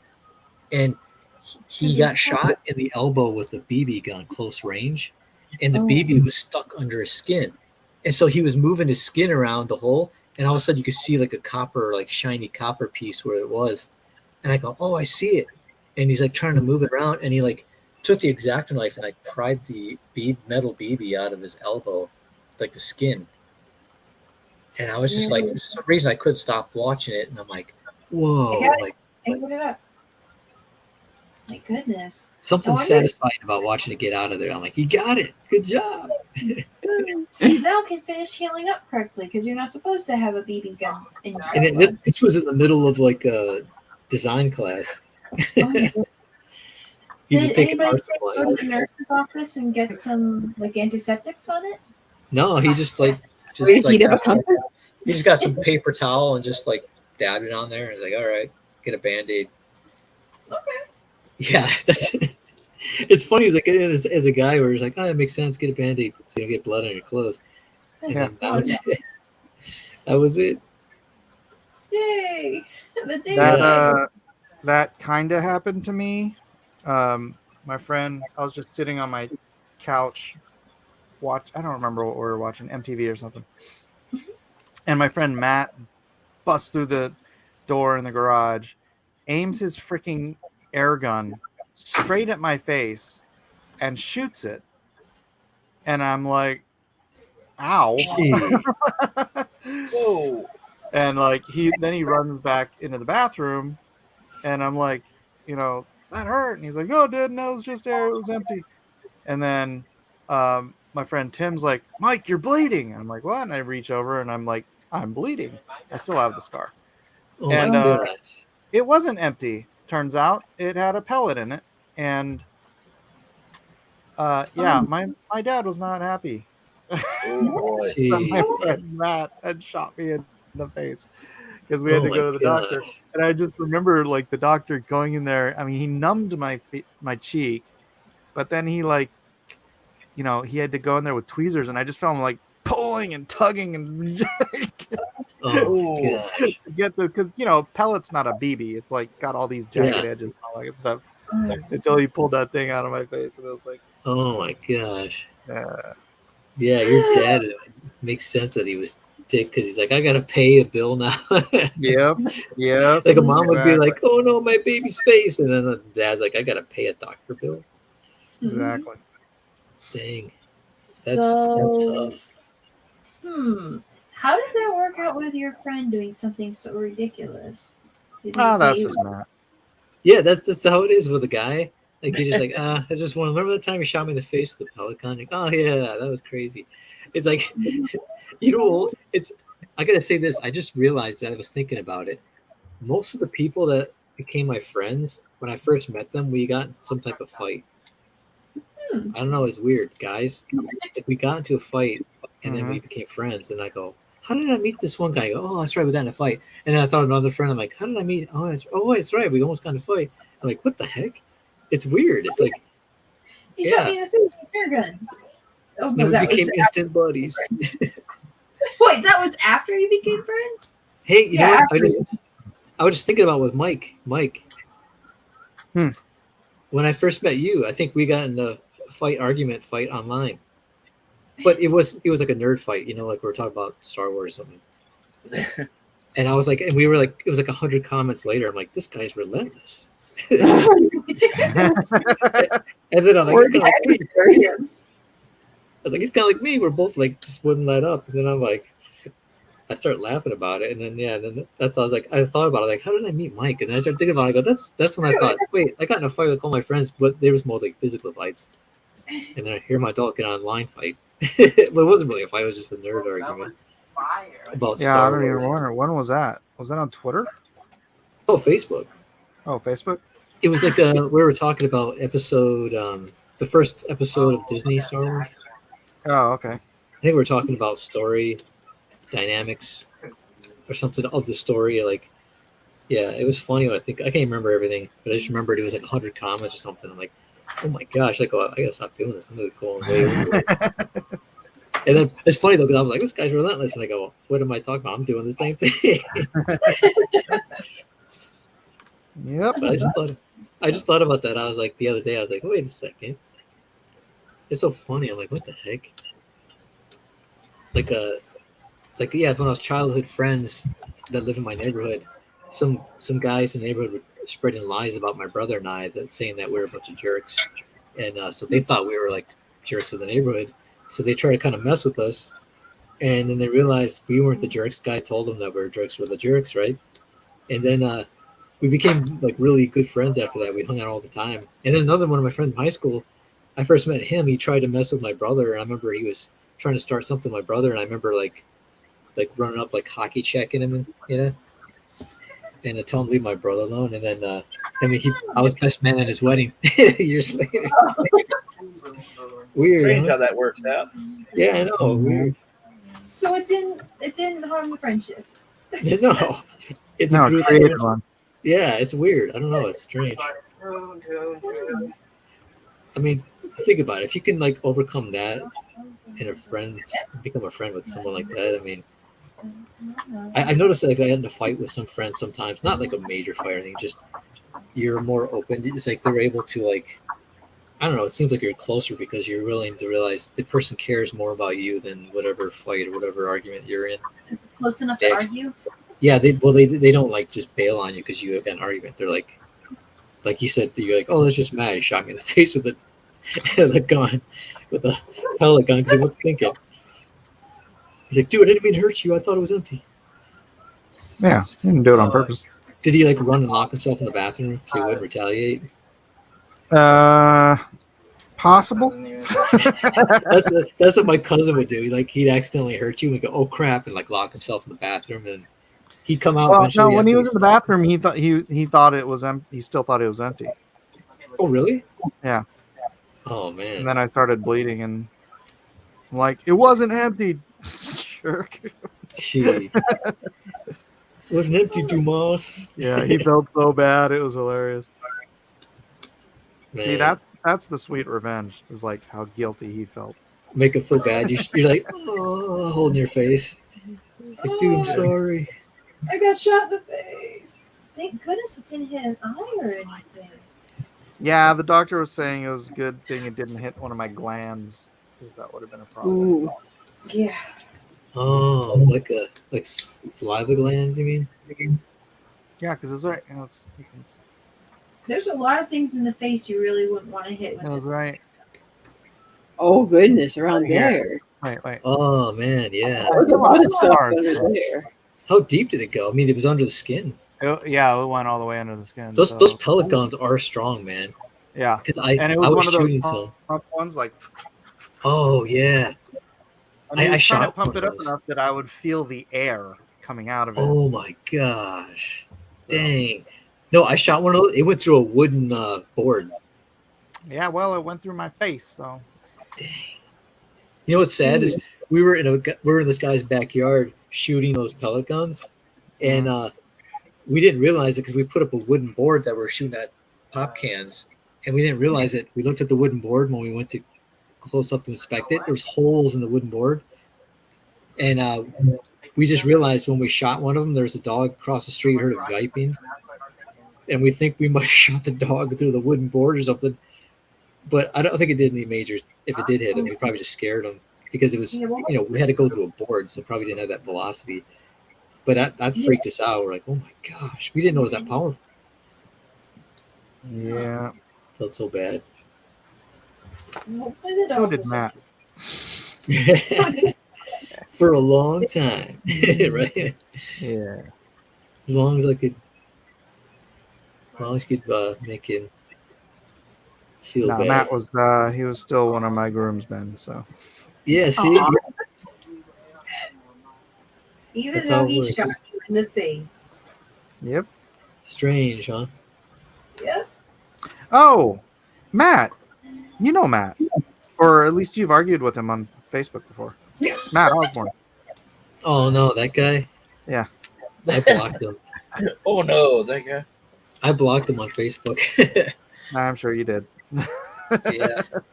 I had to. I was just like, I'm not gonna get in a fight with Mike's friends. Yeah. I try not to get in arguments with my friends' friends, Yeah. Because you don't know if they're their family or cousin, you know what I mean, or friends. And so I'm like, I'm not gonna get in an argument with a guy I don't know is a friend of my friend. So I'm like, I'm not gonna comment. But I would comment because I wouldn't see the person's name, and I would just comment on the post, on the comment, and I'm like, oh wait, I see the name, and then I'm like, it's that one dude, and then I would do that with famous comic artists. I would just comment on their comment, but I never read the name, and then I looked at the name. I'm like, oh, it's J. Scott Campbell I'm arguing with, and I didn't even know it. There's like 5 or 6 comments back and forth, and I'm like, oh, it's J. Scott Campbell. Hey, we're I'm friends sorry, now. dude.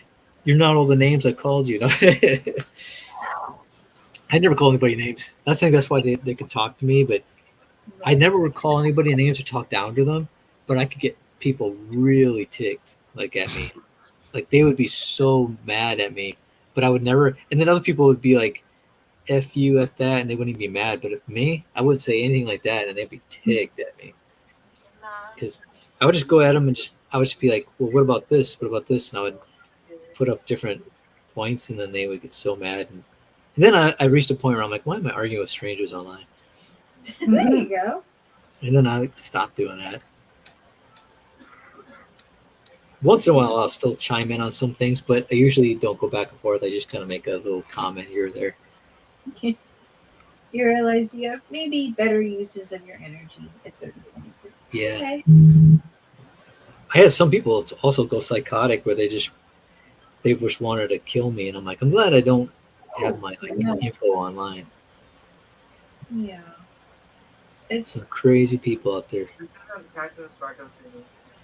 they must be almost giving themselves headaches getting so upset over these things.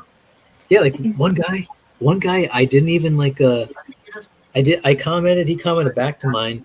I didn't see his comment, and then like I came back like 10 minutes later and there was like 12, 15 comments, him replying to me, trying to get me in, like, were you chicken man? How can I answer me? And I'm like, what the heck?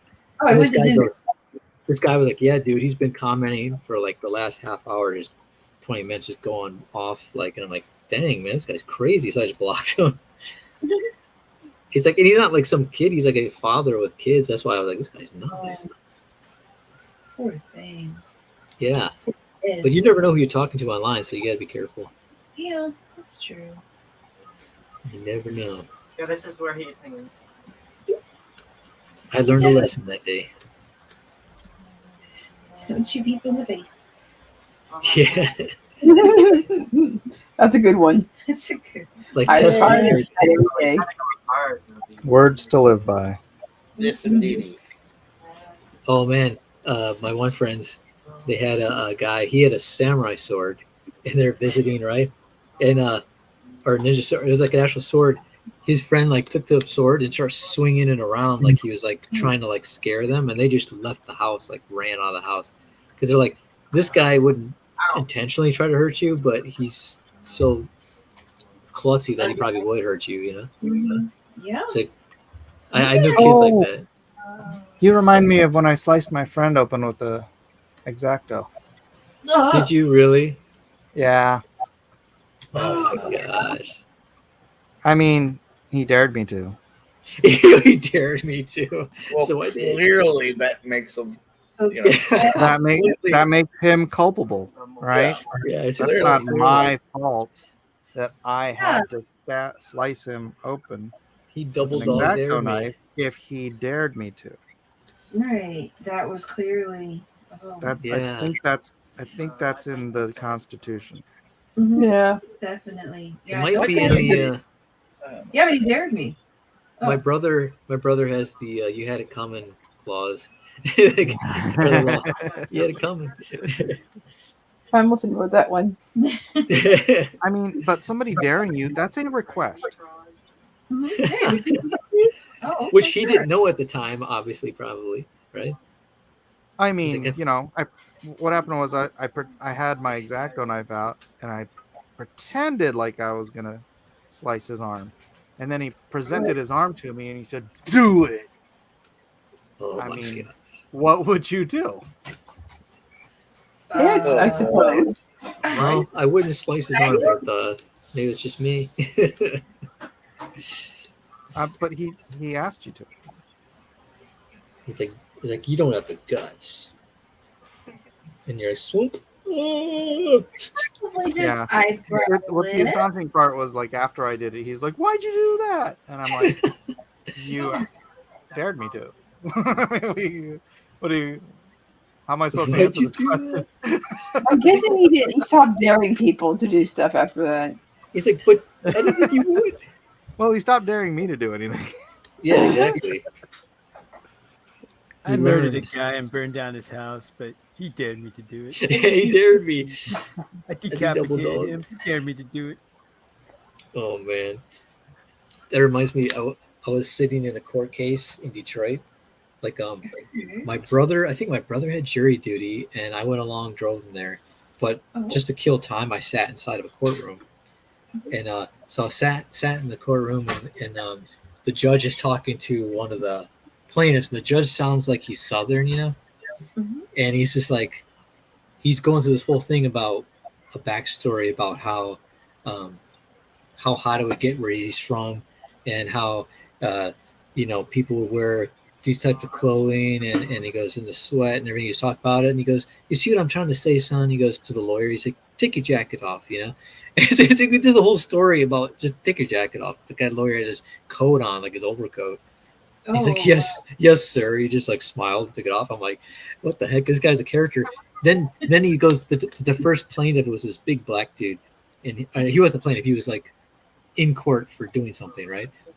And so the judge is like, now you say that this man that you approached was casing your grandmother's house, and you believe that he was going to rob your grandmother. He goes, yes, sir. So you thought this guy was definitely going to rob your house. So he goes, I can understand that you would approach this man like you did, but did you have to mug him? You know, like, did you have to steal his wallet? You know, oh man, I was like, the whole courtroom started laughing, and they're like, you know, hitting the gavel. He sounds like what's his name? Jack, or not Jack? John Kennedy, the congressman. Yeah. Or is he a senator? Senator, yeah. Yeah. You ever watch that guy? Yeah. Oh, I love him. That guy, yeah, that guy's the best. Yeah. Yeah, that's what he was, kind of like that type of guy. Yeah, he was great. So he has to hit the gavel when he makes everybody laugh. Like, stop laughing. It's a distraction. Stop being so funny. Yeah, exactly. It's your fault, man. Oh, they had some crazy stuff. Crazy stuff in Detroit, man, going on. Like, people just, there was a casino. And what he said, too, he noticed, he goes, I noticed that there's more cases like you coming into my courtroom after they built the casino down here. It's been, every court case is mostly casinos cases, like people robbing people at the casino. Feels like, it'll add some jobs and tourism. It sounds like it adds a lot more than that. A lot more crime. A lot more crime. Especially the weird thing for me is like sports betting, like how they have like sports betting that's legalized now. It just feels kind of weird. Like, oh, this is a thing now.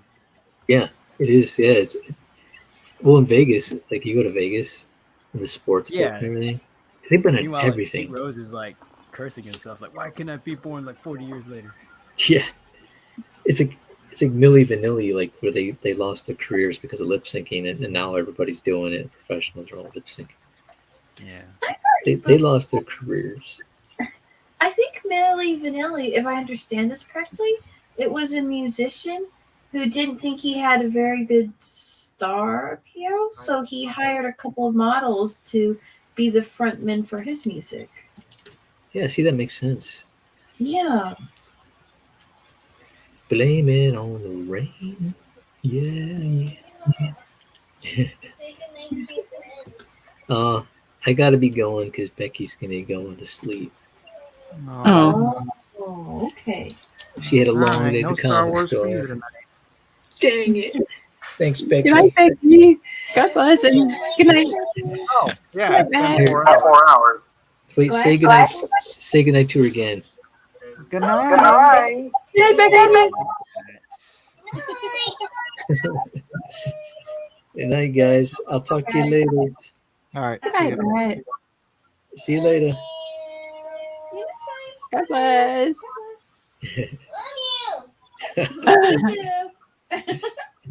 And I'm gonna go ahead and shut this down because it's been 4 bloody hours. Oh my gosh, I've been so busy coloring. So, anybody got any last wishes? Any last comments? Oh, well, just thanks so much for coming to see us and keep us company, everyone. It's great to get together. And Hi, Alpha. Hi, Alpha. Woo. Thanks, Alpha. Amen. God bless us, everyone. And say goodnight, everyone. Good night, everyone. Good night, everyone. Let's get some lasagna.